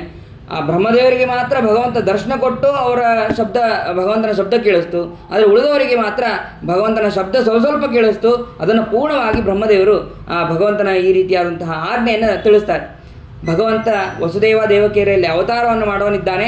ಹಾಗಾಗಿ ಆ ಭಗವಂತನ ಸೇವೆಗಾಗಿ ನೀವು ಕೂಡ, ಎಲ್ಲ ದೇವತೆಗಳು ಕೂಡ ನೀವು ಅಲ್ಲಲ್ಲಿ ಅವತಾರವನ್ನು ಮಾಡಿರಿ ಅಂತ ಹೇಳಿ ತಿಳಿಸ್ತಾರೆ. ಅದಾದ ಮೇಲೆ ಉಗ್ರಸೇನನ ಮಗನಾದಂತಹ ಕಂಸ, ಅವನು ತನ್ನ ತಂಗಿಯ ಮೇಲೆ ಪ್ರೀತಿಯಿಂದ ವೈಭವದಿಂದ ವಿವಾಹವನ್ನು ಮಾಡ್ತಾನೆ. ವಿವಾಹವನ್ನು ಮಾಡಿ ವಸುದೇವನ ಪಟ್ಟಣದ ತನಕ ಅಲ್ಲಿ ಬಿಟ್ಟು ಬರಬೇಕು ಅಂತೇಳಿ ಹೋಗ್ತಾ ಇರ್ತಾನೆ. ಹೋಗಬೇಕಾದ್ರೆ ಆಕಾಶವಾಣಿ ಆಗತ್ತೆ. ಏನಂತ ಅಂತಂದರೆ, ಇವಳಿಂದ ಹುಟ್ಟುವಂತಹ 8ನೇ ಗರ್ಭದಿಂದ ನಿನಗೆ ಮೃತ್ಯು ಅಂತ ಅನ್ನೋದಿದೆ. ಅಲ್ಲ, ಸುಮ್ಮನೆ ಹೋಗ್ತಾ ಇದ್ರು, ಸುಮ್ಮನೆ ಇರಬಾರ್ದ ವಾಯುದೇವರು. ಯಾವಾಗಲೂ ಅಶರೀರವಾಣಿ ಮಾಡೋದೇ ವಾಯುದೇವರು. ಯಾವುದೇ ದೇಹ ಇಲ್ಲದೇನೆ ಮಾತಾಡೋದು ಅಂತಂದರೆ ವಾಯುದೇವರೊಬ್ಬರೇ. ಸುಮ್ಮನೆ ಇರಬಾರ್ದ, ಆರಾಮಾಗಿ ಹೋಗ್ತಾ ಇದ್ರು, ಯಾಕೆ ಹೇಳಬೇಕಾಗಿತ್ತು ಅಂತಂದರೆ, ಅದಕ್ಕೆ ಹೇಳ್ತಾರೆ, ಈ ಕಂಸ ಅವನು ದುಷ್ಟ. ಆ ದುಷ್ಟನಾದವನ ಸಂಹಾರ ಆಗಬೇಕು ಅನ್ನೋದು ಒಂದು. ಆದರೆ ಸುಮ್ಮನೆ ಸಂಹಾರ ಆಗಬಾರ್ದು. ಕಾರಣ ಒಂದಿರಬೇಕಲ್ಲ, ವಿಶೇಷವಾದಂತಹ ಕಾರಣ ಇರಬೇಕು. ತಂದೆ ತಾಯಿಯನ್ನು ಬಿಟ್ಟು ಅದಕ್ಕಿಂತ ಹೆಚ್ಚು ನೆಕ್ಸ್ಟ್ ಯಾರು ಅಂತಂದರೆ ಸೋದರ ಮಾವ. ಹಾಗಾಗಿ ಸೋದರ ಮಾವನನ್ನು ಸುಮ್ಮನೆ ಕೊಂದ, ಅಥವಾ ಅವನು ಏನೂ ತಪ್ಪು ಮಾಡದೆ ಸುಮ್ಮನೆ ಕೊಂದ ಅಂತ ಜನರಿಗೆ ಅನ್ನಿಸ್ಬಾರ್ದು, ನೋಡೋರಿಗೆ ಅನ್ನಿಸ್ಬಾರ್ದು. ಅದಕ್ಕೆ ಭಗವಂತ ಏನು ಮಾಡ್ದ, ಅಶರೀರವಾಣಿ ಮಾಡಿಸ್ದ. ಅಶರೀರವಾಣಿ ಮಾಡಿಸಿದಾಗ ಅವನೇನು ಮಾಡ್ತಾನೆ, ತನ್ನ ತಂದೆ ತಾಯಿಗಳನ್ನು ಅಂದರೆ ಅದಿತಿ ಕಶ್ಯಪ, ವಸುದೇವ ದೇವಕಿಯರನ್ನು ಅವನು ಬಂಧನದಲ್ಲಿಡ್ತಾನೆ. ತಂದೆ ತಾಯಿ ಮುಖ್ಯ ಅಂತ ಅದಾದ ಮೇಲೆ ಸೋದರ ಮಾವ. ಹಾಗಾಗಿ ತಂದೆ ತಾಯಿಗೆ ತೊಂದರೆ ಕಟ್ಟಿದ್ದಕ್ಕೆ ಅವನು ಸಂಹಾರ ಆದ ಅಂತ ಅನ್ನೋದನ್ನು ತಿಳಿಸ್ತಾರೆ. ಅದಕ್ಕಾಗಿ ವಾಯುದೇವರು ಅಲ್ಲಿ ಶರೀರವಾಣಿಯನ್ನು ಮಾಡಿದ್ರು. ವಿನಾಪರಾಧಂ ನತತೋ ಗರೀಯಸೋ ನಮಾತುಲೋ ವದ್ಯತಾ ಮೇತಿ ವಿಷ್ಣೋ ಲೋಕಸ್ಯ ಧರ್ಮ ನನುವರ್ತತೆಯತಃ ವಿರೋಧಾರ್ಥ ಉವಾಚ ವಾಯು. ತಂದೆ ತಾಯಿಗಳ ವಿರೋಧವನ್ನು ಮಾಡೋದಕ್ಕಾಗಿಯೇ ಅವರು ವಾಯುದೇವರು ಅಶರೀರವಾಣಿಯಾಗಿ ಮಾಡಿದ್ದಾರೆ. ಇಷ್ಟು ಹೇಳಿದ್ದೇ ತಡ, ಅಶರೀರವಾಣಿ ಆಗಿದ್ದೇ ತಡ, ಅವನು ಇನ್ನಷ್ಟು ಸಿಟ್ಟಿಗೆ ಬಂದಿದ್ದಾನೆ ಕಂಸ. ಇಷ್ಟೋ ತನಕ ಬಹಳ ಖುಷಿಯಿಂದ ವಿವಾಹವನ್ನು ಮಾಡಿಕೊಂಡು ವೈಭವದಿಂದ ಕರ್ಕೊಂಡು ಹೋಗ್ತಾ ಇದ್ದಂತಹ ವ್ಯಕ್ತಿ ಕಂಸ ತಕ್ಷಣದಲ್ಲೇ ತನ್ನ ಕತ್ತಿಯನ್ನು ತೆಗೆದು ಆ ದೇವಕಿಯನ್ನು ಸಂಹಾರ ಮಾಡಬೇಕು ಅಂತ ಹೋಗಿದ್ದಾನೆ. ಹೋದಾಗ ಅದಕ್ಕೆ ವಸುದೇವ ಹೇಳ್ತಾನೆ, ಯಾಕೆ ಇವಳನ್ನು ಯಾಕೆ ಸಂಹಾರ ಮಾಡ್ತಿ? ಹುಟ್ಟು ಸಾವು ಅನ್ನೋದೆಲ್ಲವೂ ಕೂಡ ನಿಶ್ಚಿತವಾದದ್ದು, ಎಲ್ಲರಿಗೂ ಕೂಡ ಬರೋದೆ. ಇದು ಏನು ಉಪದೇಶ ಹೇಳಿದ್ರು ಕೇಳೋದಿಲ್ಲ.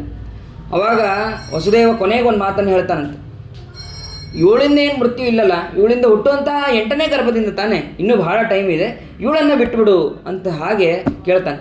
ಅಲ್ಲ, ಹೀಗ್ಯಾಕೆ ಹೇಳಬೇಕಾಗಿತ್ತು? ಹುಟ್ಟಿದ ಮಗುವನ್ನು ಕೊಲ್ಲೋದಕ್ಕೆ ತಾನೇ ಯಾಕೆ ಕೊಡಬೇಕಾಗಿತ್ತು?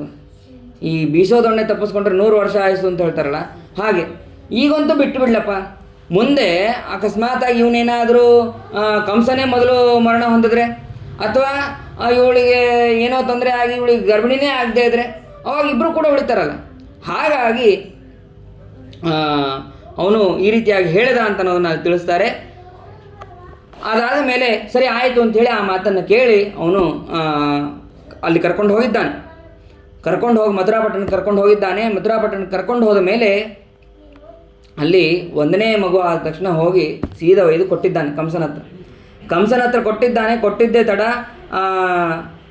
ಇಲ್ಲ ನನಗೇನು 8ನೇ ಗರ್ಭದಿಂದ ಇರ್ತಾನೆ, ಈ ಗರ್ಭದಿಂದ ಏನಿಲ್ಲಲ್ಲ, ಆಯಿತು ಅಂಥೇಳಿ ಅವನಿಗೆ ಸಮಾಧಾನ ಏನಿಲ್ಲ. ಇವನು ಸಂಹಾರ ಮಾಡೇ ಮಾಡ್ತಾನೆ ಅಂತ ಅನ್ನೋದು ವಸುದೇವನಿಗೆ ಗೊತ್ತು. ಹಾಗಿದ್ರೂ ಕೂಡ ಹಾಗೆ ಕರ್ಕೊಂಡು ಹೋಗಿದ್ದಾನೆ. ಅಲ್ಲ, ಕೊಡಬೇಕು ಯಾಕೆ ಈ ವಸುದೇವ? ಸೋನೃತಾದತಿವಿಕ್ಫಲ, ಕೊಡಬೇಕು ಯಾಕೆ ಅಂತಂದರೆ ಅದಕ್ಕೆ ಇಲ್ಲಿ ಹೇಳ್ತಾರೆ, ಸುಳ್ಳು ಹೇಳಬಾರ್ದಲ್ಲ, ಹಾಗಾಗಿ ಕೊಟ್ಟ. ಇವನೇನು ಸುಳ್ಳೇ ಹೇಳಿಲ್ವ? ಮುಂದೆ ಕೃಷ್ಣ ಹುಟ್ಟಿದಾಗ ಇವನು ಕೊಡೋದೇ ಇಲ್ಲ, ಸೀದಾ ಅಲ್ಲಿ ಗೋಕುಲದಲ್ಲಿ ಇಡ್ತಾನಲ್ಲ, ಮತ್ತು ಹಾಗಾದರೆ ಸುಳ್ಳು ಹೇಳ್ದಂಗೆ ಆಗಲಿಲ್ವಾ ಅಂತಂದರೆ, ಋತುಕಾಲದಲ್ಲಿ ಯೋಗ್ಯವಾದಂತಹ ಕಾಲದಲ್ಲಿ ತನ್ನ ಪತ್ನಿ ಸಂಘವನ್ನು ಮಾಡಲೇಬೇಕು, ಅದನ್ನು ಬಿಡಬಾರ್ದು. ಭ್ರೂಣ ಹತ್ಯೆ ದೋಷ ಬರುತ್ತೆ ಇಲ್ಲದೇ ಇದ್ದರೆ. ಅದಕ್ಕಾಗಿ ಬಂದಂತಹ ಪುತ್ರನನ್ನು, ಮೊದಲನೇ ಪುತ್ರನನ್ನು ಕೊಟ್ಟಿದ್ದು ಅಂತನ್ನೋದು ಒಂದು. ಅದನ್ನು ತಿಳಿಸೋದಕ್ಕಾಗಿ ಅವನು ಒಯ್ದು ಕೊಟ್ಟ. ಸರಿ, ಕಂಸ ಇನ್ನೂ ಕೊಂದಿರಲಿಲ್ಲ, ಮತ್ತು ನಾರದರು ಬರ್ತಾರೆ. ನಾರದರು ಬಂದು, ಅಲ್ಲ ಕಂಸ ಆರಾಮಿದೆಯಾ ಏನಪ್ಪ? ಆರಾಮಿದೆ ರೀ. ಏನು ಆರಾಮಿದೆಯೋ? ಅವರೆಲ್ಲ ದೇವತೆಗಳವರು, ನಿನ್ನನ್ನು ಸಂಹಾರ ಮಾಡೋಕ್ಕೆ ಹುಟ್ಟಿದಾರವರು, ನೀನು ಮಗುನ ಕಳಿಸ್ಬಿಟ್ಟಿಲ್ಲ. ಅಲ್ಲ, ಮಗು ನಾನು 8ನೇ ಗರ್ಭದಿಂದ ಅಂತ ಹೇಳಿದ್ದಾರೆ, ಮತ್ತು ಇದೇನು 1ನೇ ಗರ್ಭ ಇದು, ಹಾಗಾಗಿ ಬಿಟ್ಟಿದ್ದೀನಿ. ಅಲ್ಲ, ಒಂದು ಹೂವನ್ನು ತೊಗೊಂಡ್ರಂತ, ಕಮಲದ ಹೂವು ತೊಗೊಂಡ್ರಂತ. ಆ ಕಮಲದ ಹೂವು ಹಿಂಗೆ ಇಟ್ಕೊಂಡ್ರು ಈ ಕಡೆಯಿಂದ 8, ಈ ಕಡೆಯೂ ಆಗುತ್ತೆ, ಈ ಕಡೆಯಿಂದನೂ ಇದು 8 ಆಗುತ್ತೆ, ಯಾವ್ದು ಬೇಕಾದ್ರೆ 8 ಆಗ್ಬೋದು. ಹಾಗಾಗಿ ಅವರು ಮೋಸ ಮಾಡ್ಬೋದಪ್ಪ ದೇವತೆಗಳವರೆಲ್ಲರೂ ಅಂತ ಹೇಳಿ ಇಷ್ಟು ಹೇಳಿ, ಇದ್ರ ಮೇಲೆ ನಿನ್ನಿಷ್ಟ ಅಂತೇಳಿ ಅವರು ಅಲ್ಲಿಂದ ಹೋಗ್ಬಿಡ್ತಾರೆ. ಅದಕ್ಕೆ ತಕ್ಷಣ ಮತ್ತೆ ಆ ಮಗುವನ್ನು ಕರೆಸಿ ಕೊಂದಿದ್ದಾನೆ. ಸರಿ ಆಯಿತು ಅಂತ ಹೇಳಿ ಅದಾದ ಮೇಲೆ 6 ಜನ ಮಕ್ಕಳು ಹೀಗೆ ಸಂಹಾರ ಆಗಿದ್ದಾರೆ. ಅದಾದ ಮೇಲೆ ಕೊನೆಗೆ 7ನೇ ಗರ್ಭ ಆದಾಗ ಅದು ಇಲ್ಲಿ 3 ಗರ್ಭ ಇಲ್ಲಿ ಆಗಿದೆ, ಇನ್ನು 3 ತಿಂಗಳು ಇಲ್ಲೇ ಆಗಿದೆ. ಈ ಗರ್ಭದಲ್ಲಿ ದೇವಕಿಯ ಗರ್ಭದಲ್ಲಿ ಇದ್ದಾನೆ. ಆಮೇಲೆ ಕೊನೆಗೆ ಇನ್ನು 7 ತಿಂಗಳು ರೋಹಿಣಿ ಗರ್ಭದಲ್ಲಿ ಬೆಳೆದಿದ್ದಾನೆ. ಅವನು ಗರ್ಭಸ್ರಾವ ಆಯಿತು ಅಂತ ಅಂದ್ಕೊಂಡ ಕಂಸ, ಆದರೆ ಗರ್ಭಸ್ರಾವ ಆಗಿರಲಿಲ್ಲ. ಈ ಗರ್ಭದಿಂದ ಆ ಗರ್ಭಕ್ಕೆ ಅಲ್ಲಿ ಟ್ರಾನ್ಸ್ಫರ್ ಆಗಿತ್ತಷ್ಟೆ.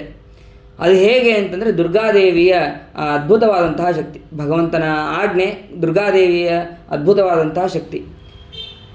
ಸಾಧ್ಯನೇ ಇಲ್ಲ ಯಾರಿಗೂ ಕೂಡ ಈ ಗರ್ಭದಿಂದ ಎಂಥ ಸ್ಪೆಷಲಿಸ್ಟ್ ಡಾಕ್ಟರ್ ಆದ್ರೂ ಕೂಡ ಈ ಗರ್ಭದಿಂದ ಆ ಗರ್ಭಕ್ಕೆ ಅದನ್ನು ಟ್ರಾನ್ಸ್ಫರ್ ಮಾಡೋದಕ್ಕೆ ಸಾಧ್ಯನೇ ಇಲ್ಲ. ಅದು ಮಾಡೋದಕ್ಕೆ ಕೇವಲ ಭಗವಂತನ ಅನುಗ್ರಹದಿಂದ ಆ ದುರ್ಗಾದೇವಿ ಮಾಡಿದ್ದಾಳೆ. ದುರ್ಗಾದೇವಿ ಮಾಡಿ ಅಲ್ಲಿ ಆ ಗರ್ಭ ಸುಸೂತ್ರವಾಗಿ ಬೆಳೆಯೋ ಹಾಗೆ ಮಾಡಿದ್ದಾಳೆ. ಅದಾದ ಮೇಲೆ ಗರ್ಭದಲ್ಲಿ ಭಗವಂತ ಪ್ರವೇಶವನ್ನು ಮಾಡಿದ್ದಾನೆ. ಈ ಗರ್ಭದಲ್ಲಿ ಶೇಷದೇವರು ಯಾಕೆ ಮೊದಲು ಹೋದರು ಅಂತಂದರೆ, ಅದಕ್ಕೆ ರುಕ್ಮಿಣಿ ಶ್ರೀದಲ್ಲಿ ಒಂದು ಮಾತನ್ನು ಹೇಳ್ತಾರೆ, ಶಯ್ಯಾಂ ಸ್ವಕೀಯಾಂ ಪುರತಃ ಪ್ರಯಾಣೆ. ಈ ರಾಜರು ಅವರು ಹೋಗಬೇಕಾದ್ರೆ ಹಾಸಿಗೆಯನ್ನು ಮೊದಲು ಕಳಿಸ್ತಾರಂತ. ಅದಕ್ಕಾಗಿ ಇದು ಶೇಷದೇವರು ಅಂತಂದರೆ ಭಗವಂತನ ಹಾಸಿಗೆ, ಅದಕ್ಕಾಗಿ ಅವ್ರು ಮೊದಲೇ ಹೋದರು. ಇನ್ನೊಂದೇನು ಅಂತಂದರೆ, ಗರ್ಭ ಸ್ವಚ್ಛ ಇರಬೇಕು. ಭಗವಂತ ಬರ್ತಾನೆ ಅಂತಂದ್ರೆ ಗರ್ಭ ಸ್ವಚ್ಛ ಇರಬೇಕು. ಅದನ್ನು ಶೇಷದೇವರು ಹೋಗಿ ಮೊದಲು ಗರ್ಭವನ್ನು ಸ್ವಚ್ಛ ಮಾಡಿದ್ರಂತೆ. ಸ್ವಚ್ಛ ಮಾಡಿ, ಅಪ್ಪ ತಂದೆ ನೀ ಬಾ ಅಪ್ಪ, ಇನ್ನು ಗರ್ಭ ಸ್ವಚ್ಛ ಆಗಿದೆ ಅಂತ ಹೇಳಿ ಅದಕ್ಕಾಗಿ ಶೇಷದೇವರು ಮೊದಲು ಹೋದರು ಅಂತ ಅನ್ನೋದನ್ನು ತಿಳಿಸ್ತಾರೆ. ಅದಾದ ಮೇಲೆ ಭಗವಂತ ಅಲ್ಲಿ ಪ್ರವೇಶವನ್ನು ಮಾಡಿದ್ದಾನೆ. ಪ್ರವೇಶವನ್ನು ಮಾಡಿದ್ದೇ ತಡ ಅದ್ಭುತವಾದಂತಹ ಕಾಂತಿ ಆ ದೇವಕಿಯಲ್ಲಿ ಕಾಣಿಸ್ತಾ ಇದೆ. ಕಾಣಿಸಿ ಅವಾಗ ಬ್ರಹ್ಮಾದಿ ದೇವತೆಗಳೆಲ್ಲರೂ ಕೂಡ ಸ್ತೋತ್ರವನ್ನು ಮಾಡೋದಕ್ಕೆ ಬಂದಿದ್ದಾರೆ.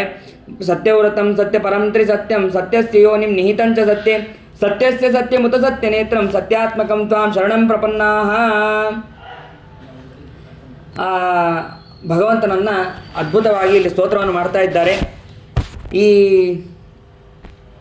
ಸತ್ಯವ್ರತ, ಸತ್ಯಪರ, ತ್ರಿಸತ್ಯ ಅಂತಂದರೆ, ಸತ್ಯವ್ರತ ಅಂತಂದರೆ ಪೂರ್ಣಾನಂದ ಜ್ಞಾನರೂಪನಾದಂತಹ, ಸತ್ಯಪರ ಪಂಚಮಹಾಭೂತಗಳಿಂದ ಭಿನ್ನನಾದಂತಹ, ತ್ರಿಸತ್ಯ ವೇದಗಳಿಂದ ಮುಖ್ಯ ಪ್ರತಿಪಾದ್ಯನಾದಂತಹ, ಸತ್ಯಸ್ಯ ಯೋನಿಂ ಅಬಾಧಿತವಾದಂತಹ ಪ್ರಪಂಚಕ್ಕೆ ಮೂಲ ಕಾರಣನಾದಂತಹ, ಮತ್ತು ಸತ್ಯೇ ನಿಹಿತಂ ಸತ್ಯವಾದಂತಹ ಪ್ರಪಂಚದಲ್ಲಿ ನಿಯಾಮಕನಾಗಿರುವಂತಹ, ಮತ್ತು ಸತ್ಯಸ್ಯ ಸತ್ಯಂ ನಿರ್ದಿಷ್ಟವಾದಂತಹ ಆನಂದ ಜ್ಞಾನ ರೂಪವಾದಂತಹ ಮುಕ್ತಿಯೋಗ್ಯರಿಗೆ ಉತ್ತಮವಾದಂತಹ ಆನಂದಪ್ರದನಾದಂತಹ, ಮತ್ತು ಸತ್ಯನೇತ್ರಂ ಸತ್ಯವಾದಂತಹ ಜಗತ್ತಿಗೆ ನೇತಾರನಾದಂತಹ, ಸತ್ಯಾತ್ಮಕಂ ನಿಜವಾದಂತಹ ಪ್ರಪಂಚವನ್ನು ಲಯಕಾಲದಲ್ಲಿ ಸಂಹಾರ ಮಾಡುವಂತಹ, ಸಜ್ಜನರನ್ನು ಭಕ್ತರಂತ ಹೇಳಿ ಸ್ವೀಕಾರವನ್ನು ಮಾಡುವಂತಹ, ಅನುಗ್ರಹವನ್ನು ಮಾಡುವಂತಹ ನಿನ್ನನ್ನು ನಾವು ಶರಣು ಹೊಂತಾ ಇದ್ದೇವೆ ಅಂತ ಹೇಳಿ ಈ ರೀತಿಯಾಗಿ ಸ್ತೋತ್ರವನ್ನು ಮಾಡ್ತಾರೆ. ಅದಾದಮೇಲೆ ಏಕಾಯನೋತ್ಸವ ದ್ವಿಫಲ ತ್ರಿಮೂಲ ಅಂಥೇಳಿ ಅನೇಕ ವಿಧವಾದಂತಹ ಬ್ರಹ್ಮಾದಿ ದೇವತೆಗಳು ಸ್ತೋತ್ರವನ್ನು ಮಾಡ್ತಾರೆ. ನೀನು ಇದು ಅವತಾರ ಮಾಡ್ತಾರೆ, ಇದೇನು ನಿನಗೆ ಹೊಸದಲ್ಲ. ಎಲ್ಲ ರೀತಿಯಾದಂತಹ ಅವತಾರವನ್ನು ಮಾಡಿದ್ದಿ. ಮತ್ಸ್ಯನಾಗಿದ್ದಿ, ಕೂರ್ಮನಾಗಿದ್ದಿ, ನರಸಿಂಹನಾಗಿದ್ದಿ, ಹಾಗೆ ಅನೇಕ ವಿಧವಾದಂತಹ ಅವತಾರಗಳನ್ನು ಕೂಡ ನೀನು ಮಾಡಿದ್ದಿ ಅಂತ ಗರ್ಭದಲ್ಲಿದ್ದಂತಹ ಭಗವಂತನನ್ನು ಸ್ತೋತ್ರ ಮಾಡ್ತಾರೆ. ಇದು ಗರ್ಭಸ್ತುತಿ ಅಂತಲೇ ಕರೆಸ್ಕೊಳ್ಳುತ್ತೆ. ಯಾರಿಗೆ ಗರ್ಭದ ತೊಂದರೆ ಏನಾದರೂ ಆಗಿರುತ್ತಲ್ಲ, ಅವರು ಈ ಗರ್ಭಸ್ತುತಿಯನ್ನು ಶ್ರವಣ ಮಾಡಿದರೆ ಸಾಕು, ಅದೆಲ್ಲವೂ ಕೂಡ ಪರಿಹಾರ ಆಗುತ್ತೆ ಅಂತ ಅನ್ನೋದನ್ನು ತಿಳಿಸ್ತಾರೆ.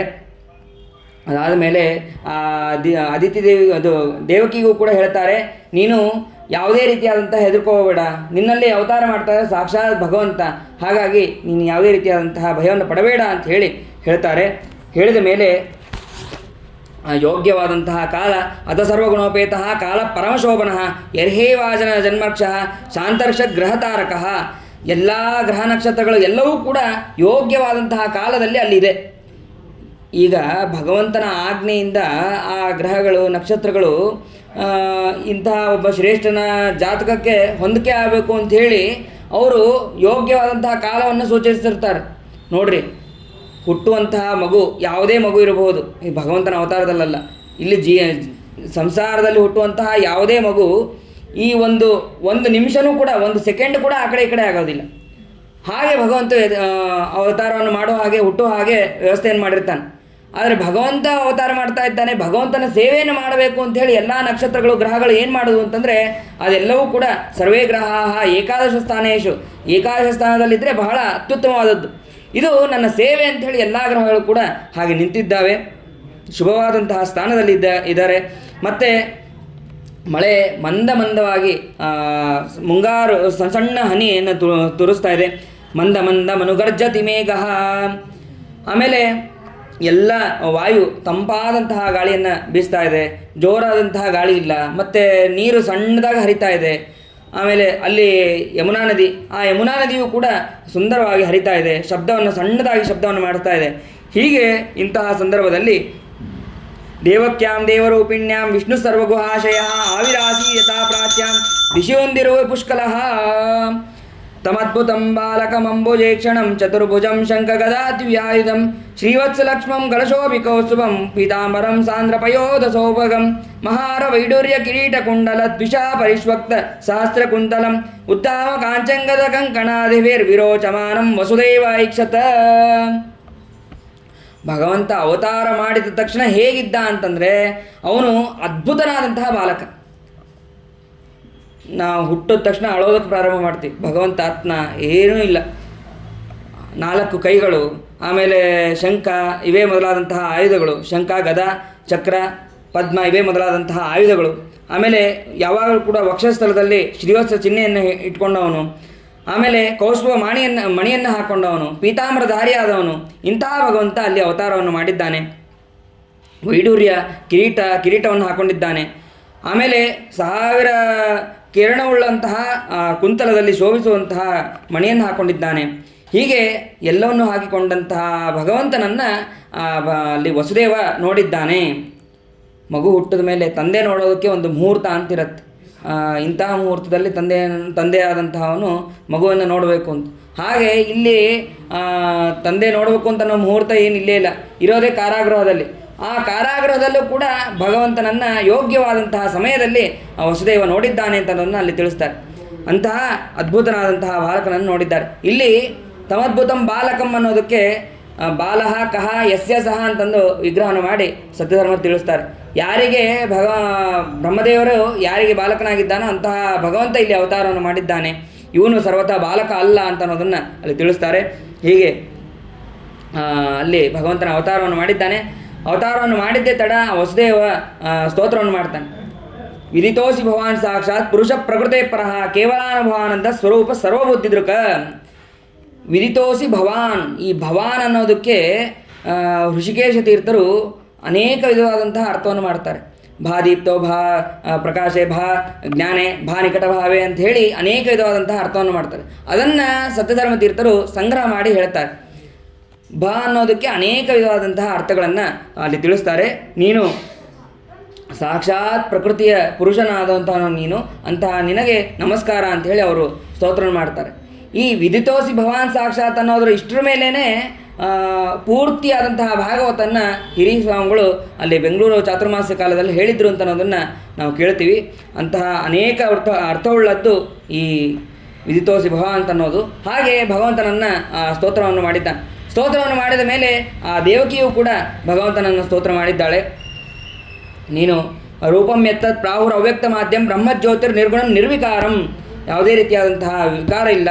ನಿರ್ಗುಣ ಅಂತಂದರೆ ಸತ್ವ ರಜ ತಮೋಗುಣಗಳಿಂದ ರಹಿತನಾದವನು ಅಂತ ಹೀಗೆ ಅಲ್ಲಿ ಸ್ತೋತ್ರವನ್ನು ಮಾಡ್ತಾಳೆ.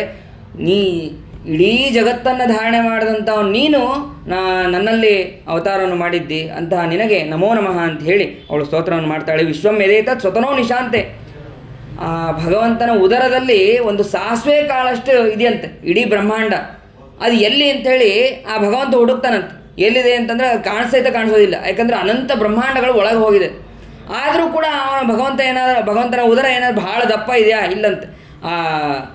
ಭಾಳ ಸಪಾಟಾಗಿ ಸುಂದರವಾಗಿದೆ ಅಂತ ಅನ್ನೋದನ್ನು ಅಲ್ಲಿ ತಿಳಿಸ್ತಾರೆ. ಇದೇ ರೀತಿಯಾದಂತಹ ಸ್ತೋತ್ರವನ್ನು ಹಿಂದೆ ದೇವಹೂತಿ ಮಾಡಿರ್ತಾಳೆ. ಆ ದೇವಹೂತಿ ಮಾಡಿದಂತಹ ಅದೇ ರೀತಿಯಾದಂತಹ ಸ್ತೋತ್ರವನ್ನು ಈ ದೇವಕಿಯು ಕೂಡ ಮಾಡಿದ್ದಾಳೆ ಅಂತ ಅನ್ನೋದನ್ನು ತಿಳಿಸ್ತಾರೆ. ಭಗವಂತ ಹೇಳ್ತಾನೆ, ನಾನು ನಿಮ್ಮಲ್ಲಿ ಅವತಾರ ಮಾಡ್ತಾ ಇರೋದು 3ನೇ ಸಲ. ಒಂದು ಪೃಷ್ಣಿಗರ್ಭನಾಗಿ ಅವತಾರವನ್ನು ಮಾಡಿದ್ದೇನೆ, ಒಂದು ವಾಮನನಾಗಿ ಅವತಾರವನ್ನು ಮಾಡಿದ್ದಾನೆ, ಈಗ ಕೃಷ್ಣನಾಗಿ ಅವತಾರವನ್ನು ಮಾಡಿದ್ದೇನೆ. ನೋಡ್ರಿ, ಭಗವಂತ ಅವತಾರ ಮಾಡಬೇಕು ಅಂತ ಹೇಳಿ ಎಷ್ಟು ತಪಸ್ಸು ಮಾಡಿದ್ದಾರೆ ಅಂತ ಅನ್ನೋದನ್ನು ಇದರಲ್ಲಿ ನಾವು ತಿಳಿಬಹುದು. ಆದ್ದರಿಂದ ಅಂತಹ ನಾನು ನಿಮಗೆ ಅನುಗ್ರಹವನ್ನು ಮಾಡಿದ್ದೇನೆ ಅಂತ ಅನ್ನೋದನ್ನು ತಿಳಿಸ್ತಾರೆ. ಅದಾದ ಮೇಲೆ ನನ್ನನ್ನು ಇಲ್ಲಿಂದ ಗೋಕುಲಕ್ಕೆ ಕರೆದುಕೊಂಡು ಹೋಗ್ರಿ, ಅಲ್ಲಿದ್ದಂತಹ ದುರ್ಗಾದೇವಿಯನ್ನು ಕರೆದುಕೊಂಡು ಬರ್ರಿ ಅಂತ ಹೇಳಿ ವಸುದೇವನಿಗೆ ಆಜ್ಞೆಯನ್ನು ಮಾಡ್ತಾನೆ. ಆಯ್ತಪ್ಪ, ನೀನು ಹೀಗಿದ್ದರೆ ಕರೆದುಕೊಂಡು ಹೋಗೋಕ್ಕಾಗೋದಿಲ್ಲ, ಶಿಶುವನ್ನ ರೂಪವನ್ನು ತಾಳು ಅಂತ ಹೇಳಿದಾಗ ಆ ಶಿಶು ರೂಪವನ್ನು ತಾಳಿದ್ದಾನೆ.